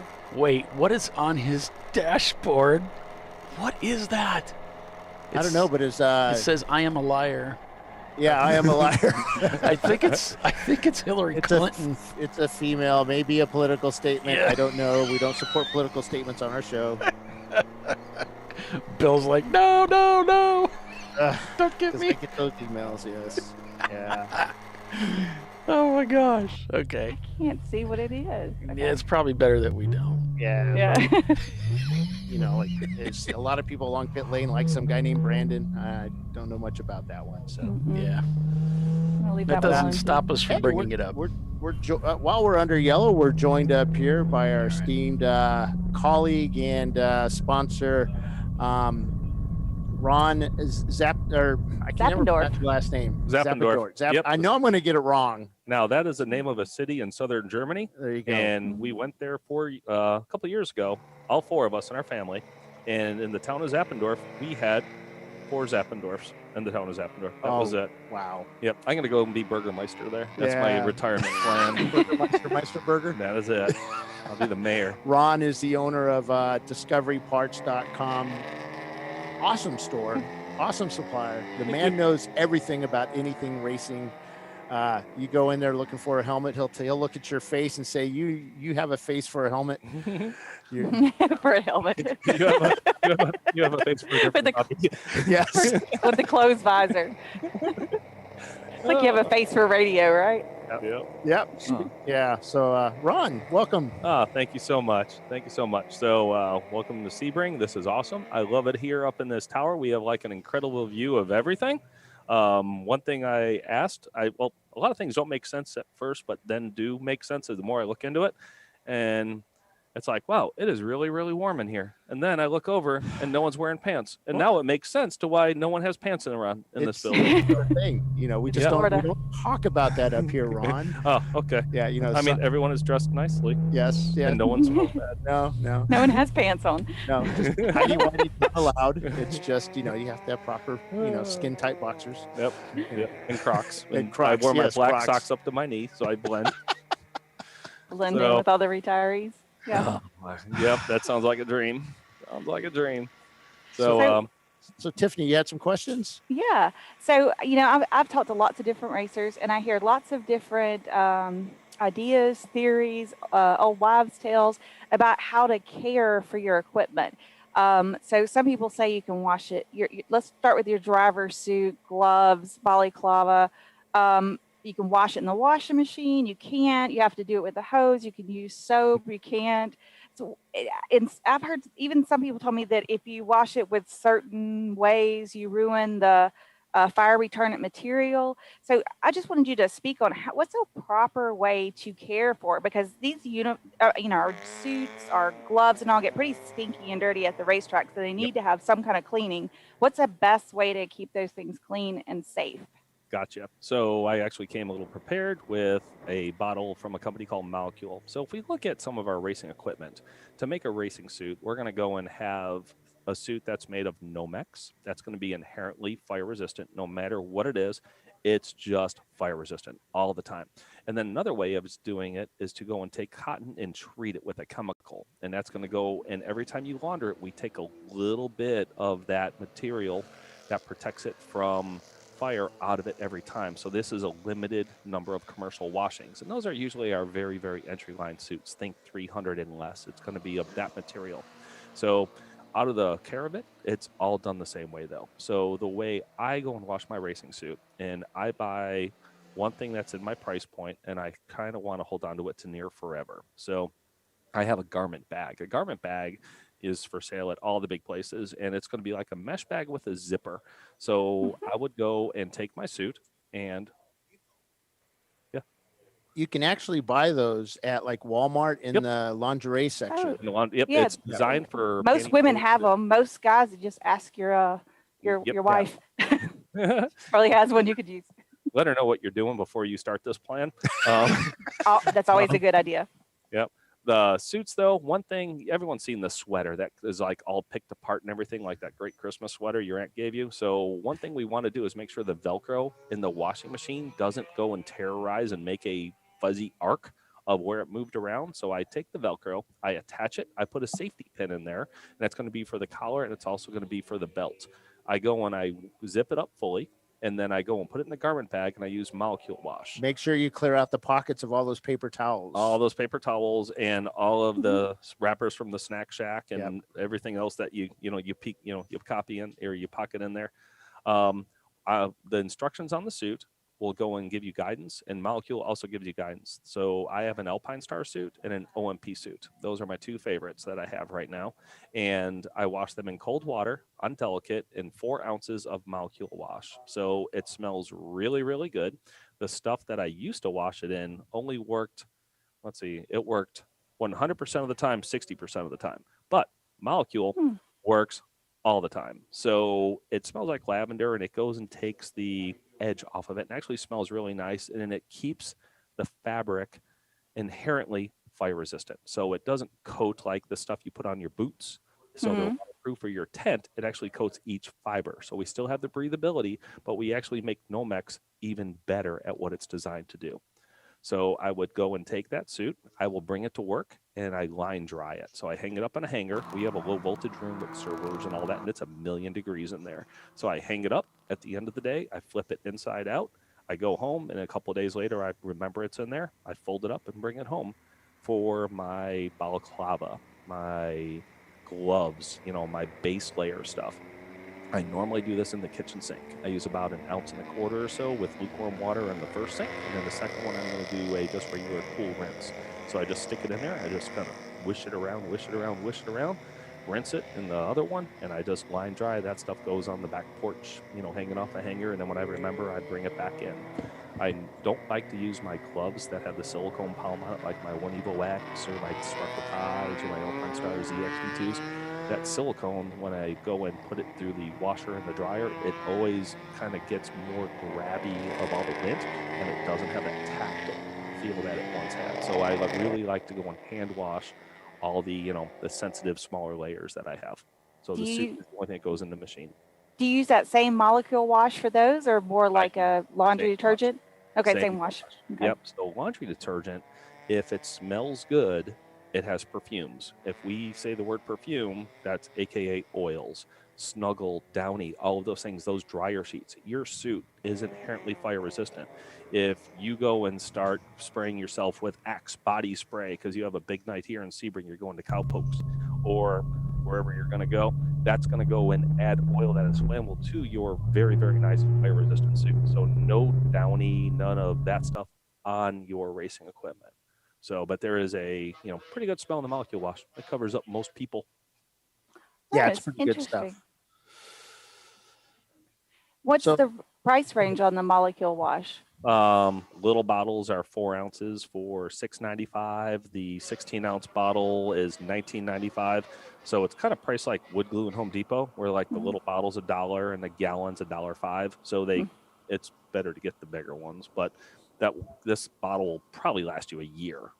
Laundering 3-4 times. So you said this actually adds fire resistance to the suits? Mm-hmm. It makes Nomex happier against itself and still keeps breathability. So it goes and restores that. There's an extra little agent in there, and it smells good. And they have a full athletic line for mountain bike racers and professional athletes. And, we're lucky it's in the motorsport realm for us. Cool. That is awesome. What about helmets? Now, I've seen people leave their helmets in the helmet bag after the race or other random locations and get mold or mildew or whatever growing in there. What's the best way to take care of your helmet for safety and for just not being funky? Airflow is your friend in helmets. The worst thing we could do is after a nice warm Florida weekend is to take our boots, our socks, our gloves, shove them in our helmet, zip up that helmet bag, and then give it to your crew chief who's going to forget about it for 3 weeks, and then you have a science project. So some helmets, a lot of the more advanced ones, all the interior for cheek pads and chin bar and everything comes out. Now, there is an item called an equipment sterilizer that uses ozone and hot air and cool air and everything. That one's really good. We can do a DIY of at the end of the weekend. Go and get a damp rag with some molecule wash, and we can damp pat the inside and just put a box fan right in front of it with the visor open, blow air through it. Let's go and make it to where, we have airflow. The bathroom that you never use and it's all damp is going to grow moldy. That helmet that we blow air through will go and clean it up really nice. So airflow is your best friend. And you probably have a fan laying around the house. Yeah, most of us bring a fan to the track. Yep. On a warm weekend too. Well, I have a helmet kit. My helmet, I have a Sparco helmet bag. Yep. That's it bag that has a blower underneath that I plug into USB, and it just blows cold air up through there, which is really nice at a race. Not cold air, but it's it gets it flowing. So my next stint I get in and it's dry. Yeah, Sparco makes it. It's on discoveryparts.com. Please don't buy anything at retail. Go to the Champ Car site. Go to sponsors on the bottom, use that discount code, and that also helps the Champ Car site get a bunch of hits. So while you're at work, just go and load that page a couple times. Help out Champ Car friends. That blower bag that you have from Sparco is really neat. It has like a USB fan. Mm-hmm. You just go and plug it in. Now, if you and I are on the same team and you're faster than me, which you probably are, I would probably not be happy about it. So I would take my good old stinky helmet. I will put it in your hotel room, plug it in, and then we'll go to dinner, and I'll pick it up later, and your hotel room will smell like what my helmet used to smell like. So, be careful. Don't set that one in the kitchen and then go to sleep and then, have Thanks, your significant Ron. other. Now these guys have something to shoot for. Yep. Hey, set your goals at attainable levels, Now, so that's helmet care. Now we got a slow car coming up under the bridge there. Can't tell who that is, but it's going pretty slow. It's going to be a while till the rest of the field catches up to him. But now, Ron, the part of helmet care as well is your visor. You just don't want to use. Some of them come with coatings on them. Yep. You don't want to use sandpaper to wash those.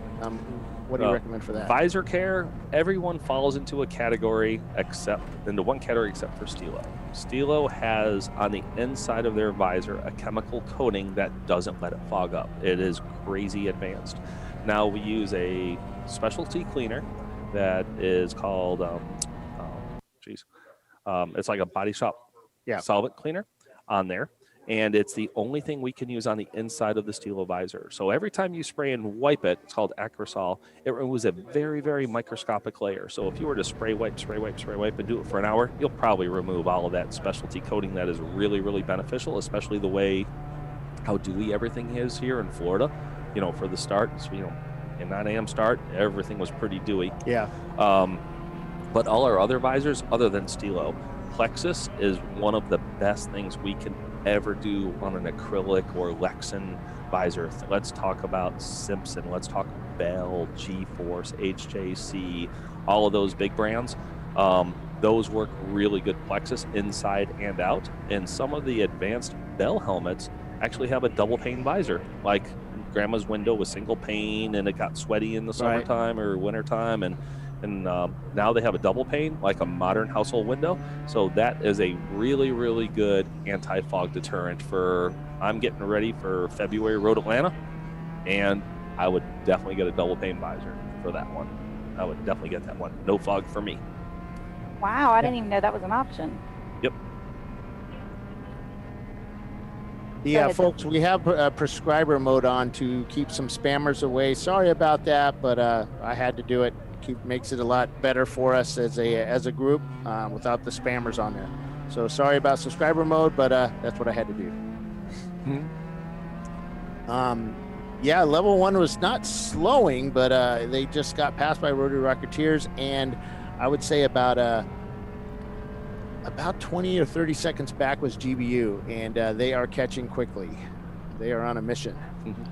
So the helmets, is there any special care for the earmuffs on some of these helmets? Because now they're being built with internal drinking and the radio communications gear in it. Do you have any special care for those, or is that I like to go and deconstruct the helmet as much as I could. So like GBU, Steel, for example, or like the Bell HB7 lightweight where you get ear cups. I like to go and put my fingers between the ear cup and knock the ear cup loose so it's hanging by the wires and remove the Okay, hold on a second. We have a slow car right at the Corvette Bridge, has pulled off against the wall there where the corner worker is. He's come to a stop. Driver's right. So flagger's right there. It looks like he got it restarted and he's starting to move again. Power cycle that ECU. Bring it back. Oh, that's our second place car. Second place is level 1 right now. So wait. Oh, well, it's like a bumper cover's hanging off of it. Bumper cover's hanging off of it. Yeah, GBU just passed level 1. I believe that was for the lead. So, yeah, that's. Oh no, that's the 800 car. That's 800. The whole back bumper's just hanging off of it. It's Team Sawinski. Yeah, and he's going really slow down the back straightaway into 7. Yeah, with the bumper hanging off of it. Wow. I don't know. I don't know if I'd go slow with the bumper hanging off. That's behind me. I don't care about it. Now, GBU did put the pass on them, but they're still shown in 4th place, still back a lap, apparently, from Rotary Rocketeers in level 1, who Rotary's taking over the lead. Yeah, they just getting ready to come down the front straight.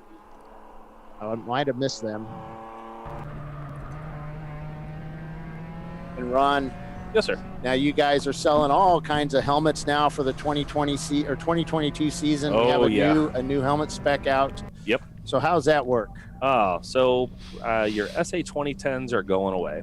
So SA 15 is going to be legal all the way through 2026. SA 2020s all the way through 2031.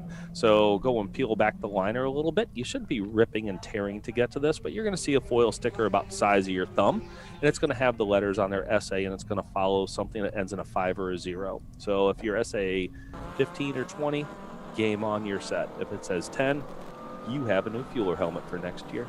And it's time to go and, maybe re-update that one. So the SA 2020 rating is a large jump over 10. Yes. Not just in, strength and safety, but also features of it is tested with neck restraint anchors. So it's a big, big jump. We have a car, Bill, that's at turn one there. Different heads fit different helmets better. So if I was to look at like a football and measure it, say it's 20 inches or whatever, if I turn it sideways, it's the same 20 inches, but that's a different shaped head. So it's really best to go and, my buddy says this is the best, I need this, try everything on. Go and let us know, hey, my budget, a lot of things are moving around right now. I got 10 million moving pieces. I can put 350 into this program. What is your best in category? We'll narrow it down for you. We'll try it on, and then that's going to be the best one. So that's really the best way to approach this, is working backwards. When I went to your shop, I've for I think 6 months since Daytona, I tried on multiple different types of helmets. Some of the, some name brand, actually one of our sponsors, it didn't fit my head right. I didn't feel comfortable in it. I tried another make, and that actually felt pretty good. And then I tried another make, and that actually for me was the best fit. And it was sort of the same kind of helmet I'd used in the past. Yeah. And, but it was a 2020 helmet and FIA certified too. Yep. So it was a big difference in that helmet, probably due to the weight, the less weight, and also the fit was just so much better on that compared to my 2020. Everything's improved. Nothing wrong with the iPhone 4. It still works. It makes phone calls, but there's probably something out there that's a little better. But the one that fits your head is going to be the best one for you. So even if it's not the brand you thought that you needed to have to go through tech and stand for the podium photo, get the one that fits you best. That really is it. I mean, it's a lot of people have different size heads. Some people have more hair, less hair, bigger ears, bigger nose, whatever. And it's big chin. I have this big chin that just likes to stick out the bottom of the helmet. So these helmets are also a lot bigger than they were in the past. So getting in and out of the car was a little bit of a challenge because it changed the attack of getting in and out. Yes, also the testing zones of what happened in 2010 to 2020. The way the helmets are tested and the zones on how they're tested also changed.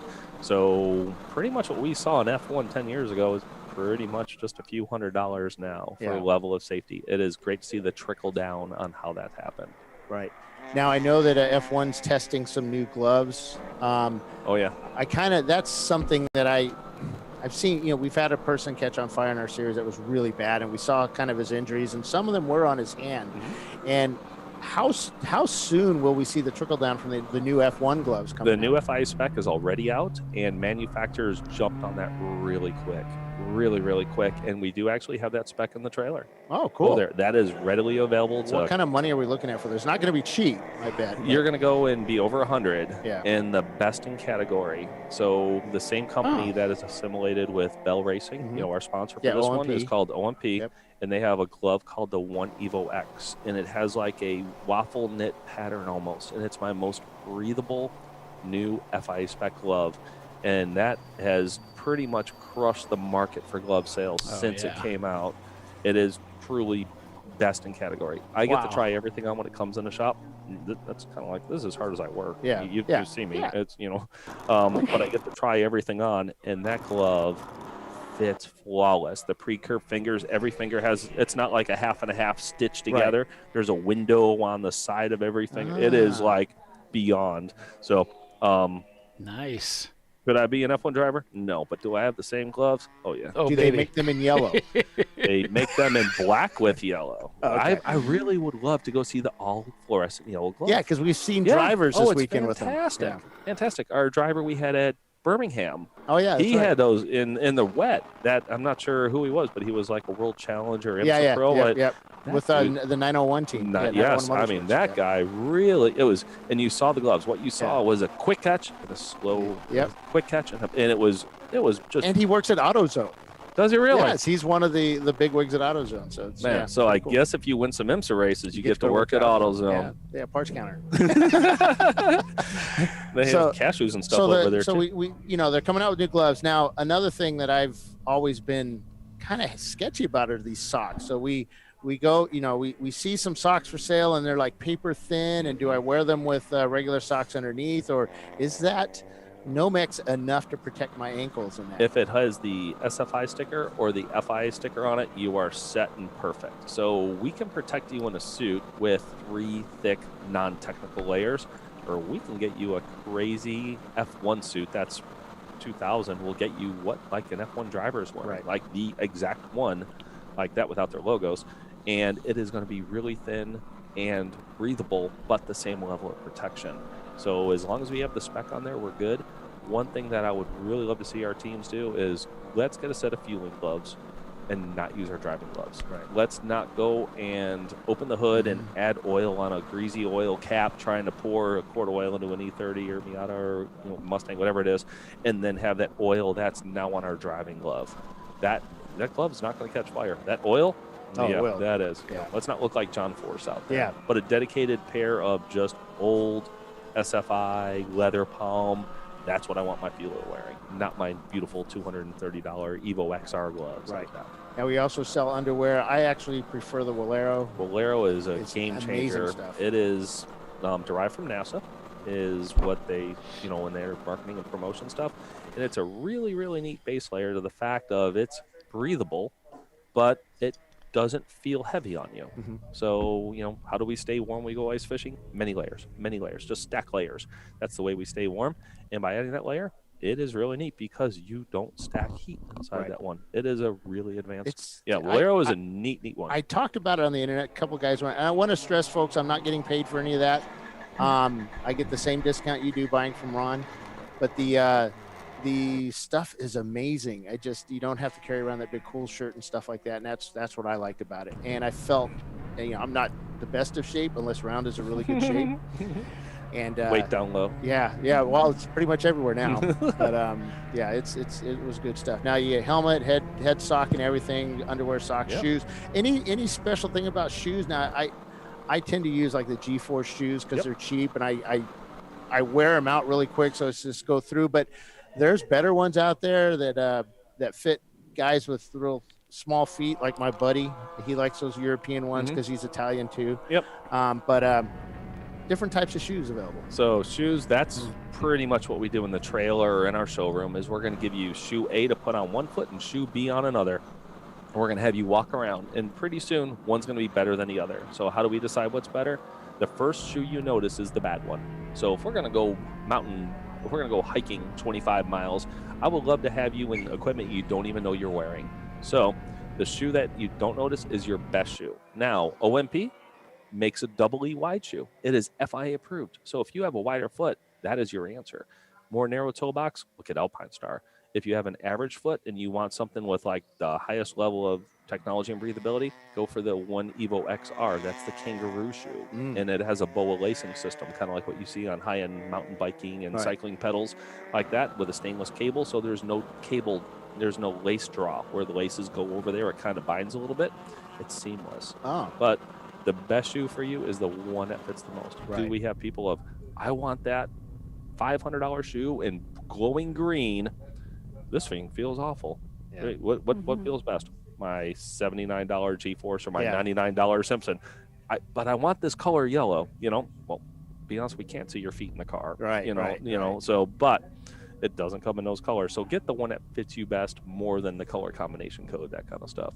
Right. So thank you, Ron. What about the cool shirt? I was going to ask you one more question. What about so when I've heard a lot of things about cool shirts, like people like do your shirt, like how to clean that, or do you need to drain those shirts afterwards? That's a great question. So, all right. So I've had many, many cool shirts from many, many years. So the way I go and keep my cool shirt clean and everything is there's a little bottle called maintenance additive. And someone came to me one time and said, "Hey, Ron, I know what this stuff is." "What is it?" "I used to sell water beds in the 80s. That is waterbed solution. I know that smell." So Cool Shirt found a drum of this stuff, like a 54-gallon drum in a warehouse supplier somewhere, coated in 2 inches of dust, and they bought it, and that person was probably happy to sell it. Now they repackage it with some other things inside there. So, but what I do is I go and take my cooler, say if this is my cooler, and I'm going to go in at the start of the weekend. I'll put about 2 ounces of that maintenance additive, and it's going to go through the pump. It's going to go through the hoses. At the shirt, there's a dry break. On the shirt side, there's one on the hose side. There's another one and another one. So we have 4 dry breaks just on the shirt. Then on the cooler, we have 4 more dry breaks. If one of those gets sticky, that's my reduced flow. So I put 2 ounces in there and then run it all weekend. man, this is great. We just finished another Champ Car race. I'm on the podium. Probably not. But if I was, I'll go do my podium photo. Then I'm going to go and take my cooler, dump out almost everything. And the pump is over in this corner, and I'm going to tilt it on an angle in the car. I'm going to leave my hose connected, my shirt connected, throw it on the roof of the car, and run it with just a little bit of water and about 2 ounces of that algicide stuff in a maintenance additive, and then just let it run. And then I'm going to go and take that garment bag from my wife, going to put my cool shirt in there, going to go and wash that on low. Do not throw your shirt in the washer and that thing rip all the hoses loose and say, look, the stitches come loose every time I put it in the washer. And then that will make it last. And then after about 5 minutes, I disconnect it and I leave that algicide in the hose. I leave it in the shirt and I take my cooler and I turn it upside down, and it lives upside down in my garage. And I have the same cooler for years and years and years, and it is perfect. So great question, and that's how I take care of my cool shirt stuff. One thing I do with my cool shirt is I actually keep it in I store it in the bag that I wash it in. Oh, so that way I don't the garment bag that I wash it in. That way I don't lose the bag, and everything's in my bag. Now you also sell bags for big suit bags and stuff. We have some travel luggage. It's in the driver category at the bottom, and big stuff with wheels make it real easy to go to tech and back. And a lot of people on just carry a bag for the soft goods and bag for the helmet. And going back to cool shirt real quick. We did have someone who overachieved and said, I know what kills bacteria. That stuff's called bleach. Bleach, yes. Yep, and it did. And guess what happens every time he disconnects it? It gave a couple little drops of bleach on his suit. So he has a right tie-dye leg of where the bleach ate up the color of it. So I would advise not using bleach or anything like that's going to go and take, mess with your Nomex suit. Right. Like that. But maintenance Good point. Well, thanks so much, Ron. It's great. It's always great having you on the show. You're certainly welcome to stick around if you want to give us more of your insights. We're going to take a quick commercial break. Actually, I'm going to go right back to work. Okay, but man. I do have, if anyone's at the track, do not come running up to the tower. I'm no longer in here. I'm going to go walk downstairs. The first person who said, hey, I saw you on ChampCar.Live, I'm going to go and give you this. So awesome. Come and try and find me. Thanks, Ron. Appreciate it, man. Thanks, team. Everyone take care and have great safe race. They're all running over now. Well, how do we do it? Do we go in? No, they don't count. They don't race. Okay, the first racer. They won't give me free breaks and stuff. At the, all right, They're team. just giving Thank you a so hard much. time, buddy. I love doing this. You guys are awesome. Everyone have a safe trip back. Happy holidays to everybody, and thanks for the great year. Love you guys. Ron. All right. Thanks, Ron. All right, so we're going to take a quick commercial break. We'll be back in just a couple minutes. So stay with us, everyone. You're watching Champ Car Live, presented by AutoZone. Rotary Rocketeers is your leader. We'll be right back.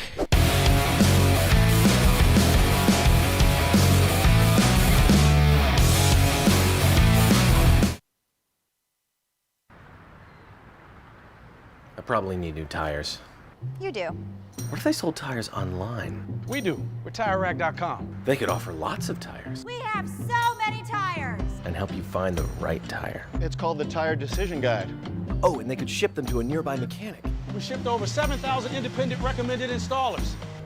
This is an amazing idea. Sorry. TireRack.com, the way tire buying should be. I did it. You see how it's... That's it. We did it.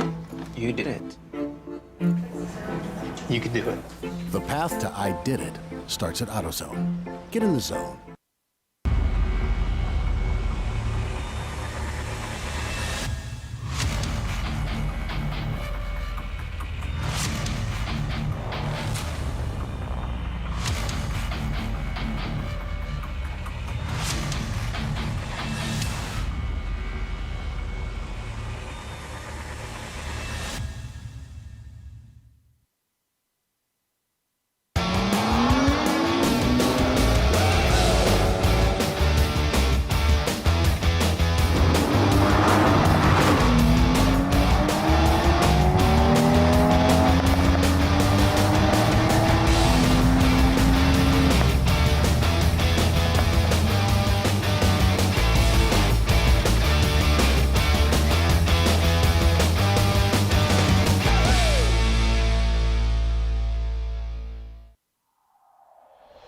Discovery Parts is a veteran-owned racing and safety equipment company.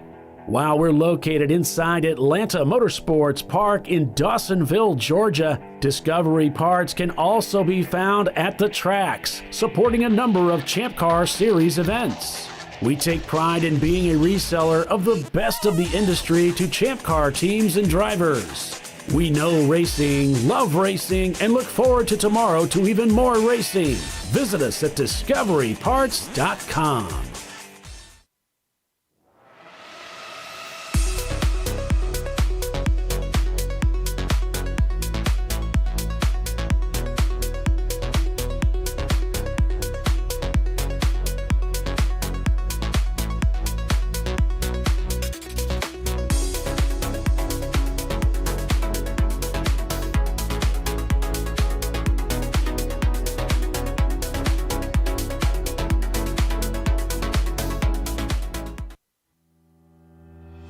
Lifeline USA is a leading manufacturer of onboard fire suppression systems. Lifeline's continuous commitment to research and development ensures that we supply the most innovative and cutting-edge products available. Used by the majority of the world's motorsport championship-winning teams and constructors, Lifeline has a proven history of success. Lifeline offers a complete range of fire suppression systems for all budgets and needs, and we continue to push development and limits on both extinguishment materials and our patented delivery systems to make the race car environment almost as safe as sitting on your sofa at home.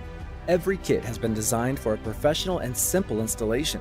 For more information and to purchase your Champ Car fire suppression system, go to www.lifeline-fire.com. Located in Northeast Ohio, with 40 years of combined experience, Money Shift Racing knows how to deliver performance and safety, offering everything you need to get your vehicle and drivers ready for race day. From safety equipment to full engine assembly and repair, in-house fabrication, 3D design, and rapid prototyping. Money Shift Racing. Performance done right. Frozen rotors from Diversified Cryogenics deliver increased performance and a higher level of safety, while significantly reducing braking system costs. So to tell you a little bit about the durability of this product. So we have seen an incredible extension of the life of our brake rotors using frozen rotors. We've gone from brake rotors every other weekend to 6 weekends on one set of brake rotors, and I think they can go farther. The durability has been amazing. And it's been a fantastic season, and man, a lot of that is due to the way our car can brake on those frozen rotors. For more information, go to frozenrotors.com. Come on, Road. Do your worst. We'll be at our best. Stress tested to meet or exceed original equipment performance. Exclusively at AutoZone.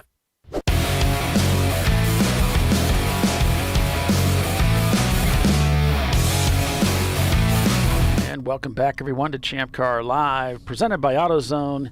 It's the Bell Racing Sebring Sevens, the final race of the 2021 season to decide it all for the national championship race that will take place at the Ozarks. Who's going to get to go?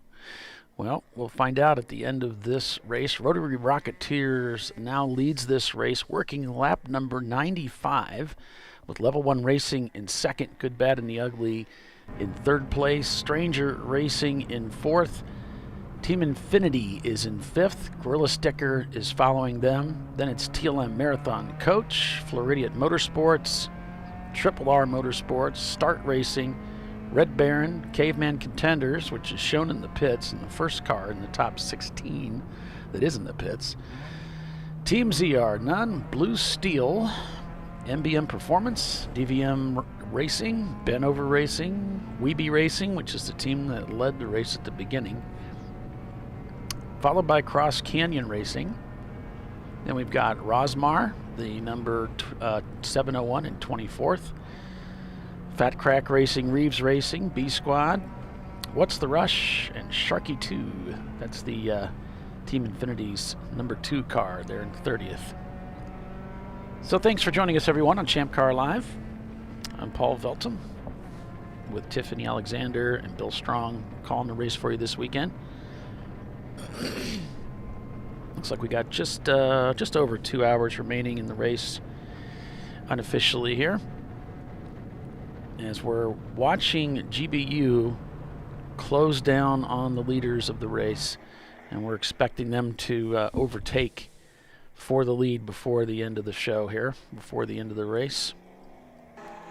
We shall see. Hazmat Racing in the pits in that beautiful 66 Mustang. Team Infinity having a good race of it.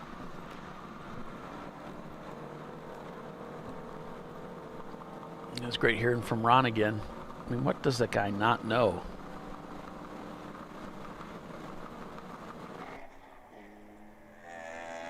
He's really one of those indispensable resources for the series.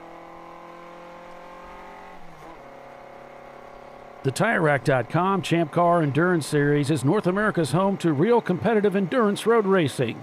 This is real, wheel-to-wheel endurance road racing on America's bucket list tracks, including Sebring, Watkins Glen, Daytona, Road Atlanta, and WeatherTech Raceway, Laguna Seca, just to name a few. Champ Car is a budget-minded endurance road racing series. Champ Car is for people like you who have always wanted to go road racing without all the hassles, huge rulebook, or obscene expense. All you need is a valid driver's license, some safety gear, and a race car, which you can rent from Arrive and Drive teams or build your own car. Champ Car is the simplest path in North America's largest endurance road racing series.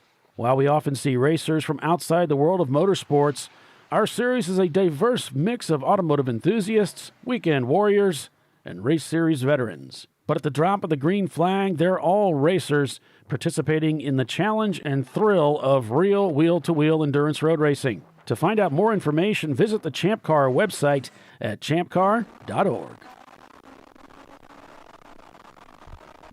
While we're at break, I noticed someone sent a message up on the forum. I can't find the ChampCar.Live race. I went to where I thought it was going to be. I typed it in, and I found some guy washing his clothes. So what I do is, for those of you that have maybe stumbled across this by accident, I do the same thing for every race. I post the links to where the show is going to be broadcast from on the YouTube channel on the ChampCar.Live 2021. Next year will be 2022 in the category there. And then I share it from there over to 3 Facebook pages at least. One of them is ChampCar.Live Facebook page. One of them is the Champ Car Garage, which is where most people have their, they're joined in there. Most people are there. And also on the main ChampCar.org Facebook page. So there's links at the main Champ Car Facebook page, the garage, and one called ChampCar.Live. And it's on YouTube.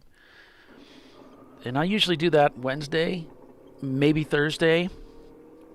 I try not to get any later than that, so that way some of you folks, you like to share that link so that your friends and family have it. So I do that for each race. You'll see 2 links, one for Saturday, one for Sunday, unless, of course, it's a one-day race. So what I would do is make sure that I'm just watching, and if you don't watch Facebook, that's fine. Just go there to the garage. If you're not a member, you need to be a member to be a part of that group. So just go there when you want to get to that link and just start scrolling down, because since I put it in there on like Wednesday, it's not that far down, and you'll be able to find it. I put a picture up and it shows the time and the date and what it's for. And then I put some text up above describing it. So it'll be pretty obvious what it is. And then you can share that. Well, you wouldn't be able to share it, but you can click on it there. If you want to share it to somebody, you can go to the ChampCar.Live Facebook page or the main Champ Car page and share it from there. Or the YouTube channel, which is what you're watching it on. You're basically watching it off of YouTube. So if you subscribe to this channel, ring the bell, you'll get notified every time we go live anyway. So hopefully that's helpful. All right, so enough of that. 98 laps turned. Rotary Rocketeers leading over Level 1 Racing, followed by Good, Bad, and the Ugly. Good, Bad, and the Ugly just turned a 2:31. By far the quicker time of the top 3 teams that they are trying to chase down. They're shown a minute and 6 seconds back from second place Level 1 Racing that was leading earlier. Rotary Rocketeers, turning the faster lap times, have begun to break away from Level 1 Racing. Just turned a 2:43 to Level 1's 2:45. As we're on board with Team Infinity, who's currently enjoying 5th place. So we've got a B-class car leading, followed by an A-class car, and then 3 D-class cars. And Stranger Racing is one of them. First, second, and third says bad. B-A-D. Oh, yeah. Bad. Oh, yep. Bad.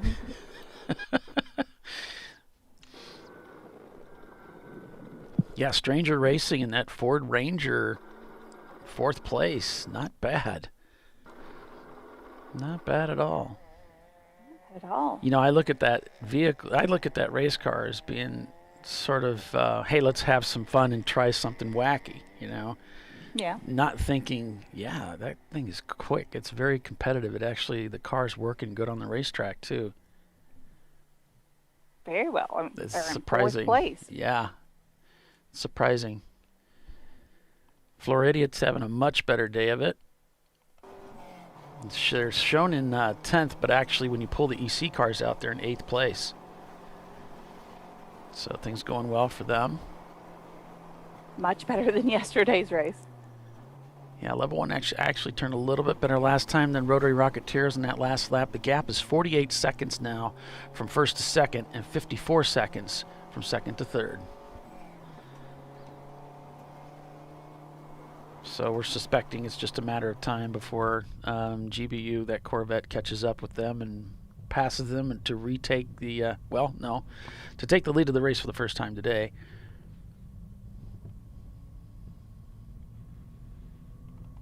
Yeah, it seems like they can get that, they can make that happen. I mean, they'll have to pass, they'll have to get around them, but those guys know how to drive, and the car is quick, so outside of any trouble, they could make their way all the way back up from the back of the field again. Yeah, Rob's pointing out here on our YouTube feed, as long as they keep their nose clean, they have a good shot at winning the race again today. I would agree. I would agree as well.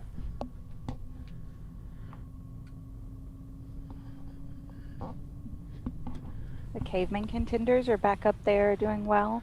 Yeah, they had a good race yesterday too. Yeah. They were in Impound. We interviewed them. Mm-hmm. Triple R Motorsports Ranch. Isn't that the team that Johan's working with? Yes. Okay. They found themselves in, it's listed as 13th, but it's actually 9th. Congratulations to Six Bangers. Racing team here this weekend has taken the SERC Championship title. That's the Southeastern Championship race title in ChampCar. They get, I think it's 1,400 credit points for a race. So congratulations to those guys. They competed in all 4 events this year. Sebring, Palm Beach, AMP, and Daytona. Oh.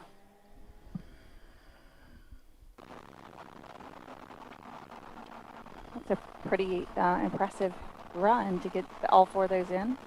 Yeah, it is. And I think we're going to have that again next year. We're also going to have the Midwest Championship run again. And, you know, I just wanted to encourage you folks, because really very few teams end up qualifying. They win by default because they're the only team that ran all 4 races. So if you guys wanted to take advantage of these opportunities as they come up, say, hey, what if we show up at those events and run those races? Because you've got a pretty good shot at taking away some. In this case, it was a lot of points. Second place, I think, was. Let me hold it up and see what it was. I was looking on the website. I was trying to find it. Yeah, I think it's no longer up there. 1,400 points was first place. 1,000 credits. They're not points; they're credits. 1,000 credits was second. And I think there's a trophy too. It says trophy dash 1,000 race credits. Third place was a trophy and 800 race credits. So not a bad incentive to go out there and race in those and hit. If you're gonna do 3 or 4 races, why don't you just race in one of those championship series? So you got a really good chance of getting something out of it. Where do we have the championships for 2022 listed? Do we have those on the website? Because I see the Mazda one, the Nissan one. I don't know that National anything's been published Championship. for 2022. Mm-hmm. Oh, okay. We have those going on? Well, no, I mean we haven't started, so. No, I mean not going on, but I mean like happening. If people want to plan their year around some of I that. see what you're saying.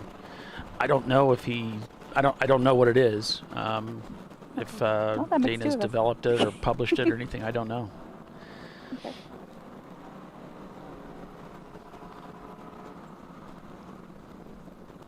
Just looking through some of our other sponsorships and things. There's Brew Crew going by.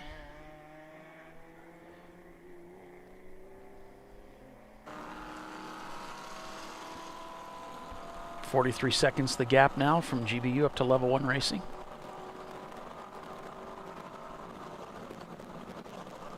Rotary Rocketeers continuing to stretch away from level 1 racing in second place, but they're not besting the times of Good, Bad, and the Ugly. They're still reeling both of those teams in.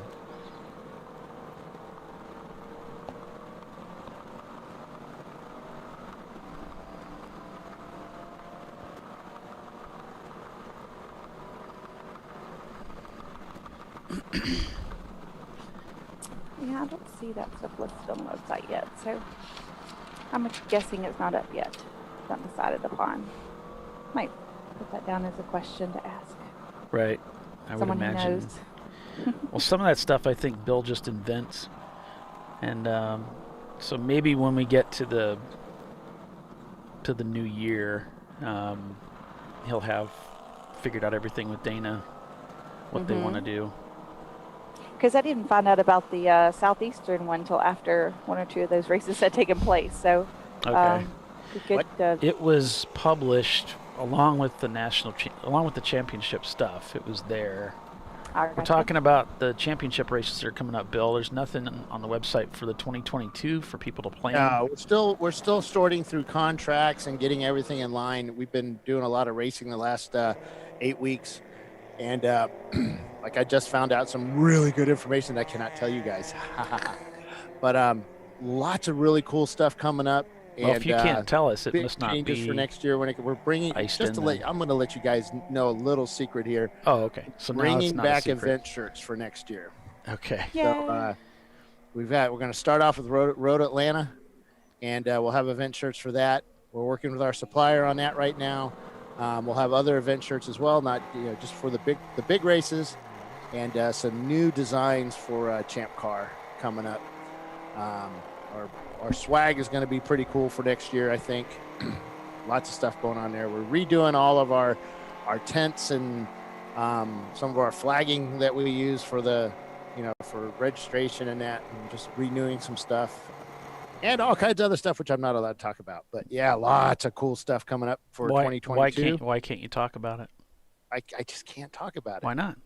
I just can't. It's secret. So it's not real. Well, no, it's secret. It's real. Well, if it was something that was iced, if the ink was signed, there would be no reason to keep it a secret. So it must not be it's completely just, 100%. We're not ready yet, marketing wise. We will. It will. Talk to Soon, the very marketing soon. guy. So we just brought out the Thunder Hill event. That's going to be a 12-hour out in California. Dana and I were just talking over lunch. He wants us to do 2 race broadcasts in one weekend, which I think is pretty cool, and I think it's something Paulie and I need to talk about, which technically we can do. I think we should. He made it. He challenged me. He says, "I got it." He's basically challenged us, Paul. So it's something we can do. It's just a matter of how we go about doing it. So yeah, we're going to try some new things for the broadcast next year, and that's one of them. We're bringing a podcast to our arsenal of information for the teams. Brian Belinsky, ex-IndyCar podcaster, will be joining us in 2022, helping Paulie and I spread the word. It'll be kind of cool. Maybe we can get him to help us on the show every now and then. And he's a busy man, works with KNX Radio in Los Angeles as a producer there, along with ex-CBS TV producer. We all need really all cool the help guy. we can Met get. him a whole bunch of years ago. He actually helped Paulie and I with this show with some technical direction and equipment selection, and so really he probably been a doesn't big want to help admit with to any us. of that. There goes I think a blue Mustang taking an alternative route through the hairpin. There they go back on the there he goes. racetrack. That's the longer way around That's the the track. longer and way he around. doesn't get extra points. Right. Not even style points. No style points, nothing like that. Bummer. But he didn't receive any kind of advantage for it, so we won't get on him too bad. So we have a lot of stuff coming up in 2022. Lots of cool races. We got some more to add. Some awesome events coming up. Bo's pointing out that Stranger Racing has been lapping faster than the current top two as well, which is great, except I lost their feed, so I can't show you anything on it, but it's a secret, kind of like our marketing. But they are going a little bit faster. Pretty much. So now it's still bad with a B-class car leading over an A-class Miata, and then 3 D-class cars. 3, 4, 5. 3D class in a row. Yeah, Team Infinity. Killing it. Mike in the seat. It's like, come on, get on by me here. Don't slow me down on the way into 17 or wherever we're going. If you want to get it done. Isn't that frustrating? Give somebody that's the Ranger. You give somebody a I'm point just saying by that and Ford they, Ranger, man, he's kicking some butt. Isn't We that haven't crazy? had a pickup truck up in the top. I don't think ever. I know, he's like really killing it. I'm like, man. I mean, maybe in the olden days of Chump Car we did, but not since we've been in Champ Car.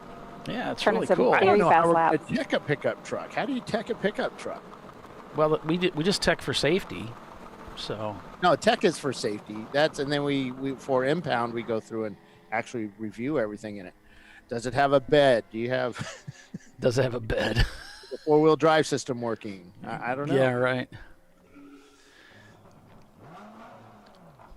We inspected the cylinders on some of the cars last night and looked at the good, bad, and the ugly. And I brought in over some of our Chevy experts, and they looked at it and said, "Yep, legal." You did, huh?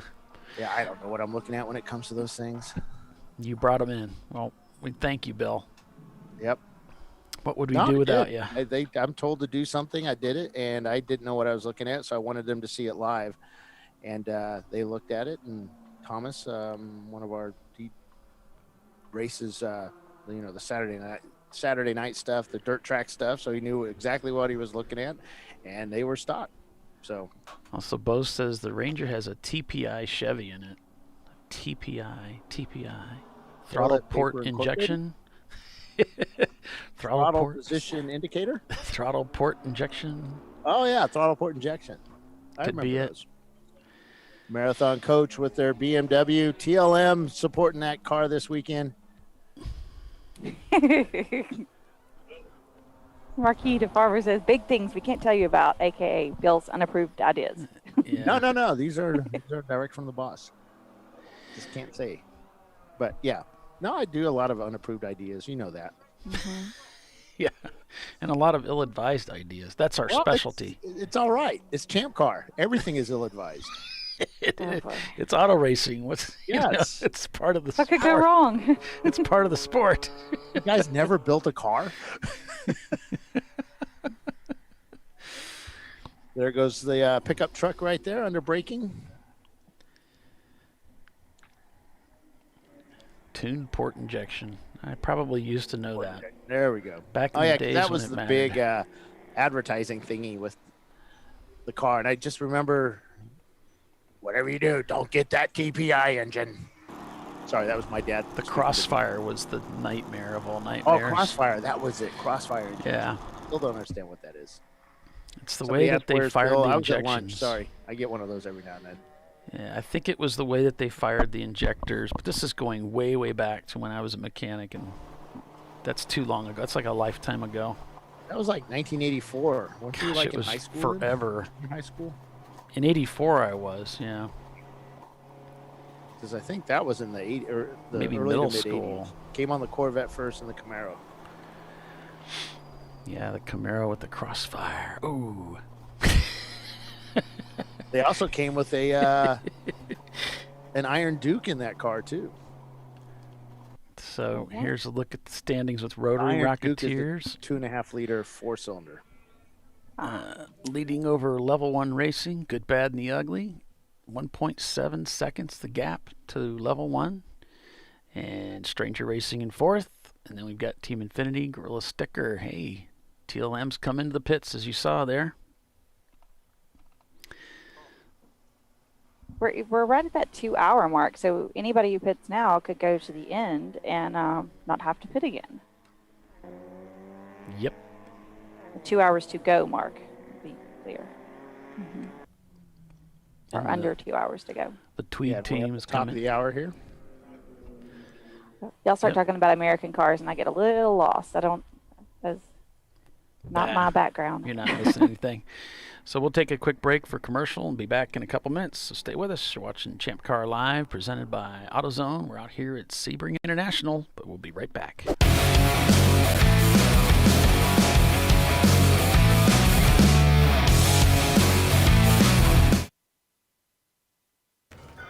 You know, I'd buy tires online, but then what?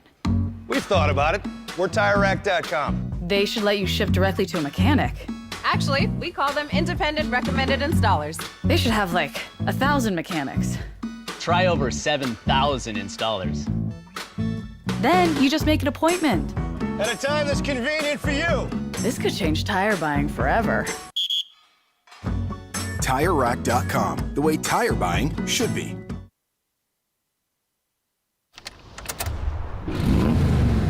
Come on, Road. Do your worst. We'll be at our best. Engineered to meet or exceed original equipment performance exclusively at AutoZone.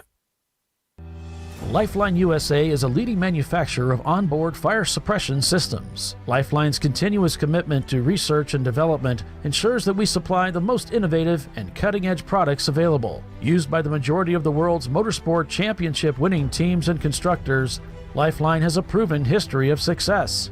Lifeline offers a complete range of fire suppression systems for all budgets and needs, and we continue to push development and limits on both extinguishant materials and our patented delivery systems to make the race car environment almost as safe as sitting on your sofa at home.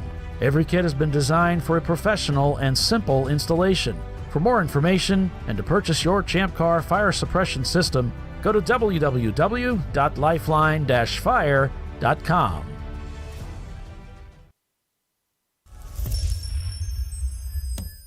Frozen rotors from Diversified Cryogenics deliver increased performance and a higher level of safety, while significantly reducing braking system costs. So to tell you a little bit about the durability of this product. So we have seen an incredible extension of the life of our brake rotors using frozen rotors. We've gone from brake rotors every other weekend to 6 weekends on one set of brake rotors, and I think they can go farther. The durability has been amazing. And it's been a fantastic season, and man, a lot of that is due to the way our car can brake on those frozen rotors. For more information, go to frozenrotors.com. Located in Northeast Ohio with 40 years of combined experience, Money Shift Racing knows how to deliver performance and safety, offering everything you need to get your vehicle and drivers ready for race day. From safety equipment to full engine assembly and repair, in-house fabrication, 3D design, and rapid prototyping. Money Shift Racing. Performance done right.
proud. Do your worst.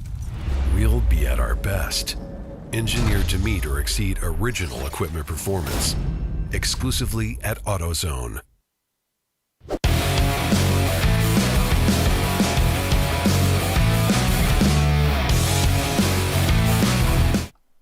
All right, welcome back to Champ Car Live, presented by AutoZone.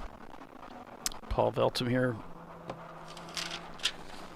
with Tiffany Alexander calling the race for you at the Bell Racing Sebring Sevens. Good, Bad, and the Ugly has taken over the lead of the race. Rotary Rocketeers has come into the pits.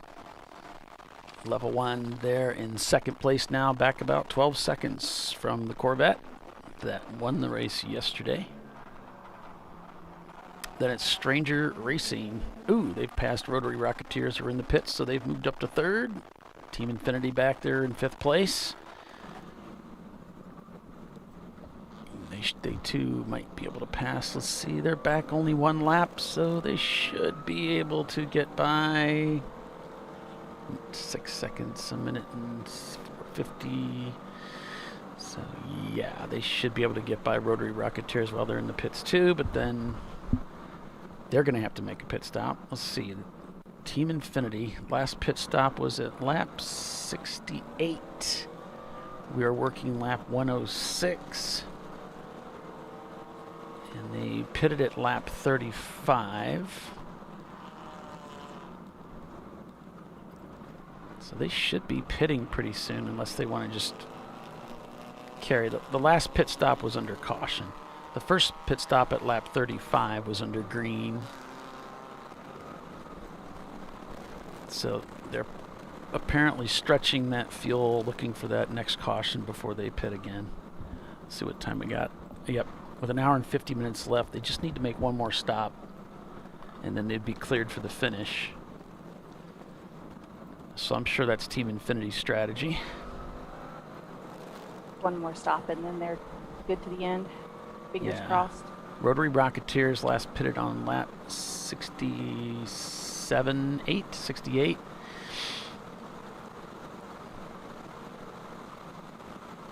And that first pit stop was around 34, so they're getting that, around that 35 laps out, and then they're coming into the pits. So they're on schedule.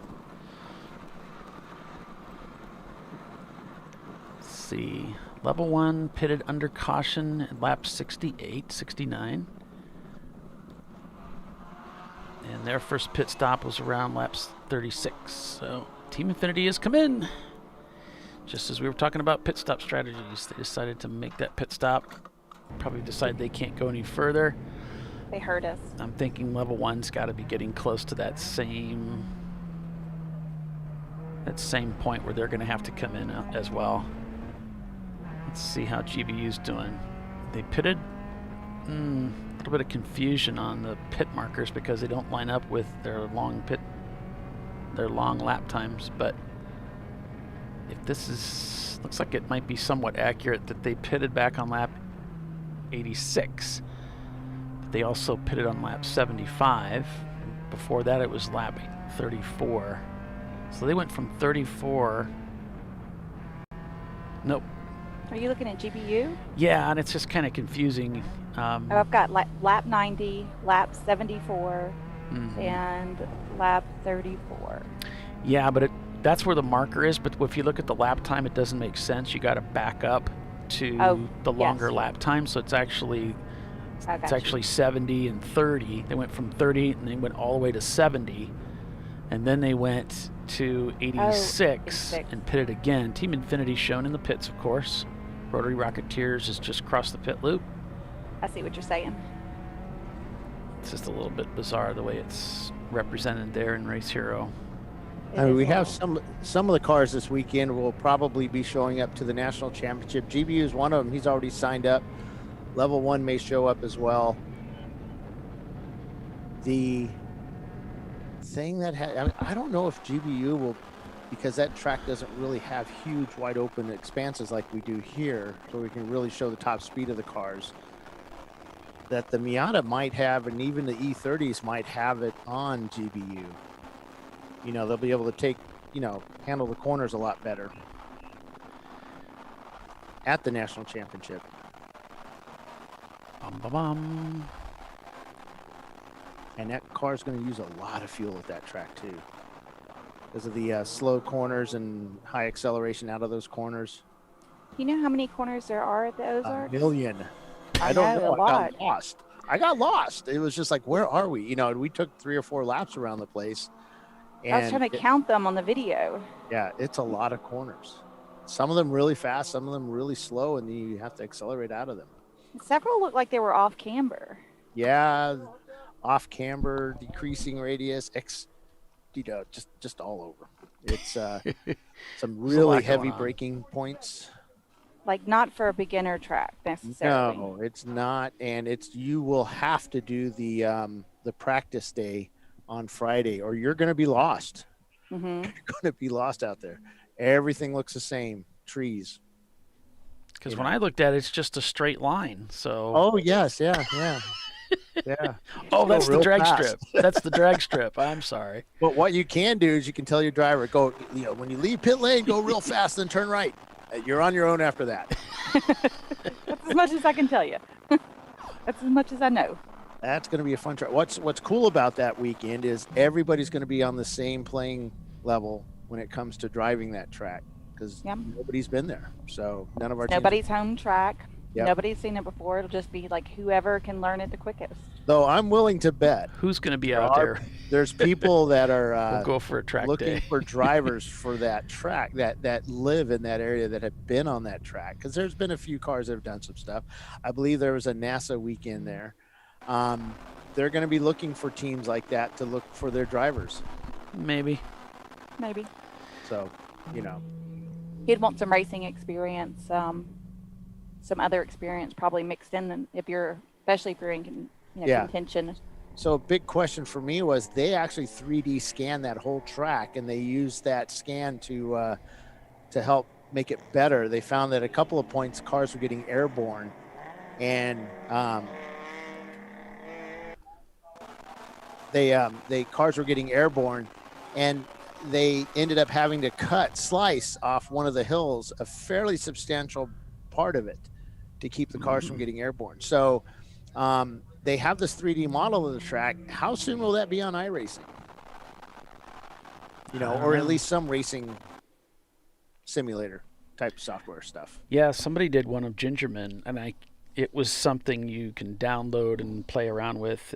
It's not on iRacing, of course. Right. But I'm sure somebody will come up with something for it. But the best thing to do is just come out and race with us. Might as well. Yep. And the national championship race at the Ozarks is open to every team, not just ones wanting to run the championship.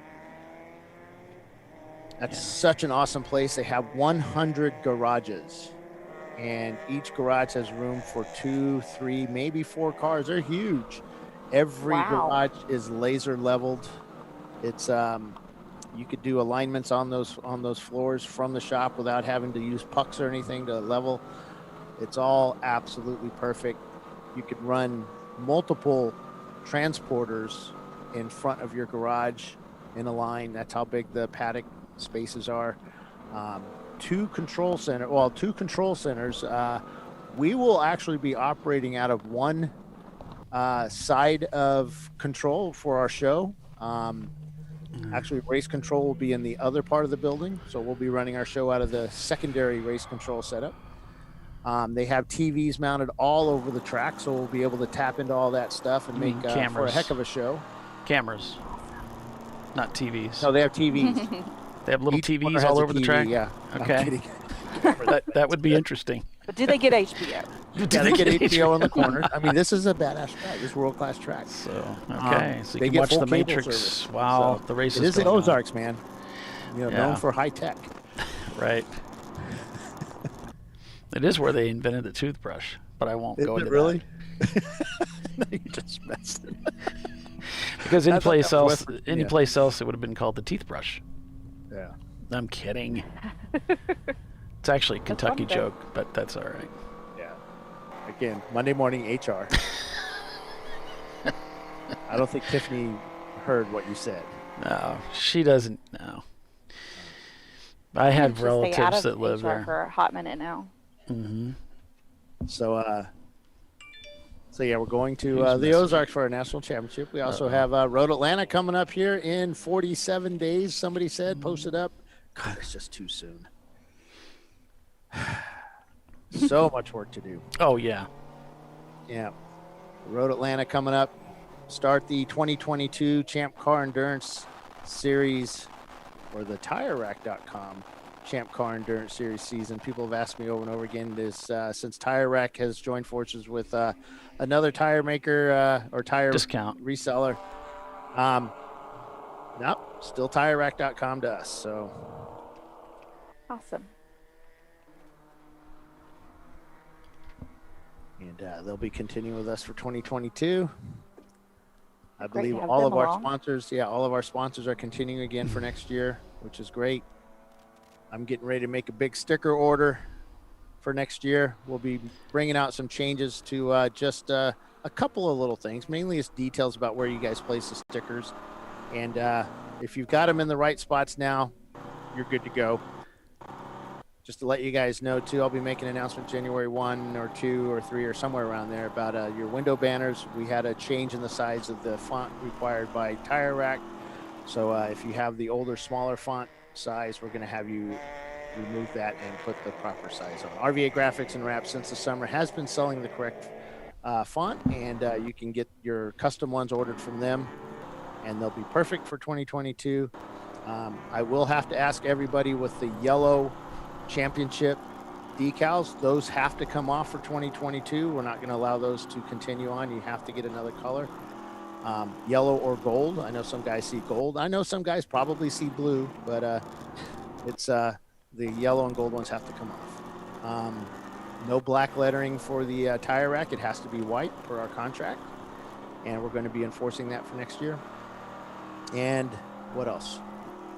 And as we talked about many times this year is if you're running multiple series, get a second set of doors and put Champ Car logos on that, or the alternative series that you're running.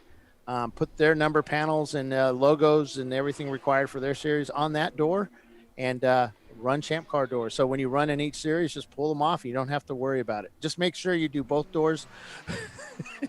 You know, showing up with a mismatched set of doors probably wouldn't be the best thing to do.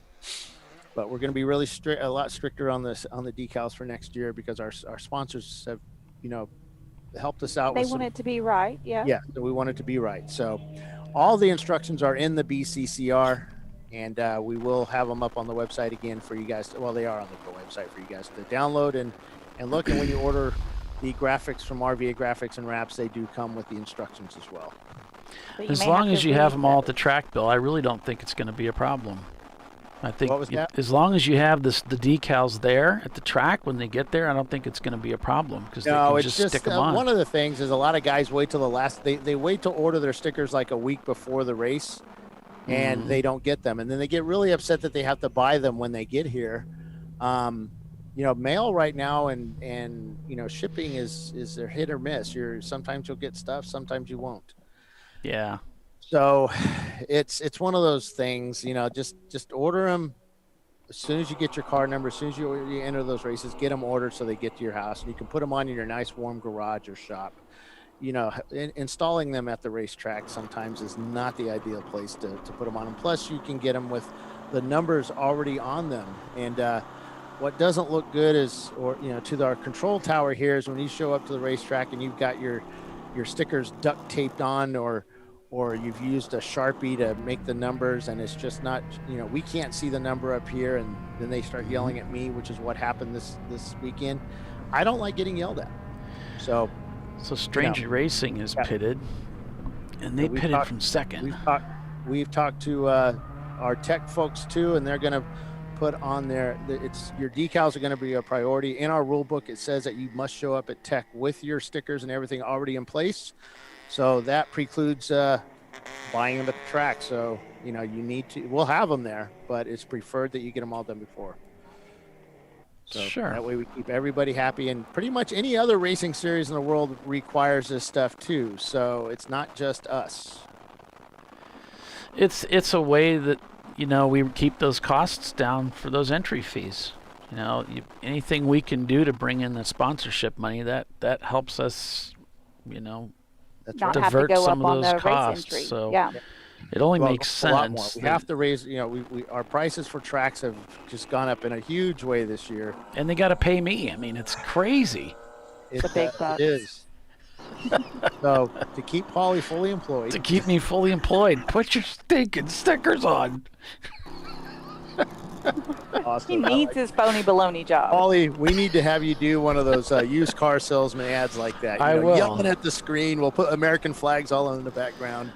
And you use that same voice. Get your stinking stickers on. For the love of Pete, get your stickers on. And I'm Paul Veltham, and you can, that kind of stuff. Yes, that's what I want to see. Uh-huh. Mm-hmm. He's like, I'll get my best man on it.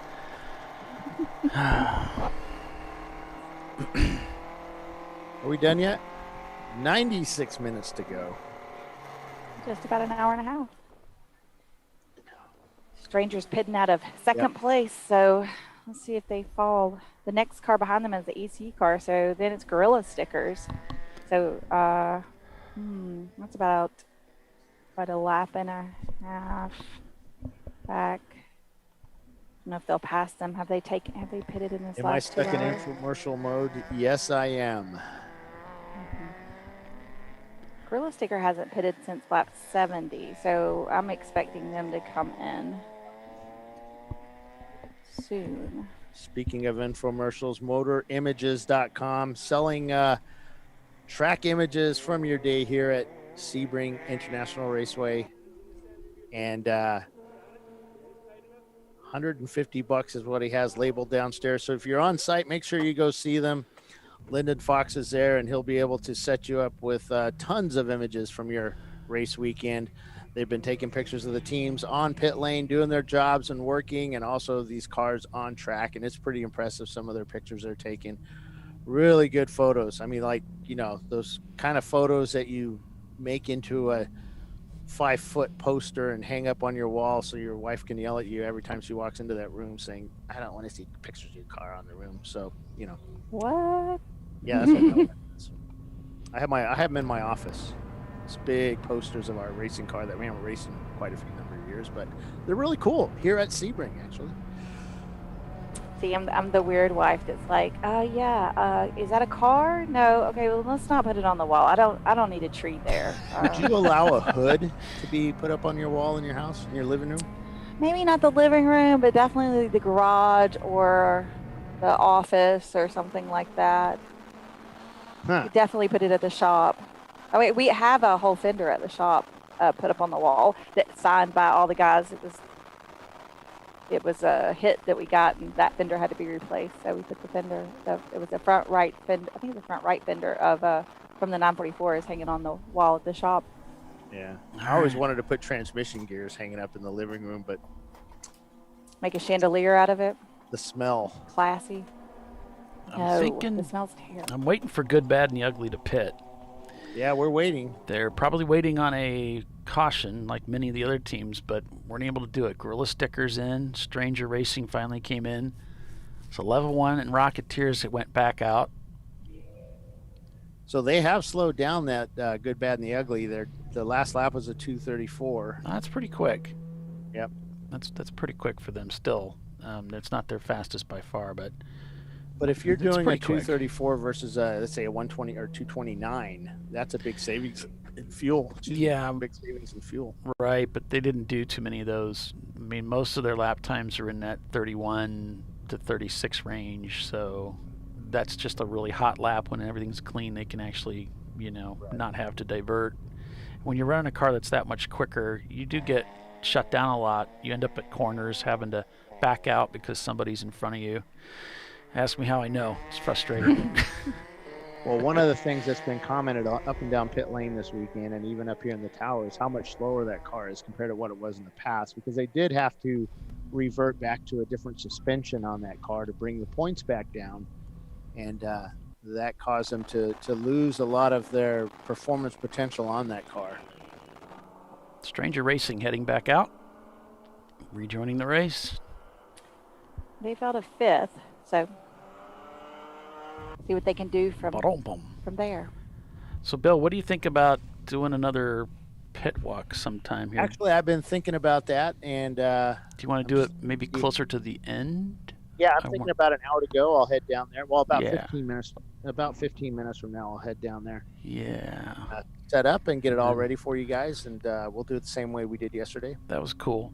And then you don't have to come back up. You can just you're down there Yeah, for the shot. stay down there, and then we'll Kinda do works the out. interviews. And then once the interviews are done, I have to go and collect all my gear because today is my last day of work for 2021. Well, it's not just that. You can't just leave without taking your stuff with you. I can just leave. I'm just leaving. We're going to go collect all our cameras and pack them all up. And Ray and I are headed out tonight. We've got a hotel already sorted out for our halfway point home. And we'll be home tomorrow.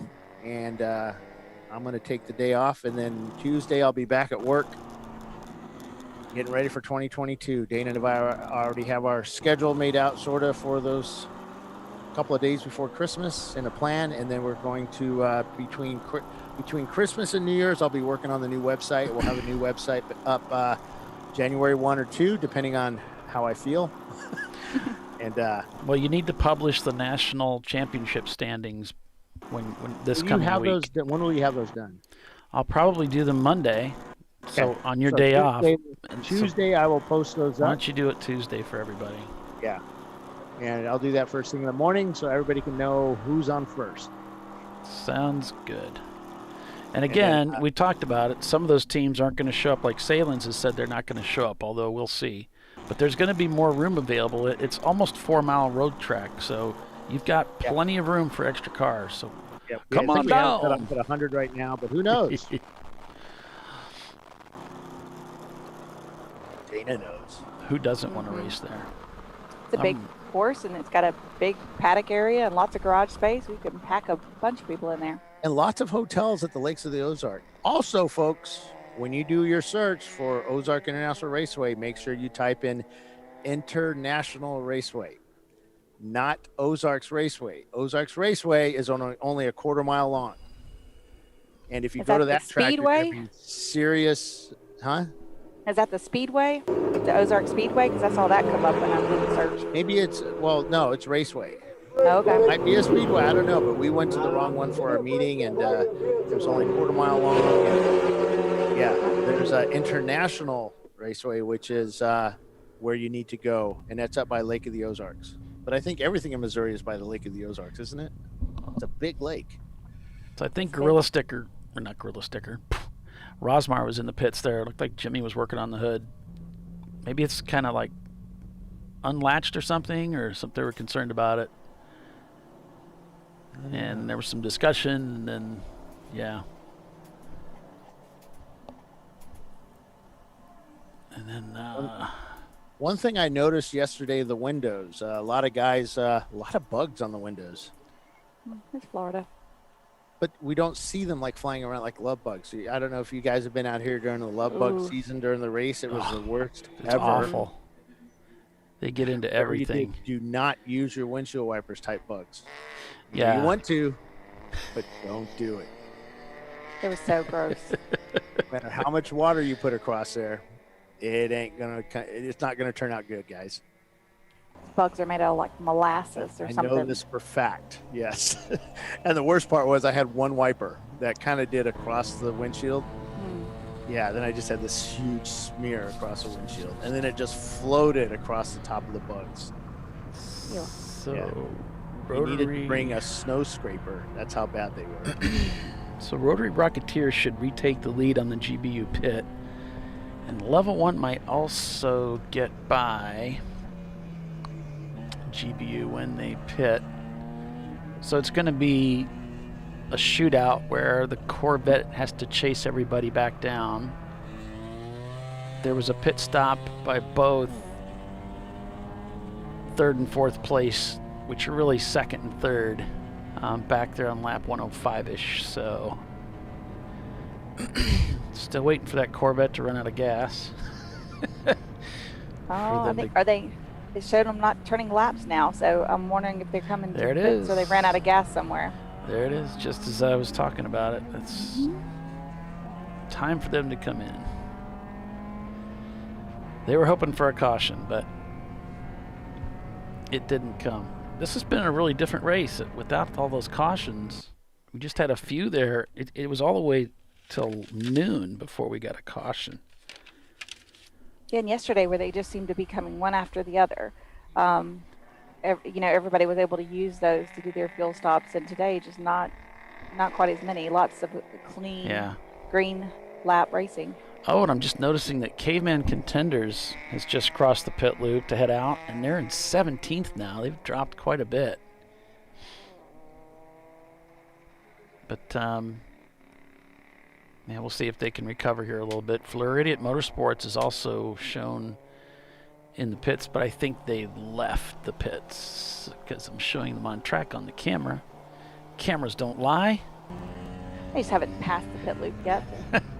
Come back around and trip it again. Right. Oh, we're at the bottom of the hour, Tiff. You want to take us out to our next commercial break? Sure. Okay. Right now you've got Good, Bad, and the Ugly leading. We're at Sebring International Raceway here for 7 hours today. Just an hour and a half to go, and we'll be right back, folks. Thanks so much.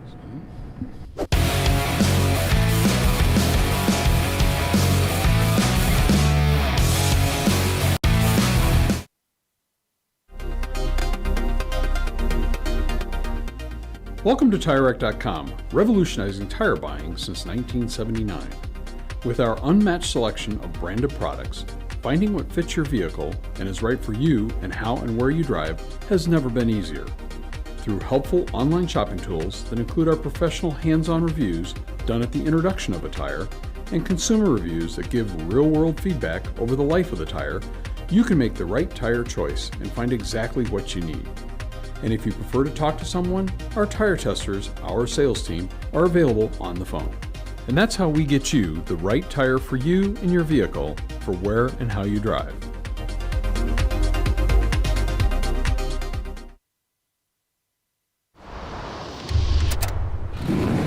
Bring on the frozen tundra, the grinding gravel, the cratered concrete, the rain-soaked streets.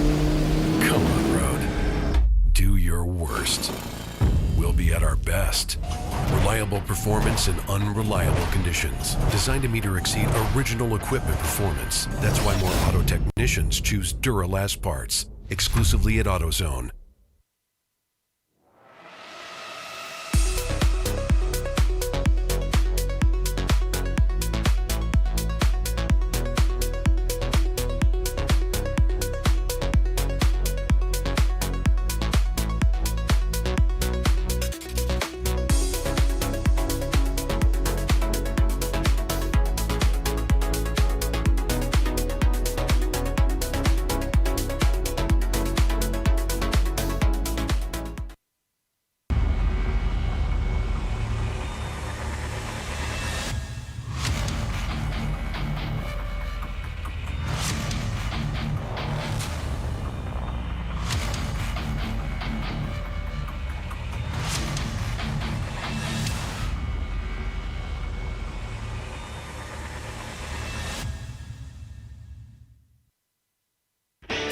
Located in Northeast Ohio, with 40 years of combined experience, Money Shift Racing knows how to deliver performance and safety, offering everything you need to get your vehicle and drivers ready for race day. From safety equipment to full engine assembly and repair, in-house fabrication, 3D design, and rapid prototyping. Money Shift Racing. Performance done right. Discovery Parts is a veteran-owned racing and safety equipment company. While we're located inside Atlanta Motorsports Park in Dawsonville, Georgia, Discovery Parts can also be found at the tracks, supporting a number of Champ Car Series events. We take pride in being a reseller of the best of the industry to Champ Car teams and drivers. We know racing, love racing, and look forward to tomorrow to even more racing. Visit us at discoveryparts.com.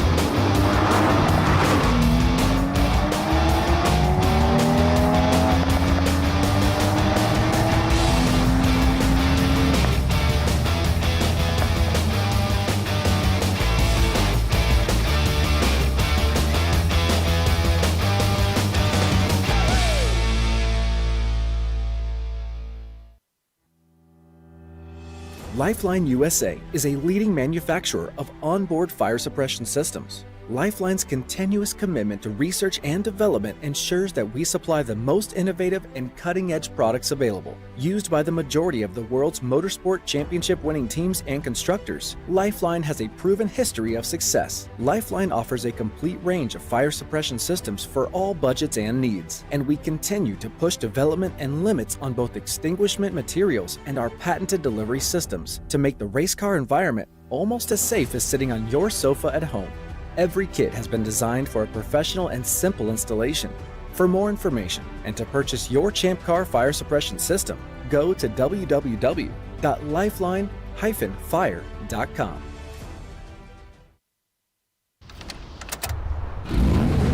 Come on, road. Do your worst. We'll be at our best. Engineered to meet or exceed original equipment performance, exclusively at AutoZone.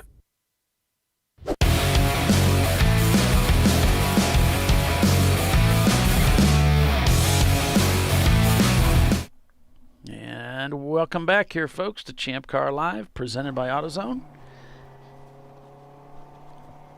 So Good, Bad, and the Ugly has emerged from the pits, and they're still in the lead. Yes, it's true. Level 1 Racing in second, Rotary Rocketeers in third. And as they come by, the gap is 46 seconds. They turn in a 240. Level 1 does, and GBU turns in a 238. So continuing to stretch that lead. There's GBU coming through the hairpin corner there. Turn number 7.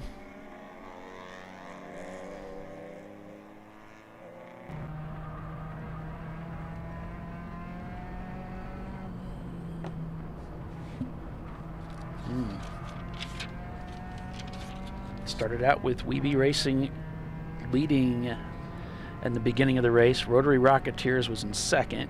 Gorilla Sticker was third. Team Lazy was fourth. Team Infinity was fifth. Then it was Level 1 and Team Jackie Yakes, the top 7. We had early engine failure on the Porsche from Team Salins. TLM also pitted early, the number 3 car. And the Flying Ghost minivan was having trouble going into limp mode. And then by 10 o'clock, it was Rotary Rocketeers leading over Weeby, followed by Team Lazy, Level 1, Gorilla Sticker, Team Infinity, and Stranger Racing. And Bruker Racing began having trouble with their rear suspension. A shock bolt that was stripping out, which they ended up punching it larger and putting a larger bolt in to take care of that. We didn't have any cautions until noon, and then we had a couple of cautions that seemed to go right together. And then as we were heading into the last hour here, we were waiting for Good, Bad, and the Ugly to pit. And I'm sure they were stretching it out, no doubt, looking for a caution. They didn't get it, so they did eventually pit just before we went to break and emerged. And they're holding on to first place over Level 1 Racing, followed by Rotary Rocketeers. Then in fourth place, it's Team Infinity. Stranger Racing is behind them. Then it's Gorilla Sticker, TLM, Floridians, Triple R Motorsports Ranch, and MBM Performance. That would be the top 10. D class led by Good, Bad, and the Ugly. A class led by Level 1 Racing. B class led by Rotary Rocketeers. And C class way down there in 6th place, being led by Gorilla Sticker.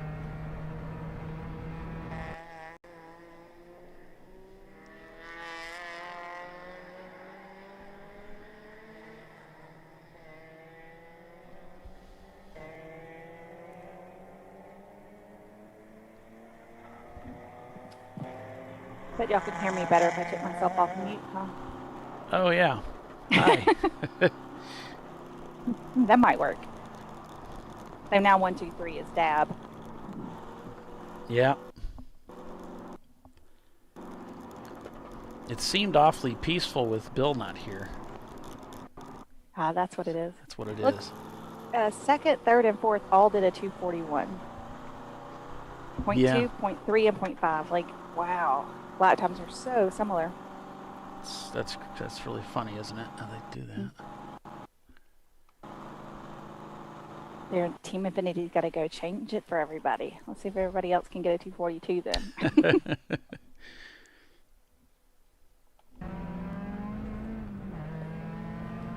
You can find out what's wrong with your car using the AutoZone troubleshooting guide. All you need to know is what the problem feels like, looks like, smells like, or sounds like.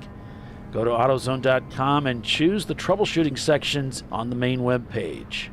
Changing out your headlights is easy as well. It's never been easier to learn how to switch out your bulbs. Check out the AutoZone video step-by-step instructions at AutoZone.com.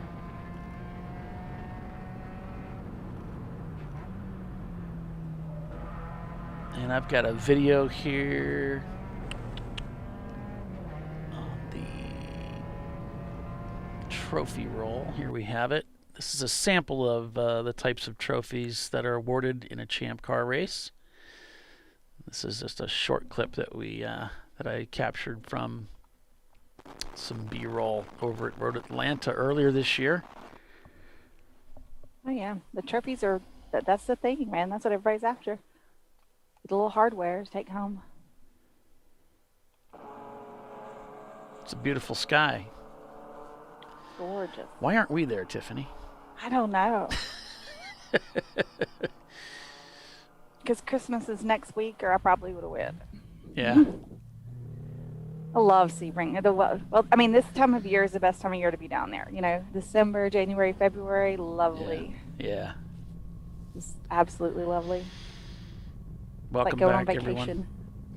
It is. Welcome back, everyone, to Champ Car Live. I'm Paul Veltum, along with Tiffany Alexander here, calling the race for you. And who's that other guy that's... I don't know.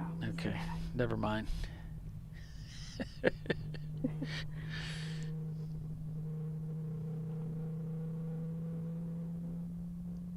Winding down this one. It's about an hour and 15 to go.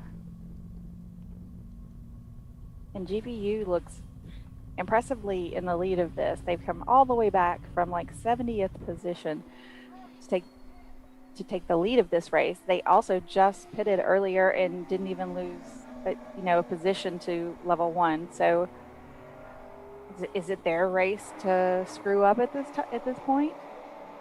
Anybody have anything for that team? Well, I think that, I was kind of thinking when it came to Salins before the weekend even started, not knowing that they were going to be having engine trouble.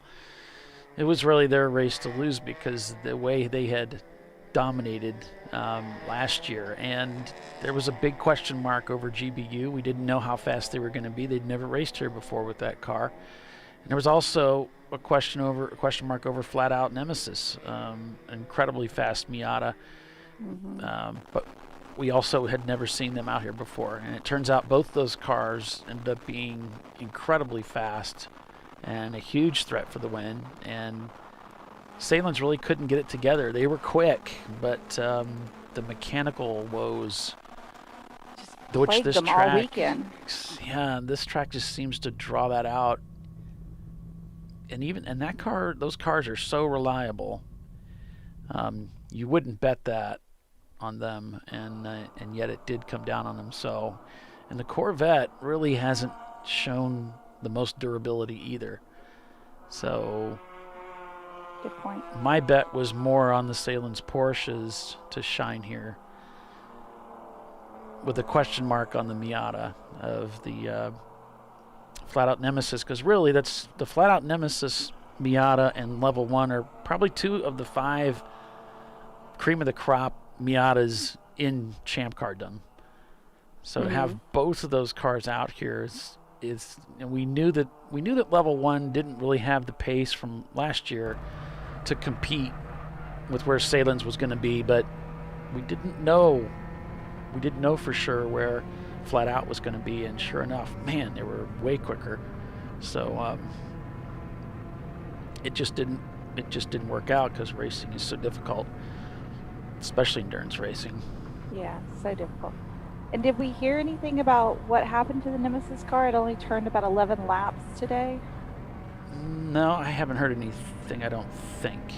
Okay. I don't remember hearing anything on that. I don't have anything in my notes, so Okay. unless somebody sent me I don't remember hearing anything either, so. a message and I just didn't record it. Let me see here. They got into some kind of issue early on in the race, and they had multiple pit stops, and then they haven't turned any laps since. Yeah. So that looks mechanical, but. Right. Well, no, wait a minute. It was broken exhaust, I remember. Broken exhaust again. Again, okay. Yeah, I think That's been an issue before. Yes, they had a problem at CMP with broken exhaust, as I recall. Yep. And that was that first race where you ran with Trophy Wife. That is exactly right. And look at you with your stats. Yeah.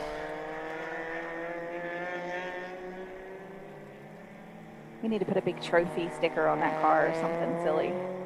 Oh yeah, that'd be kind of fun. One of the drivers, Rick, said they're going to put the silhouette of my face on the front, and I was like, oh, please don't. It'll be great. It's like, it'll be classy. I'm like, I don't believe you. I don't believe you. You lie like a rug. Uh-huh. I don't want to see a huge hood-sized silhouette of my face. I don't think. Mm-mm.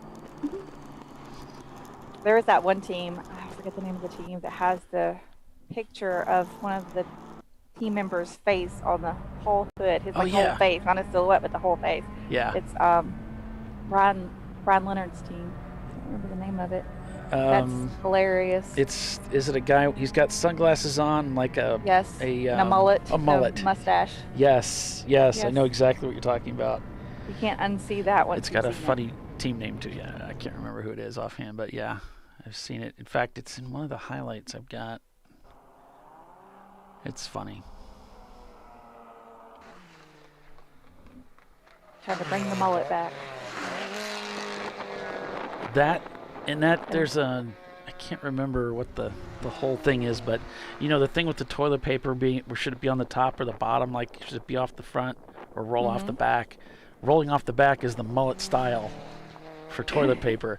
There's one for the front style, but I can't remember what it's called.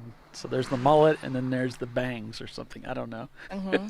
Oh, the kids with the sweeper bangs, and their bangs are like super low, Maybe and that's they what like it kick is. their head to the side 27 times while you're trying to talk to them. Oh my gosh.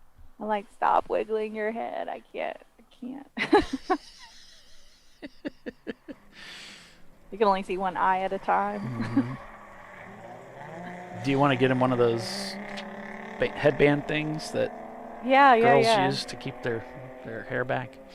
Yep. I mean, I can't say. I mean, like I'm shooting from a glass tower here, but I was a kid of the '80s with the big hair, so. Oh yeah.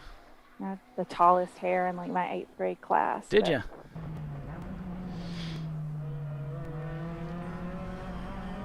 The hazmat team's coming into the pits there in the Tweed Camry. Would love to spend more time in the camera car with them, but we were having some trouble with this camera yesterday in the Triple R car, and it's the same problem here. Just a lot of noise in the frequencies apparently, and we just get real spotty transmission, so it's not much fun to watch, unfortunately. Although, yeah, wish we could just get even if it was just the audio, that would be great. But we can't even get that. Anyway, JB Bugs is out there having some fun. They did an engine change yesterday, and then today they were running into some fuel pump problems, apparently. They thought they had it fixed. They took it back out, and they were kind of creeping around the track, and it was kind of scary, and they got it back in. And now that it sounds like they're out there at full song. Yeah. They do have a lot of laps in today. I don't want to make it sound like they've been behind the wall all day. Brew Crew Racing's in 29th place. And let's see here. Where is showing JB? JB Bugs in the pits. Maybe they just haven't crossed the loop yet. Yeah. 68 laps today for them. So they've been about half the time. Over half. Yeah, they've been on the track a lot, and that helmet just is awesome. I think it was you or Bill that said it looked like they just like put some paint drops on it and then just let the wind really fast. blow it back. Yeah. It's cool. It is cool. It very reminds unique. me of like candy or something, you know. It's like a taffy pull type stuff. Mm-hmm. Or like when it goes into like warp speed and all the like dots start to turn into lines. Yeah. Maybe that's what he was going for, where it looks like he's going super fast. All the dots turn into lines. Oh, their glove box came back down, Tiffany. So the electronics are exposed. Is that a PG situation? Should we switch cameras? So We Be Racing and MBM Performance shown in the pits right now. So's Rotary Rocketeers. They shouldn't be in the pits right now. They just pitted at lap 105. So unfortunately, the RX-7 back in the pits. That's too bad. Bohr says the current driver of the level 1 car is sporting a killer mullet. Oh, really? So, I mean, are people trying to bring the mullet back? You got it going on. I think in certain parts of the country, Tiffany, it never left. Oh, well, you've got a point, probably. Thinking about it quite like that. Oh, Bill just sent me a message. Turn your notifications off. Oh, he says no live audio. The rig is broke. I can't monitor the show. Can we do a sound test? See if you can hear me. Nope. Okay. Surprise, surprise. Bill's having trouble with his microphone. Can't hear you. He's probably surprised I'm responding at all. Seems like I always miss these notifications. I'm usually... Hey, guys, just calling in to test here. Yeah. Just let me know if you can hear me, Paul. I can hear you, but the question is, can you hear us? We can hear. I don't think he can, so I will type it back. We can hear you. Yeah, we hear you fine.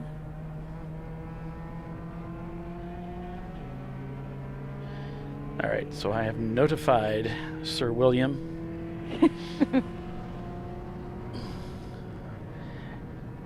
And went looking for the live cast. Yeah, I keep getting this message about someone who tried to look for the live cast of the show and couldn't find it. And if you subscribe, once you do find it, if you should subscribe, you can on the YouTube channel. All you got to do is go to ChampCar.Live, and then you can subscribe from there. And I'll respond to them later here, but I can't do it now because I'm kind of busy. Just got to ring that bell, and then you'll get auto notification. He said Nick is in the 412, the level 1 car. His mullet is glorious. Kenny Powers. He's rocking the yellow gloves. That seems to be the story of the weekend. Mullets and yellow gloves, I guess. The thing now. Yeah. GBU just set a 2:35 on that last lap. So those lap times now in the sub 240s since their latest pit stop. Rotary Rocketeers has come out of the pits. Unfortunately, they're way down there in 7th place now. Oh, now we're going full course caution. Let's see if I can find out why. I don't see anything, but it looks like that. Yes, the pace car is coming out. They shall pick up the leader. Oh, I think there was something off track left there that I just missed.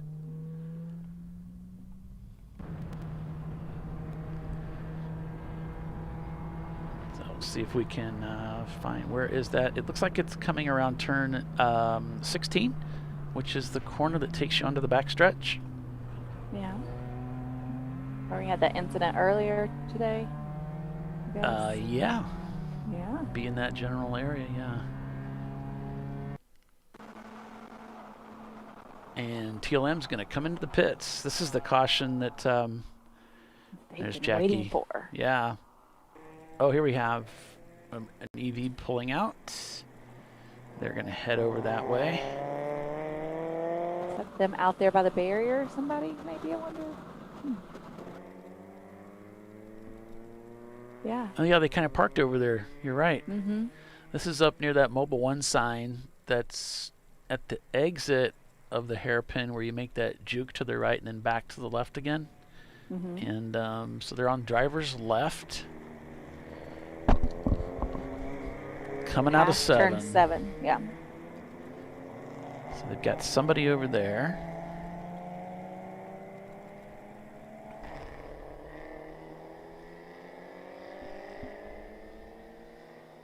So just like yesterday, we have the RX-7, the 770 stalled on pit lane as their team runs up to try to give them a little push. Oh boy. That's the Wankelworks car. Is that right? Or the 770, yeah.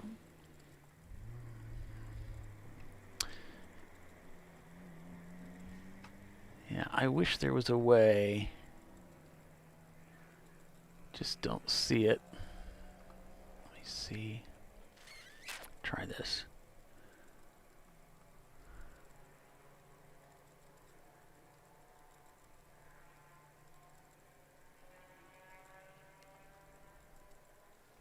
Okay, let me try this.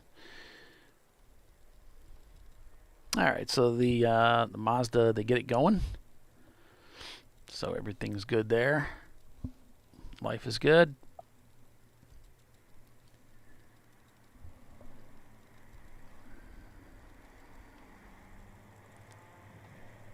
Bill says he can't hear us. So oh, he can't hear us. Let him know when you want him to do something. Okay. Well, let me do some tricks here. He can't hear us. All right. Well, we're almost to our commercial spot. Do you want to do that and then let him take it away with his wonderful interviews when we get back?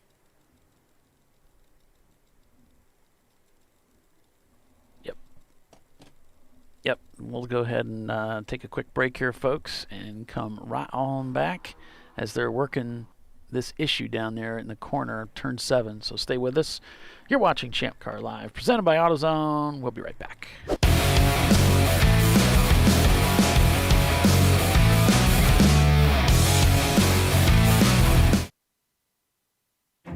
An important decision is afoot. This man is about to buy tires on TireRack.com.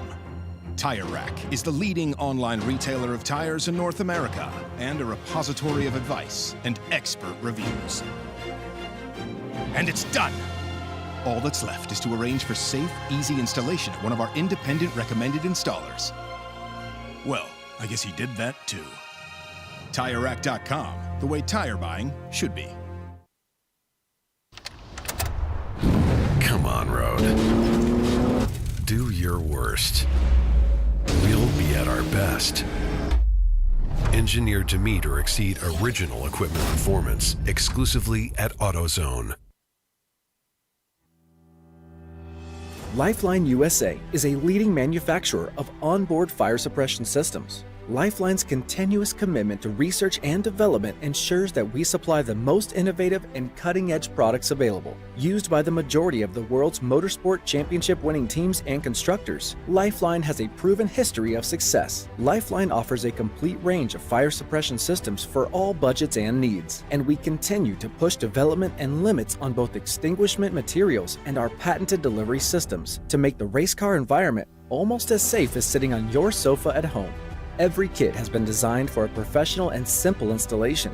For more information and to purchase your ChampCar fire suppression system, go to www.lifeline-fire.com.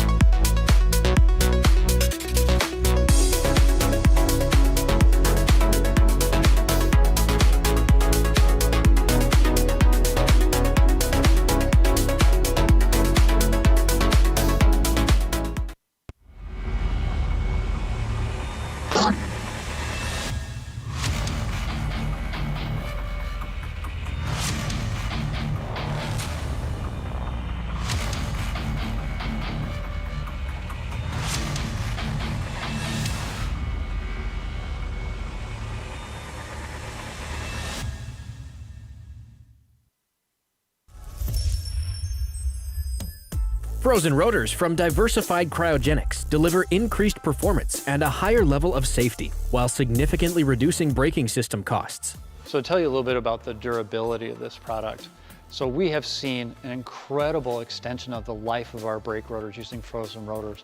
We've gone from brake rotors every other weekend to 6 weekends on one set of brake rotors, and I think they can go farther. The durability has been amazing. And it's been a fantastic season, and man, a lot of that is due to the way our car can brake on those frozen rotors. For more information, go to frozenrotors.com.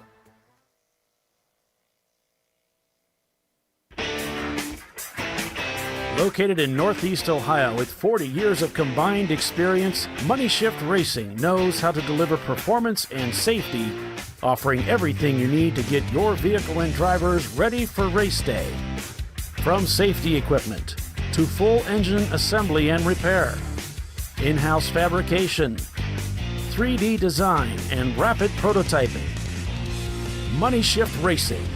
Performance done right. Come on, road. Do your worst. We'll be at our best.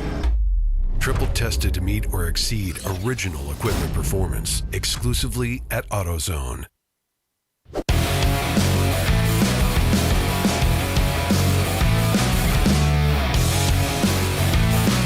right, welcome back everyone to Champ Car Live, presented by AutoZone. It's the TireRack.com Champ Car Endurance Series, and we're back here under caution at the track. We got Bill down in the pits there, so as soon as he gets around to feeling like it, we'll see if he has anything else he wants. He's got Randy Travis down there in the pits with him. Okay, it's Randy Popst. I'm just kidding. But let's see here. Let's see if I'll let him know we can't hear him.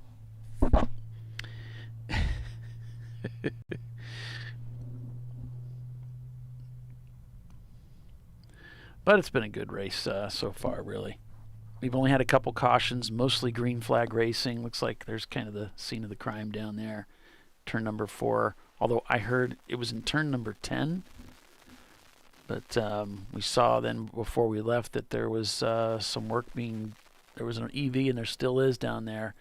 At the exit of turn 6, lights are on. A couple trucks there, so they must be helping out one of the cars.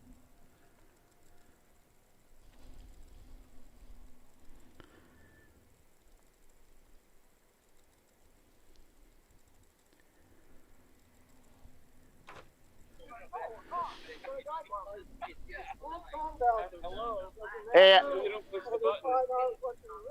I'm down here with Randy Popst down at pit lane. You had some good racing today, Randy. I did. We drive the Flying Moose here in Champ Car. Love these long races. My car is a Volvo 740. It's not another effing BMW, right? Yeah, but it's almost as fast. Not fast. It does well. We've had a lot of help from like B&E Dynamics, and we got a set of Toyo tires on it and Hawk brakes, and the car goes. And what happens is people see it and they think it's going to be slow, and they won't get out of my way. It's a good time. I used to race for Volvo. That's why I have the Volvo race car. I bought it for series like ChampCar. It was like K-Pax or something, wasn't it? I raced for K-Pax Racing and Volvos in World Challenge 10 years ago. So when I needed a car, it had to be a Volvo. Plus, I've always loved them. It's a rear drive, good transmission, strong engine. Nothing else works very well on the racetrack. So we just live with it. That's awesome. We give people great drafts because it's this big box, right? Right. But it's not as heavy as it looks. It's not a heavy car, and that helps. We've got big, fat tires on it, and so it's fun to drive, and it works. Yesterday, we had a great race. Nothing broke, which for our team, that's a special day. But at one session, we ran out of gas. That car's always run for 2 hours. And she's the reason why. This is my new co-driver and new best friend, Laura Vernon. She got an official t-shirt, and I said, oh, you got a shirt? Okay, drive. Laura's a hardcore car girl, drives great, has a car dealership in Asheville, called Oh, wow. Rev, Rare Exotic Vehicles. Oh, man. It's amazing. Yeah. That's What awesome. was that like driving for Randy? It doesn't feel like it's real, actually. I've been following Randy's career for like 8 years, and I just can't believe that I was given the opportunity to rip around in his car and keep pretty good pace. So, dream come true for me. Whoa, congratulations. Well, the way it happened was we were at the Champ Car race at Carolina Motorsport Park, and I saw her up front, running. Well, you were running like third, second? Yeah, that's right. Yeah. Running second. I'm going, wow. I always love it when I see a woman that's a strong driver. Right. And I just respect that. And Laura and her friend Monica came over to say hi, and we talked for a while. And meanwhile, I think the next race, we Jack and I, my other co-driver, Jack Goldie, we went up to visit Rev in Asheville and visit Laura. Had a great time. Meanwhile, at the next race after that, the Moose I overheated it, fried the engine. Right. Well, we made a deal. Laura says she's got a really great mechanic who works on her exotic cars. And I said, okay, tell you what, if you can get that thing fixed, you can drive it. Awesome. Boom, here we are. And cool. Yeah, her mechanic guy, Reed, did a great job. We've been keeping him posted. Hey, it's still running. And today it's still running great, but the coils failed. Ignition coil died. Oh, well. Hazmat's getting towed in. The turbo is cooking it. It's near the turbo. Right. That must be why we have the yellow. Yeah, hot. Hey, Randy, so I was up in the tower today and yesterday talking with another one of your competitors, and you know how you're going to race with me with the Opel GT, right? Oh, heck yeah, I am. So next year we're going to have a guest driver. His name is he's a beginner guy. His name is Johan something or another Schwartz. Johan, I'm not going to tell you it's a lap time runoff Schwartz. Yeah, that would be it. So we're not going to tell you it's a lap time runoff in the Opel GT. So, but it could be. I've been around a long time. Johan's a good friend of mine, and he's a fun guy, and he likes to turn the fastest lap, and so do I. Yeah. But I'll take good care of your car, Bill, I promise. Yeah, he didn't say that. I like you. You were at a race, and I drove this BMW. It was a great car. And I drove it, and I'm shifting carefully, and the thing will go to $8,000 and go crazy. I'm shifting early. I don't want to hurt it and have a good time. Later in the race, I see the car going around the track, jumping curbs, puffing dust in every corner. I'm going, wow, who's in that car? They go, Johan. Oh, man, he's going for it. End of the day, the series announces, oh, we have the pro fastest lap competition today. The winner is Johan Schwartz. And I'm going, I raised my hand, wait a minute. Nobody told me there was a pro fastest lap competition. They said you were a little bit upset. It's understatement. I was. I'm like, I'm just being nice to this guy's car. You're right. He let me drive this beautiful BMW, So now I tease him relentlessly. Oh, yeah. Because Johan's a terrific guy. And so we'll have a pact. You. All right, that'll be good. We'll have cameras everywhere on that car. It'll be so loaded down with cameras, we probably won't be able to exceed 90 miles an hour. Oh, so it'll be normal. Yeah. So we figure either AMP or CMP. You guys get to pick which track. Why he's telling these people this? He's never going to get that car I think done. AMP. That's a good little track. AMP. I like the corners and the hills. Plus, there's not a lot of B-class cars that go to AMP, so we could win that one. Win. Yeah. Win. Dominate. Yeah. All right, Randy. Thanks for talking with us. Nice meeting you. And what's your name again? Laura Vernon. So you're a driver for hire, right? Of course. Anyone who wants me, I'm happy to come. But if we don't know, may see me again with Randy one day. There you go. All right. Nice meeting you guys. Thanks, Randy. A lot of cleanup down there in turn 7. Thanks, Bill. Yeah, a lot of cleanup down there in turn number 7. They've got the blowers out there. Obviously, some oil was laid down, and that's what they've been working on. So, bummer. Oh, no, though. It's been a pretty good race. We really haven't had too many cautions today. And look at that beautiful Florida sky. Wow. They've just had it. They've had it pretty good today.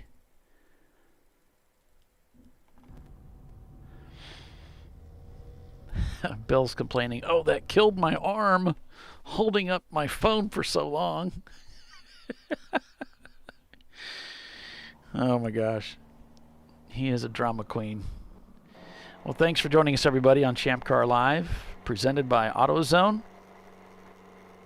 It's the TireRack.com Champ Car Endurance Series. There's Hazmat. He's given some instruction there to the tow truck driver, saying, hey, you know, this is where I want you to take me. It could be that car that was the one that dumped oil, so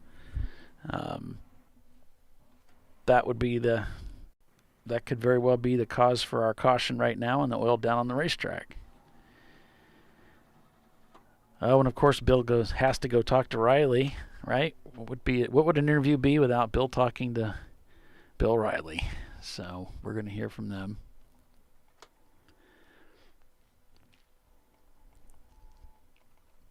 Full course caution here at Sebring International. 63 is leading the field.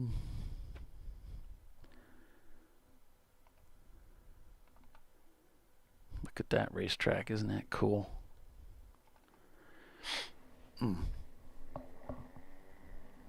It's so awesome we get to race here.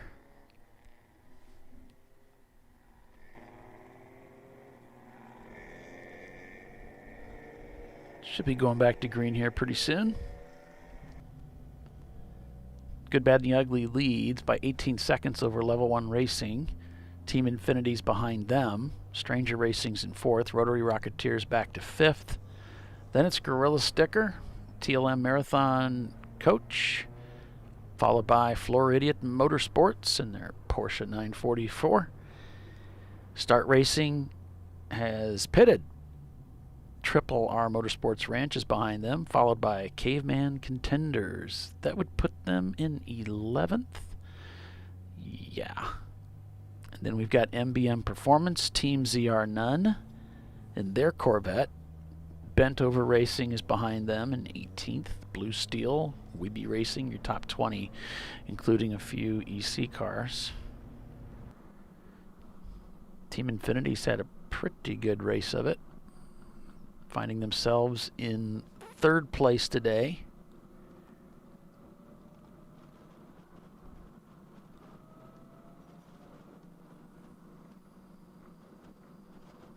Yesterday's finishing order was GBU taking the win over Team Jackie Yakes, TLM Marathon Coach in the number 3. Then it was Valerian Steel, Caveman Contenders in 5th, followed by Rotary Rocketeers in 6th. In 7th it was Team Infinity. Autospec Racing was in 8th. In 9th it was Sweetwater Racing. In 10th was Blue Steel. Level 1 ended up finishing 14th that day. And you'll remember they had contact. They had contact with the Floridian team, and that's what put them down. Both of those teams down for the day. Well, especially Floridian, they had a lot of repair work they had to do. But today they've gotten to go racing, and they've done well. They're in 8th place overall. Let's see, they pitted on lap 107, 69, 37, and that's it. They've had their 3 pit stops. So they've kept that car on the racetrack, and we're back to green racing. So we should see the green flag. There it is. Hopefully to finish the day here with 42 minutes left on the clock as GBU heads down to pick up the green flag here to restart this race. There's JB Bugs going by. Brew Crew Racing dives into turn number 1, coming underneath the Mobile One bridge.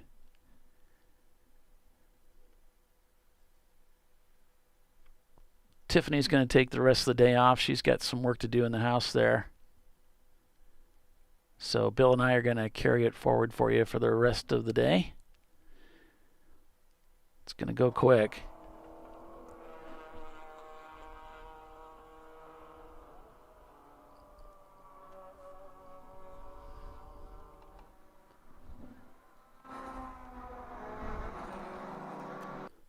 There's the GBU Corvette going down into turn number 7 for the first time since they cleaned it up. But you can hear those tires protesting as he goes into the corner there.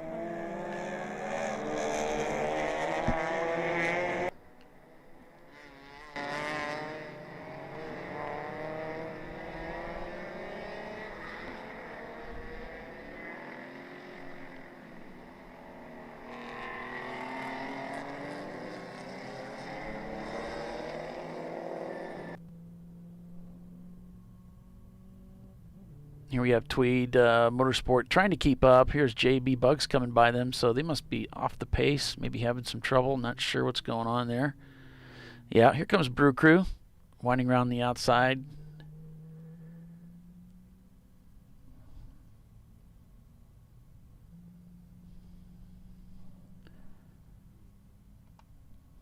Hazmat back in the garage.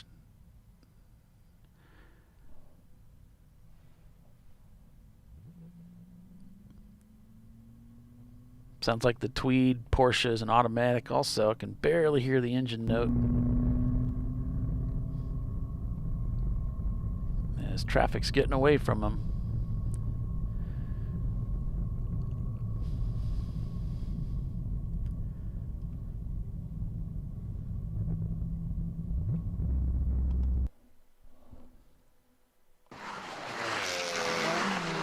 I'm down here with Bill Riley.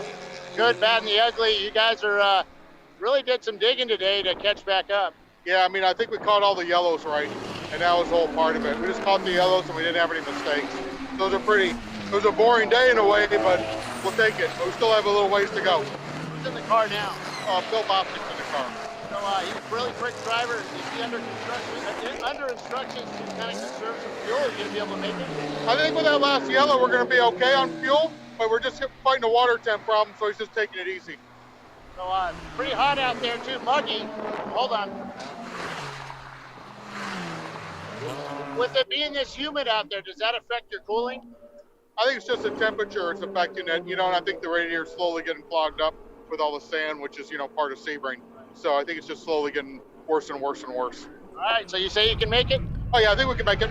Cool. All right, thanks, Bill. Back to you guys. Okay, thanks, Bill. No matter how well you look out there, everybody's usually got some kind of problem or concern that they have with their car.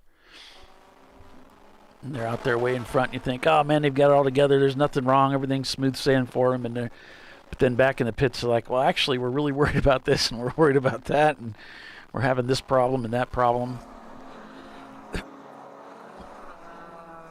Everybody's got some issues that they're concerned and struggling with.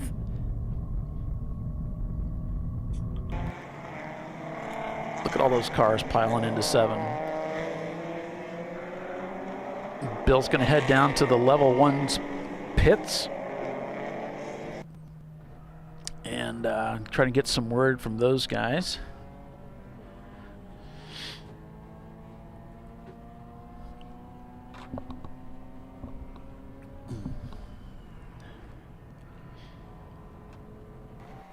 JB Bugs is out there turning laps.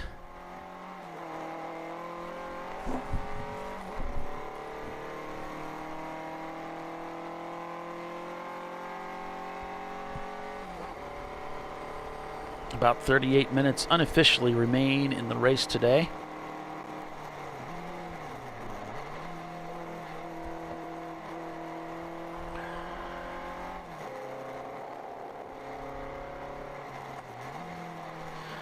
Oh yeah, and Bernie had mentioned all the likes that we have, those 51 likes. Thanks for doing that, guys. I appreciate that.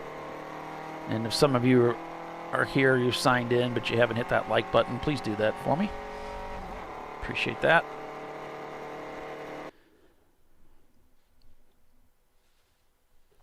Coming down that front straightaway to start another lap here at Sebring.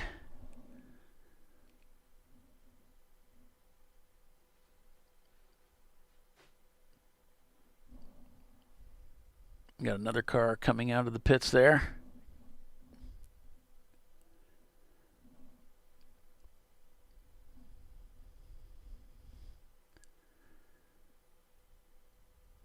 Looks like Brew Crew Racing setting up way out wide there, diving in.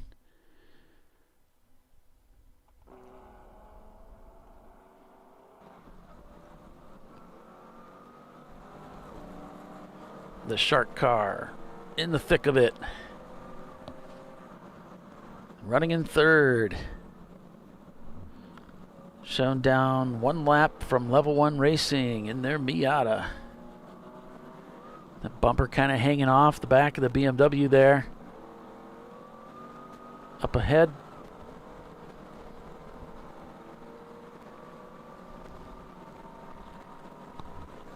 Looks like Ed back at the wheel. He started the race.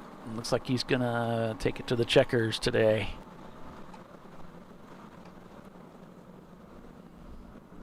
He pitted on lap 105, working lap 127. Might need to pit again. Let's see. Pitted at lap 68.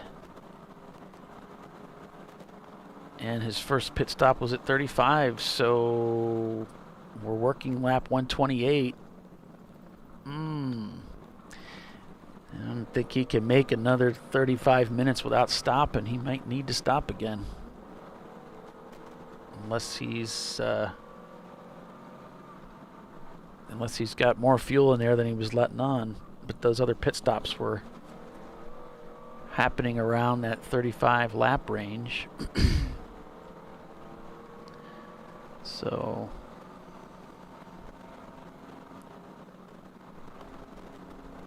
might need to pit again. It's looking that way.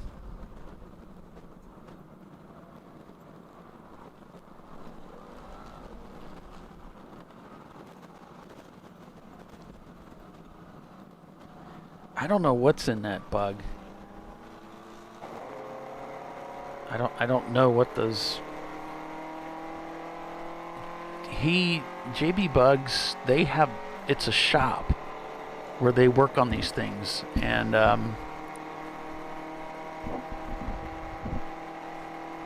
not that has anything to do with engine size, but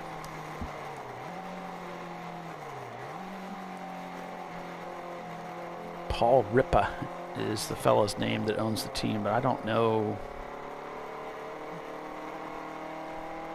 what engine size they use.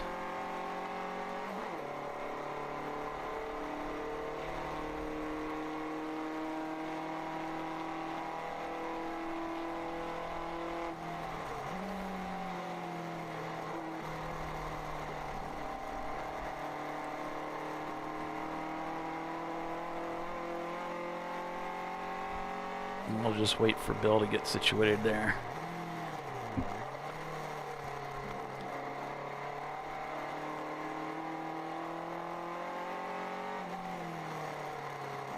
So I'm noticing in the hazmat car, the driver's putting his driving gloves back on.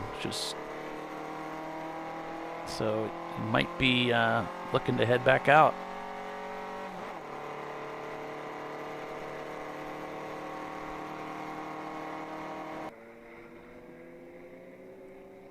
And there's the Shark car heading down into turn number 7.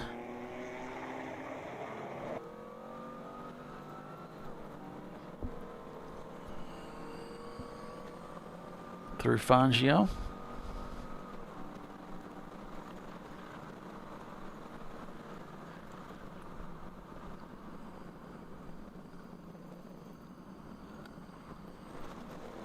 Working lap 129, Good, Bad, and the Ugly leading over Level 1 Racing, Team Infinity in 3rd, Rotary Rocketeers in 4th, and Stranger Racing in 5th. GBU just turned in a 2:33, so lap time wise it doesn't really look like he's backing off that much.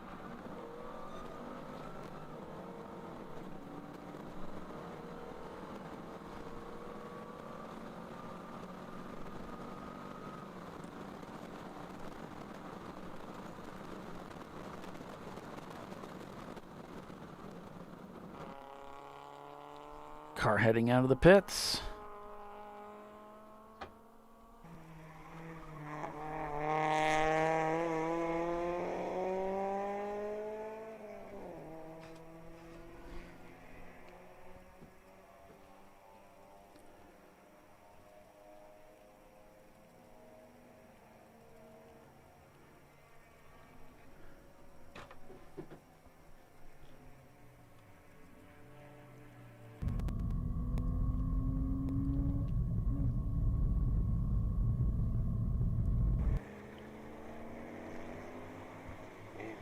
I would expect at the next caution, if there's another caution, I'm a little surprised that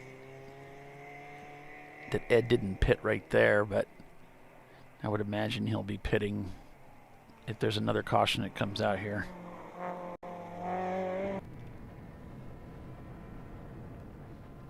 We shall see. Blue Steel is in the pits down in 20th place. Everything else is in front of them is on the track. They're the only car in the top 31 that are in the pits or not turning laps.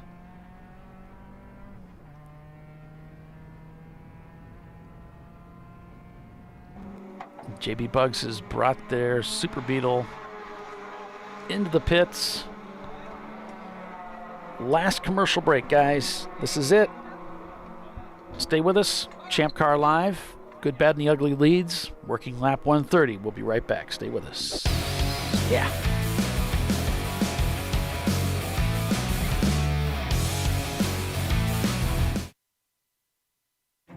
An important decision is afoot. This man is about to buy tires on TireRack.com. Tire Rack is the leading online retailer of tires in North America and a repository of advice and expert reviews. And it's done! All that's left is to arrange for safe, easy installation at one of our independent recommended installers. Well, I guess he did that too. TireRack.com, the way tire buying should be. Come on, Road. Do your worst. We'll be at our best. Engineered to meet or exceed original equipment performance exclusively at AutoZone. Lifeline USA is a leading manufacturer of onboard fire suppression systems. Lifeline's continuous commitment to research and development ensures that we supply the most innovative and cutting-edge products available. Used by the majority of the world's motorsport championship-winning teams and constructors, Lifeline has a proven history of success. Lifeline offers a complete range of fire suppression systems for all budgets and needs, and we continue to push development and limits on both extinguishment materials and our patented delivery systems to make the race car environment almost as safe as sitting on your sofa at home. Every kit has been designed for a professional and simple installation. For more information and to purchase your Champ Car fire suppression system, go to www.lifeline-fire.com.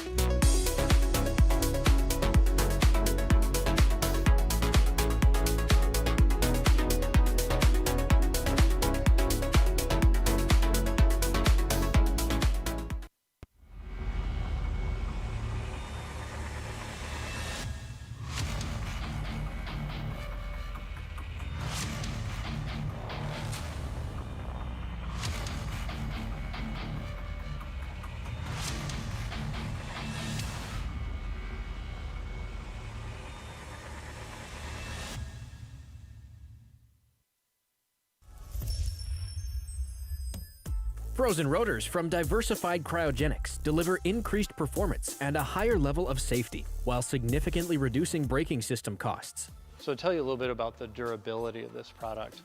So we have seen an incredible extension of the life of our brake rotors using frozen rotors. We've gone from brake rotors every other weekend to 6 weekends on one set of brake rotors, and I think they can go farther. The durability has been amazing. And it's been a fantastic season, and man, a lot of that is due to the way our car can brake on those frozen rotors. For more information, go to frozenrotors.com.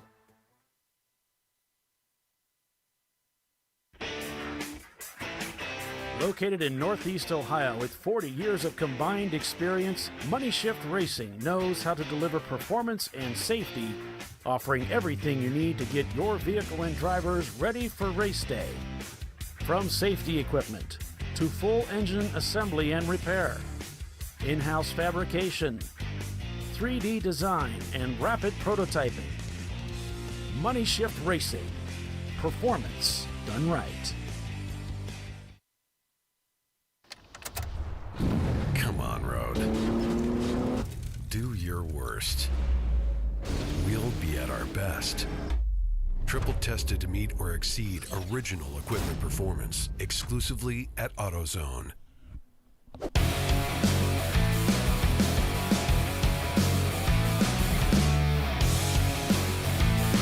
And welcome back, everyone, to Champ Car Live, presented by AutoZone. Team Infinity coming into the pits as expected. Get that final pit stop done. They should be done for the rest of the year with their pit stops, and they can head out and finish up this race, see what they can do. TLM has passed them, so is Stranger Racing in their Ford Ranger, as Team Infinity has currently slipped to 6th spot. Gorilla Sticker might get them as well, pushing them down into 7th. We'll see.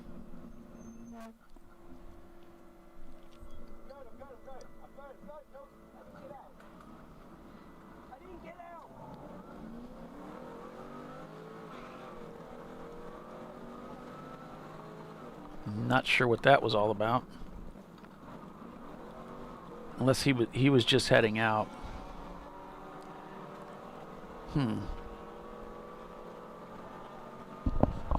We're going full course caution here.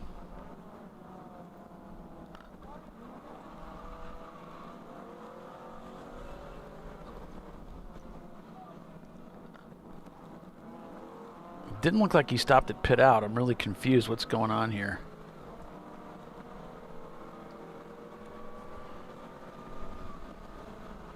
Now I'm looking to see what the major cause of the malfunction is. Why are we at caution? And there's a sweeper truck heading out right there.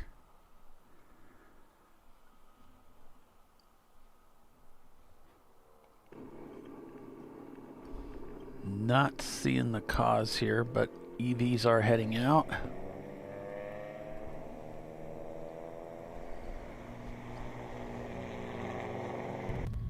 And then we can ride on board with Tweed, see if we can see anything here. They're heading through turn 1 here. Going by the emergency vehicles here.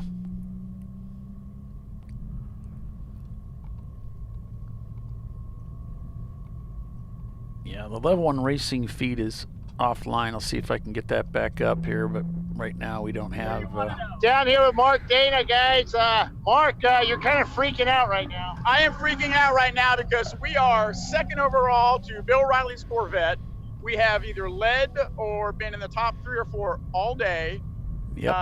Of course, yesterday we got hit. We got in a little bit of a dust up and we got put back, but came back and had a pretty nice finish yesterday. 5th in class, I think 11th overall. So today is pretty exciting. We've been pretty much trouble-free. We played a little bit with fuel and pit stops and some things, and we are good to go to the end. And we're just, I can't say we're chasing Bill's car, but we're there. So it's pretty exciting for us. He says he thinks he has enough fuel with all these yellows we're getting now. So has that helped you out a little? Nah, because that car is so much faster. Anybody looking at lap times can tell they're basically 6 seconds a lap faster than anybody else whenever they want to be. So, good on them. It's a great car. And listen, I have to say, I'm completely fine with finishing 2nd to a Bill Riley car, all right? For decades, I've watched the cars that he's built win championships. So hey, I'm right there, so it's pretty cool. All right. So did this distract you a little bit from what you have to think about now? No, it did not. It's made it worse, Bill. Thank you, as you usually do. All right, thanks, Mark. Mark, hope to see you guys in Impound. There we go. Mark Dana from Level 1 Racing. Currently I think he's going to be place, there. As we are under full course yellow. Back to you guys.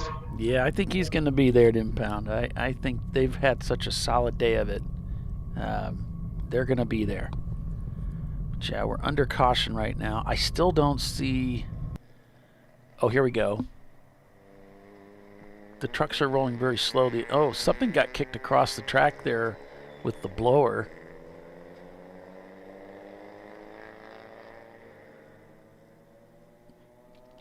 So now this is the area where they had done quite a bit of work and put a lot of the speedy dry down.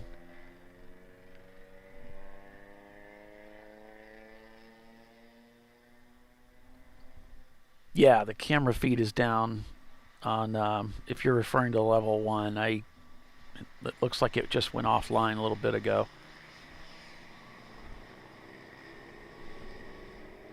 There's Brew Crew Racing going by.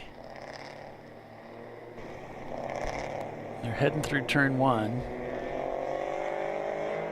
So not sure what the story is. Maybe they feel like there's some debris down on the track, or it could be that they have concerns about oil being down, and they're surveying while they're going. So 42 RX-7, it's the number 772? 770. 770. This is your second race with Champ Car? Second race, second weekend, yep. Have you ever raced before? Nope. So this is pretty exciting for you. You're about 30-something in the standings right now, which is pretty awesome for your second race. 74 cars starting. Absolutely. You know what? It's just a reliable car, and we just keep on trucking. We're not super fast by any means, but we're all learning, and we're just having fun. So Gorilla stickers in the pits. That's what we're out pits. here for, is to have some fun and learn. So is your team full of young guys?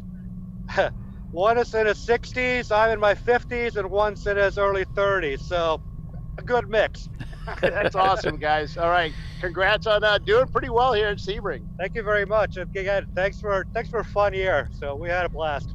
All right, Awesome. Back to you guys again. Yeah, Team Infinity, he came out of the pits, although he scored in 7th. He's actually in 6th place because 4 Paws is an EC car. So he emerges from the pits.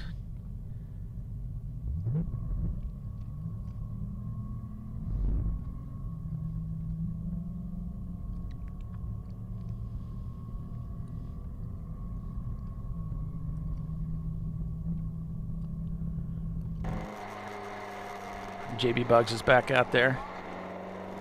Kind of got caught out a little bit on this caution. You know, this is the caution. This is where they wanted to do their stops, and it came a little late.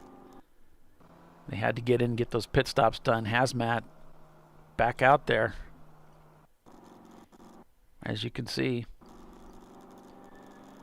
We've got a camera working in the Floridian car, though.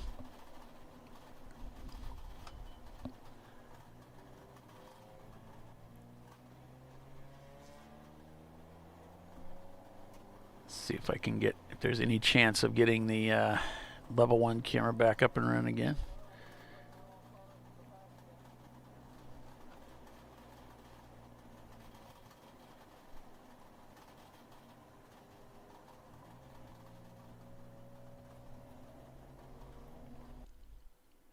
Good look at the garages there as Bill's just kind of hanging out. A few people to talk to, just waiting for that race to wind down here. That'll bring the 2021 season to a close.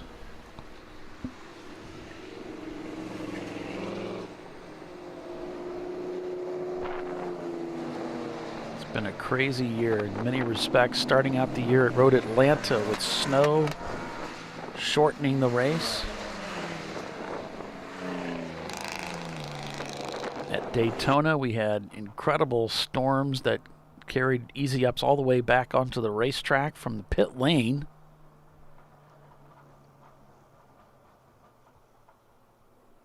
Thanks, Bernie. Yep. Hey guys, I'm down here with Catherine from Cross Canyon Racing. You got to race today, huh?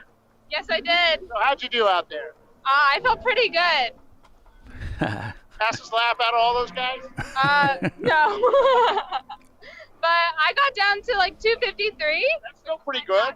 Yeah, first time at the track, so it's been really fun. So how many times have you raced? This is my 3rd race. Cool. With Champ Car, have you done any other racing? Nope, just Champ Car. Oh wow. So what do you have to say to somebody looking, I know what I'm doing, your age, sure. looking to come racing? What's the first thing they should do? I love it. Have a dad that already has a team. She's thinking. I mean, I was really nervous my first time.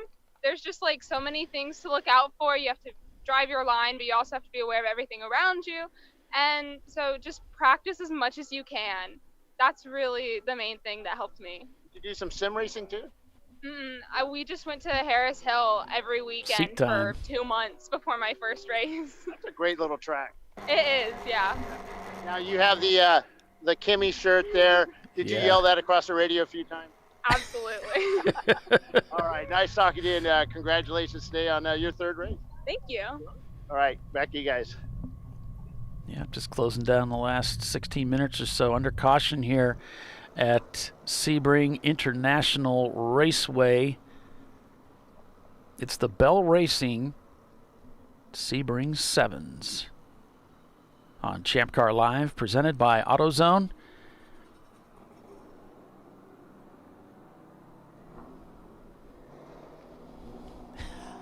I resemble that comment.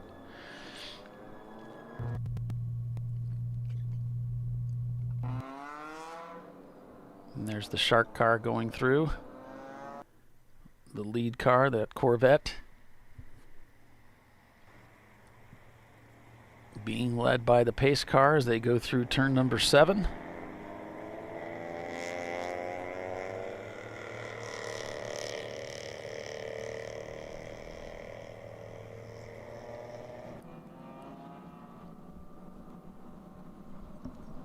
Working lap 134. We don't have any indication what the caution is for.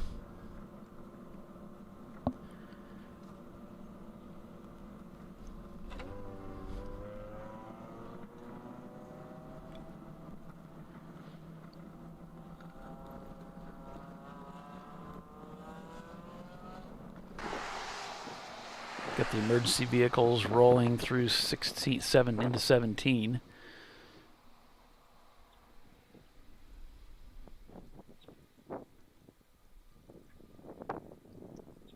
It might have been a survey. Maybe they thought there was oil down, and so they sent the trucks out to look for it. They blew the whole track off while they were looking and then came in.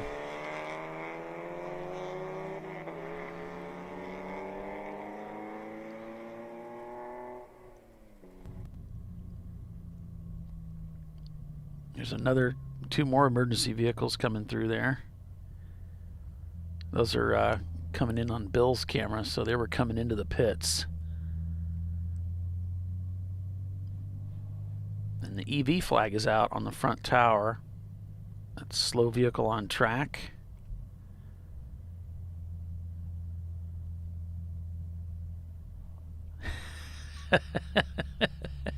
Good one, Boris.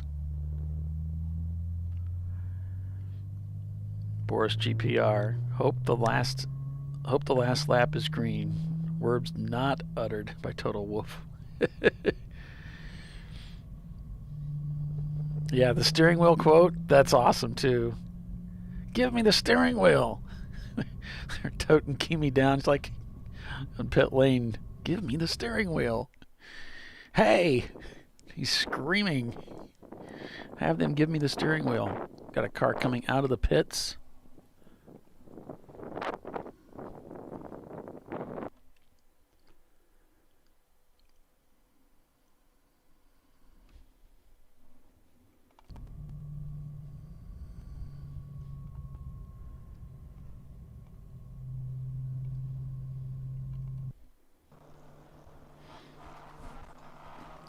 Yes, yes, Matthew. That poor car squeaking as he's pitching it left and right.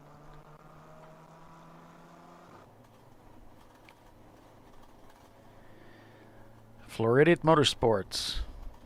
Quite a weekend for those guys. And Level 1 both having a much better day of it than yesterday. Rotary Rocketeers back up to 3rd place. Another good day for them. A great day. Great finish for them.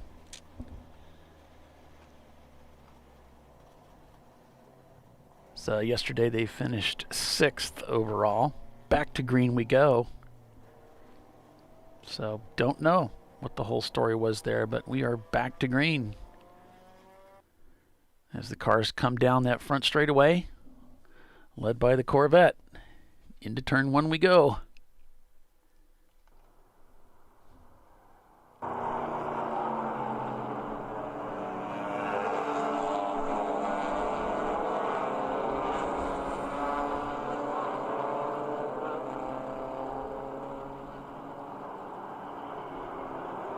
We'll pick up the field coming into turn 4 here as they wind through the S's there.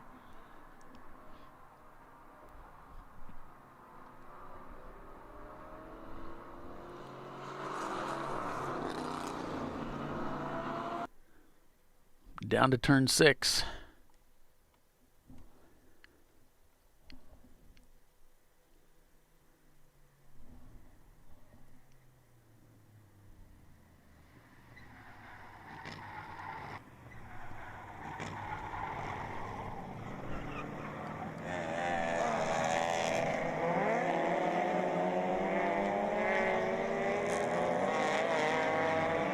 Oh, did it? So Andy letting us know that the Saturn, which was that smoke is normal, lost third gear early in the day. The field's still working their way down into turn 7 as we've gone back to green here at Sebring International.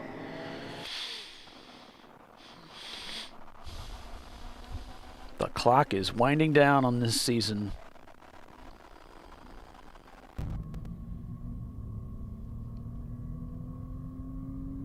The 2021 schedule still being finalized as contracts are still being signed.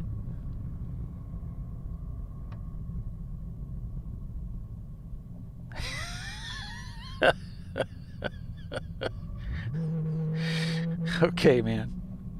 Whatever you say. Yeah.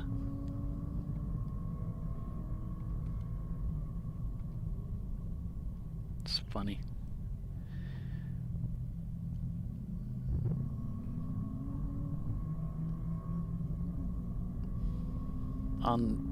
We're behind the wheel here, or behind the hood of the Tweed Motorsport Porsche Boxster, one of several Boxsters out here this weekend.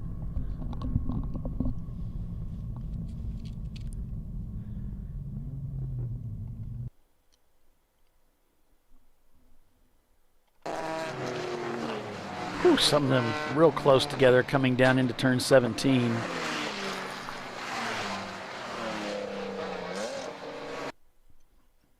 I'll look at the front straightaway.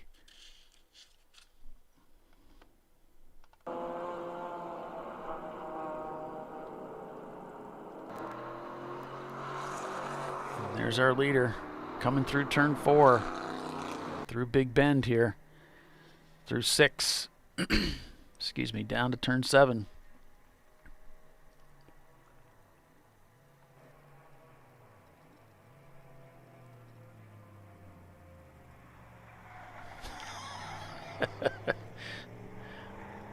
Yeah. So, Bo, you must have been a tech too.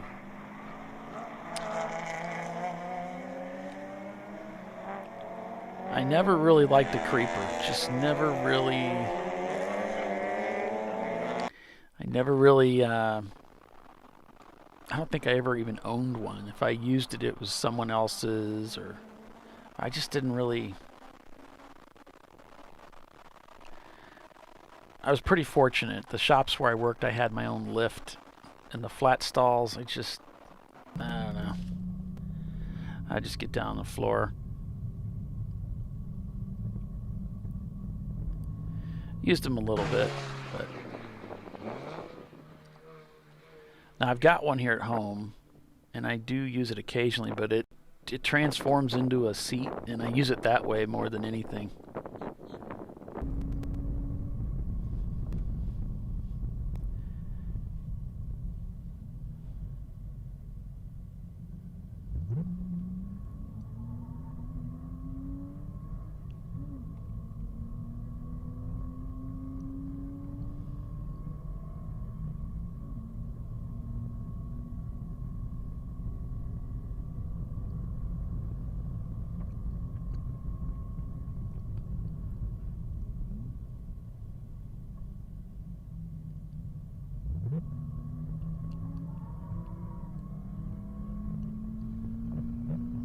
GPU turns in a 233 on their last lap, 243 for level 1. TLM's in 3rd, Rotary Rocketeers is 4th. Stranger Racing is 5th. I'm looking at the gaps, 8 seconds the gap from Rotary to TLM, but TLM sets the faster lap time. 4 seconds the gap, nope, that's an EC car. There's 18 seconds. MBM Performance just sets their fastest lap time of the day on that last lap. Looking for gaps. Kwood Racing to Fat Crack Racing is only 4 seconds. And Fat Crack turns in a 304 to Kwood's 251. Down there in 24th spot, there might be a position change there. Looks like Reeves Racing, he's not turning laps. They've come into the pits. Other gaps are a little bit wider than that, so not seeing anything really close at the moment. Stranger Racing is 6 seconds off the heels of Rotary Rocketeers, but turned a slower lap time on that last lap.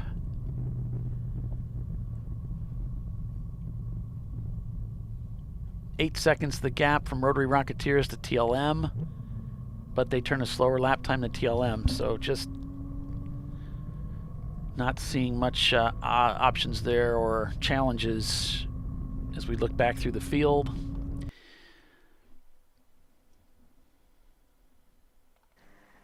There's the Shark car heading down into turn number 7 as we go on board behind the wheel here with Ed.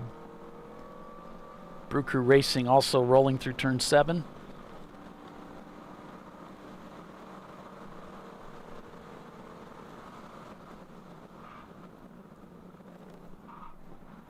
A little bit of tire protest there.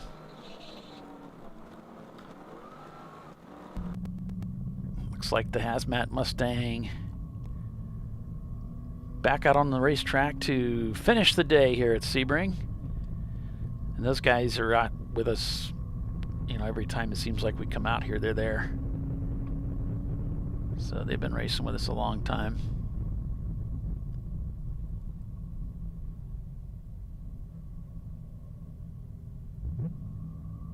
And if you go out onto YouTube and look at Sports Car Magazine, if you've been out here in the last 5 years or so, Sports Car Magazine has come out to our races and shot video. There's no commentary. It's just kind of like long lens type shots, like some of the shots you've seen here on the show of the cars going through a slower part of the track, so you see them winding through the S's. It's pretty cool. So if you'd like to see your car on camera, high quality, you might check out YouTube, Sports Car Illustrated, Sebring. And there's a really funny shot of Doc's car going backwards across the lens that he always got a big kick out of.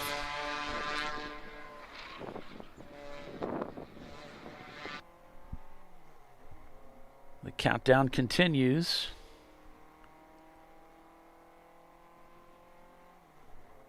Just a few laps left here.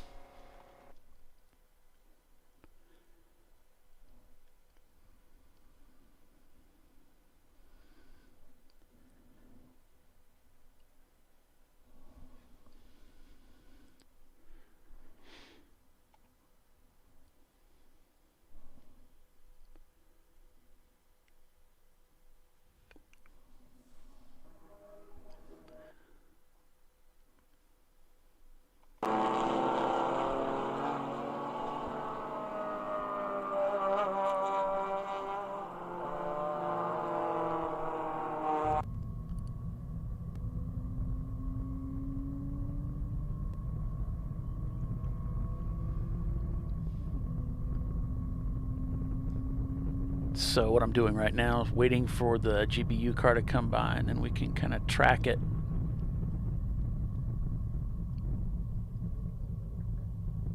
A wide entry there.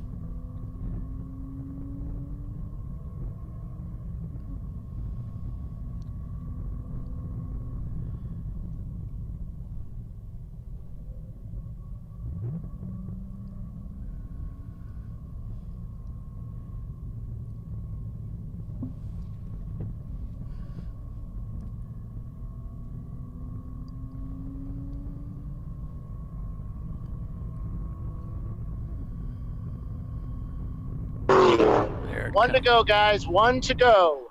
Here comes the Corvette. Thanks for that, Bill.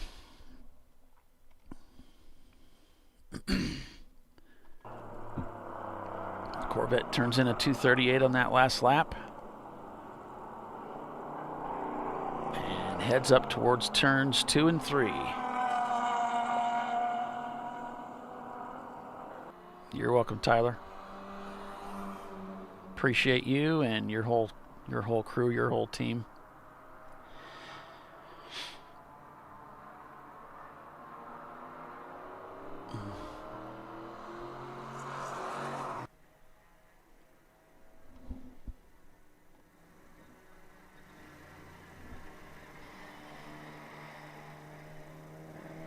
Final lap out here at Sebring International. Downshifting for turn number 7 for the final time under green.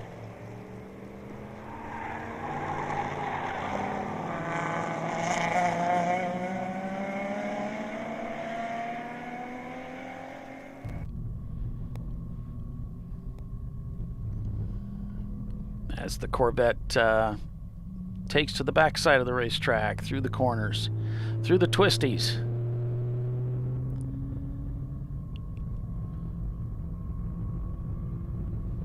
You're welcome, Timothy. Thanks for joining us on these shows. It's always great having you along. There's the Bug coming by to get the 1 to go.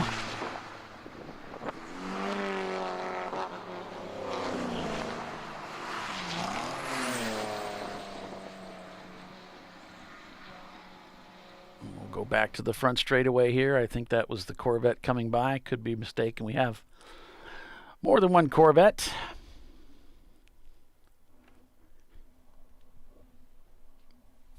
The Corvette being called around for each corner that they go to so that the starter can keep track and be prepared as they come around turn 17, the final corner here at Sebring International. Here they come into turn 17.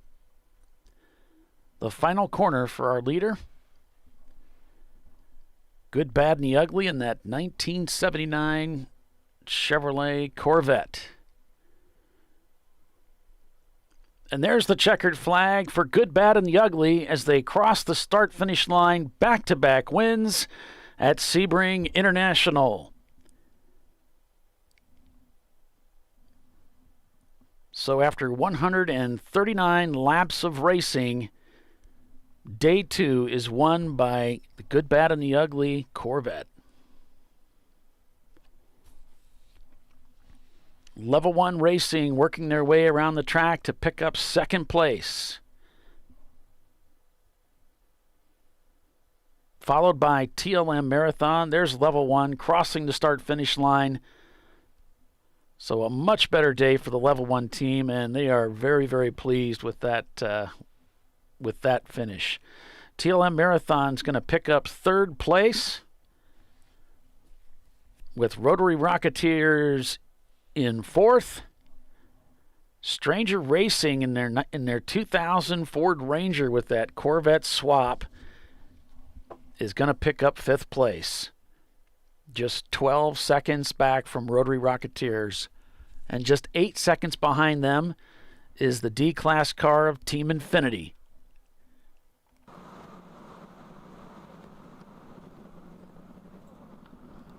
And there's that checkered flag still being waved as the cars make their way across the start-finish line. And there's Ed waving.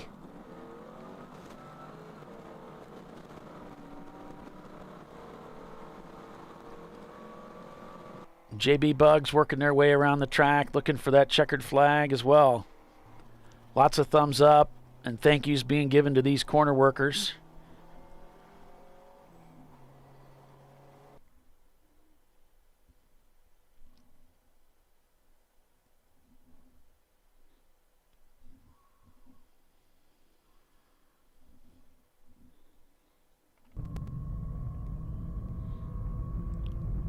Tweed Motorsport taking that checkered flag.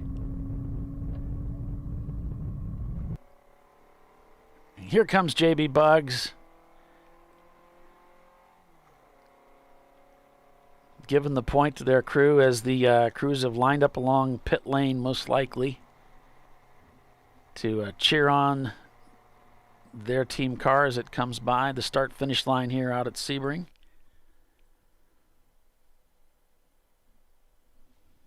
And that looked like the Sharky 2 car.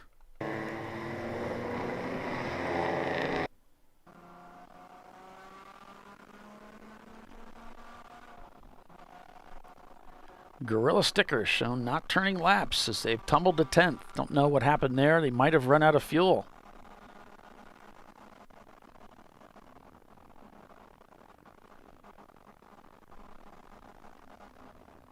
So I'm showing Good, Bad, and the Ugly taking the win with Level 1 Racing in second, TLM Marathon in third, Rotary Rocketeers in fourth, Stranger Racing in fifth, Team Infinity in sixth, Floridian Motorsports in seventh, because we've got some EC cars in there.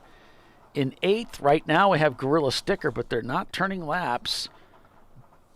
Don't know if the Triple R is going to get by them in the standings. And then it's Start Racing behind them, followed by Caveman Contenders.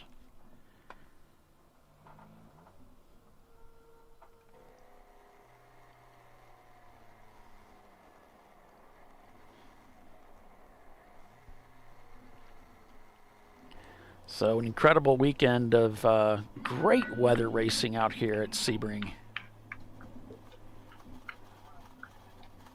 And there you can see the Corvette in the pits.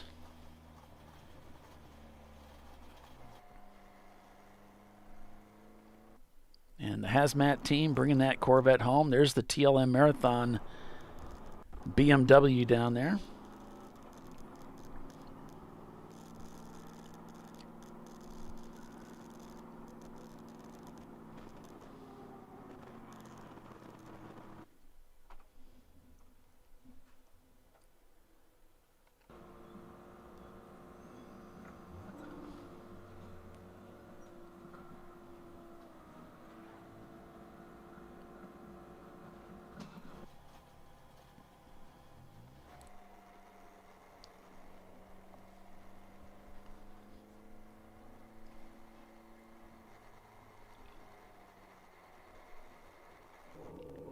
Rosmar Racing bringing in their Miata too.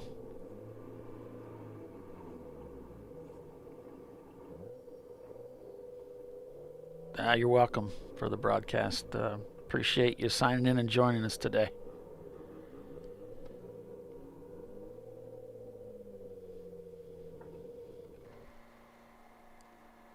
Got an emergency vehicle out there on track already.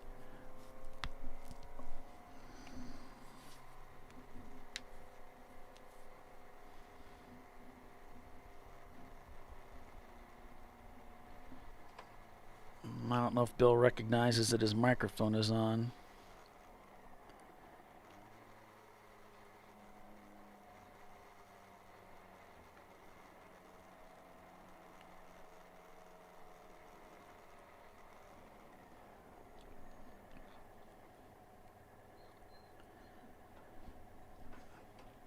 He thinks he's interviewing this fella, and we got no sound. Oh, Bill. God love you.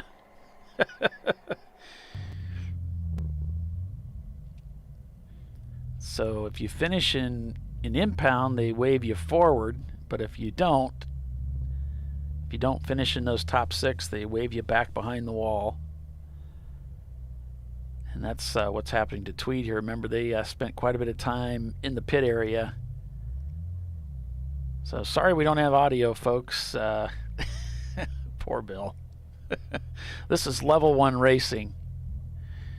Level 1 Racing being interviewed, and of course they're over the moon. They had such a tough day yesterday. I can pretend like I'm them being interviewed. Well, we just had a tough day yesterday, and but boy, the guys really pulled it together. And this guy over here next to me on my right, he just brought this whole team together and made it all work. Got to say thanks to all of our sponsors, all the guys back in the garage, all the team. Things started off pretty good for us. How hard was it out there? How hot was it? Well, the heat wasn't too bad. We've raced down here quite a bit, so we're accustomed to the heat.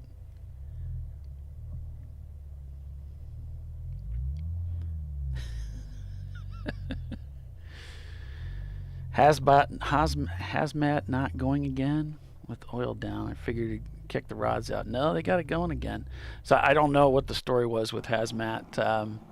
They were in the garage for a little bit and then went back out there. But they definitely put some oil down. So don't know. Maybe they had an overflow bottle that was the problem.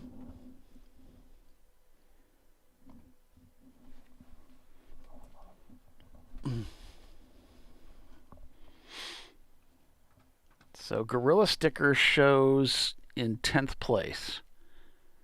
But we've got 2 EC cars there. So if you pull those out, they're in 8th. So A class was won by Level 1 Racing. B class was taken by Rotary Rocketeers. C class was taken by TLM Racing, the TLM Marathon Racing team. Of course, GBU was took D class. EC class was won by Four Paws Racing in their Toyota FRS.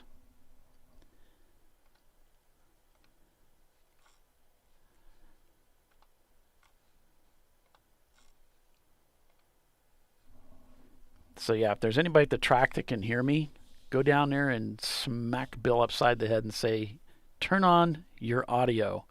Turn on your microphone. It's not the heat, it's the humidity. Oh, what's up with the audio? Bill's up with the audio. This is Bill all the time. This is what I deal with.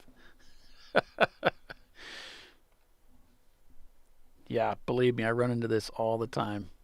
Microphones don't like him.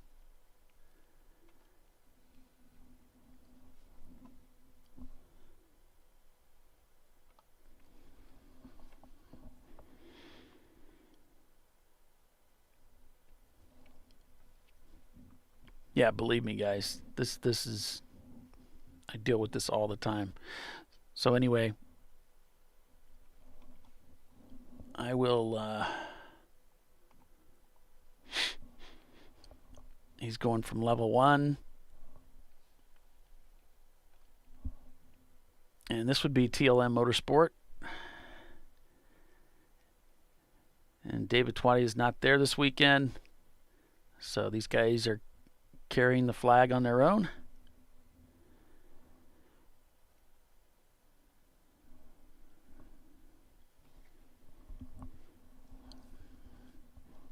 TLM had a pretty good weekend.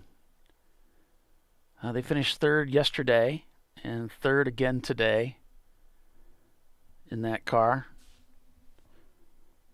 So it was a pretty solid weekend for them. Yeah, they probably would be pretty good interviews. I must say, it looks good on camera.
I'd send some message out to some of the people that are at the track, trying to get them to tell him to turn on that microphone so we can at least get something here.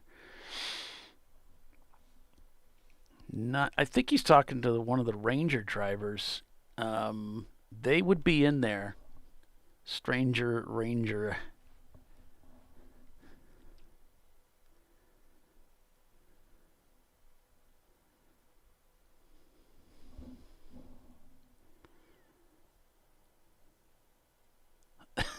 That's right.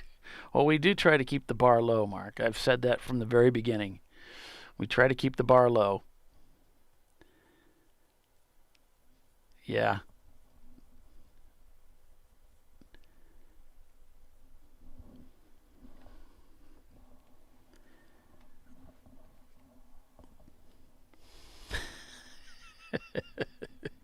And I was so proud of him yesterday about the mic because he had it on. I mean, it was working. Usually he has the microphone, but it's not doing anything. The phone's picking up all the audio. Yesterday, it was perfect. And I'm like, wow, this is actually pretty good. It was fantastic. And I was complimenting him and telling him what a great job he did after we were off the air. And he'll be upset about this, though. But that doesn't mean you shouldn't give him a hard time over it. He'd be disappointed if you didn't.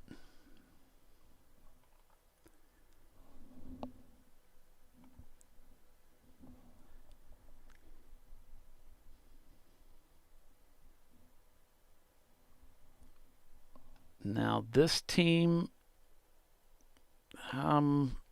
probably Rotary Rocketeers. I'm not sure. We already talked to level 1.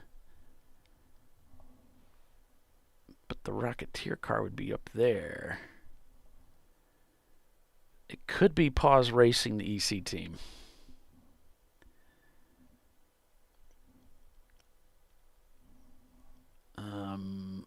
That Toyota. It is a very nice microphone, yeah. It's got the nice flag on it there. You should be on the show, Bo.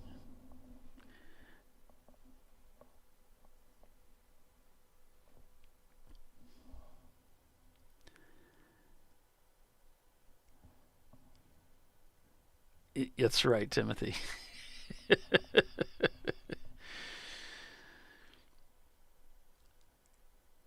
I'm sure he'll come up with something. Yeah.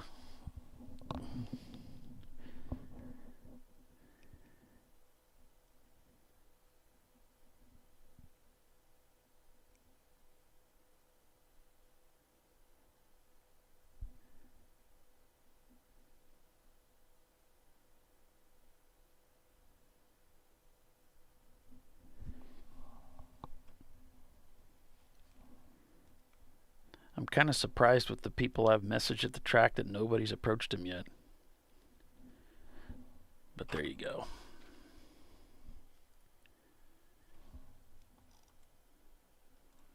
Valerian Steel ended up finishing 22nd. They started several laps down.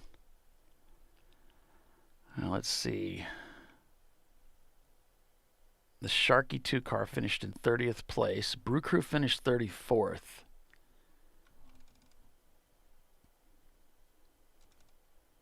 Hey, David. Yeah, you guys did you proud. They did a good job. It's a tough field. They finished third both days on an incredibly difficult track, regardless of how many times you've been out there.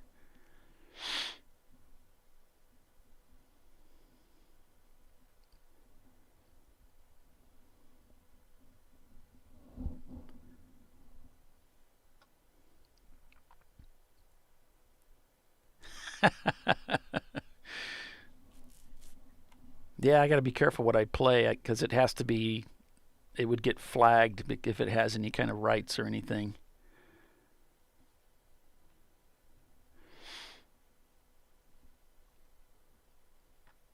That must be the EC car. I don't know. It's not. It's a Toyota. It does look kind of like the Toyota logo.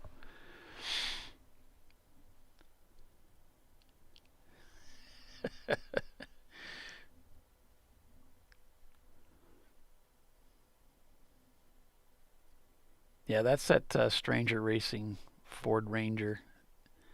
I mean, I'm really surprised they did so well. It's really cool. Yeah, he's bringing back silent movies, so that's why we need the piano music. Gotcha. I'll get on that for 2022. For when this happens, I'll have something sitting in the eaves, ready to go.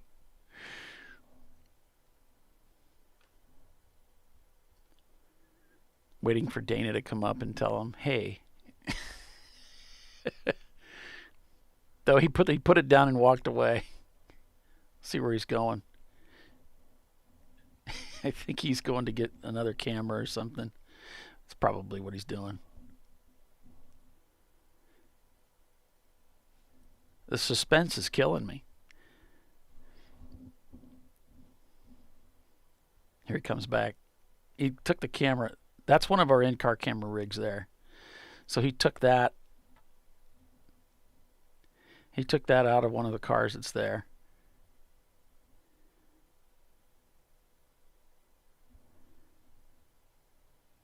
It's a Scion. Yeah, I know. That was what was weird. It's like, well, it's supposed to be a Toyota, and that's a Scion logo.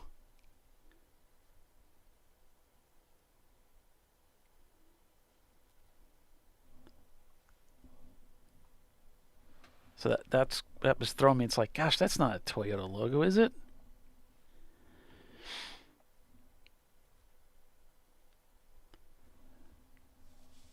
Well, on that exciting note, I guess that's going to do it for us for 2021 on ChampCar.Live. Really an enjoyable race, though, nonetheless. Sorry about the interviews there, folks. That's a shame we didn't get that for you. But yeah, what a great race weekend it's been. It's been a lot of fun. And it seems like it's been a pretty interesting race too, and that's always a plus. Looking at the standings here, according to Racer, which of course is unofficial, we're showing Good, Bad, and the Ugly taking the win over Level 1 Racing, TLM finishing in third. That's the TLM Marathon Coach Team. Then it's Rotary Rocketeers in fourth, Stranger Racing in fifth, Team Infinity in sixth, Floridian Motorsports in seventh, and eighth it's Gorilla Sticker. In ninth, Triple R Motorsports Ranch in the number 498. Behind them, it's Start Racing, followed by Cavemen Contenders. Now, this isn't official until the race is called official, but then it will be published onto Speed Hive, and you can go there to look at the final standings to see what's official.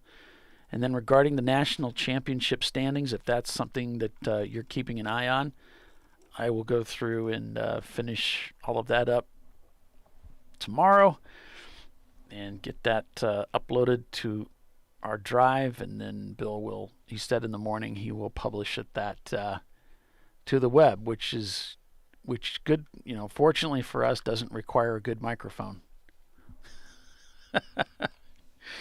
All right, folks. So I suppose that's going to do it for us. Thank you so much for joining us here on ChampCar.Live. Thanks for your support as members and your support of this broadcast for this year. It's been great working with you guys. I'm looking forward to working with you guys again next year and seeing you at the tracks and here on the stream. So thanks so much. Have a great holiday.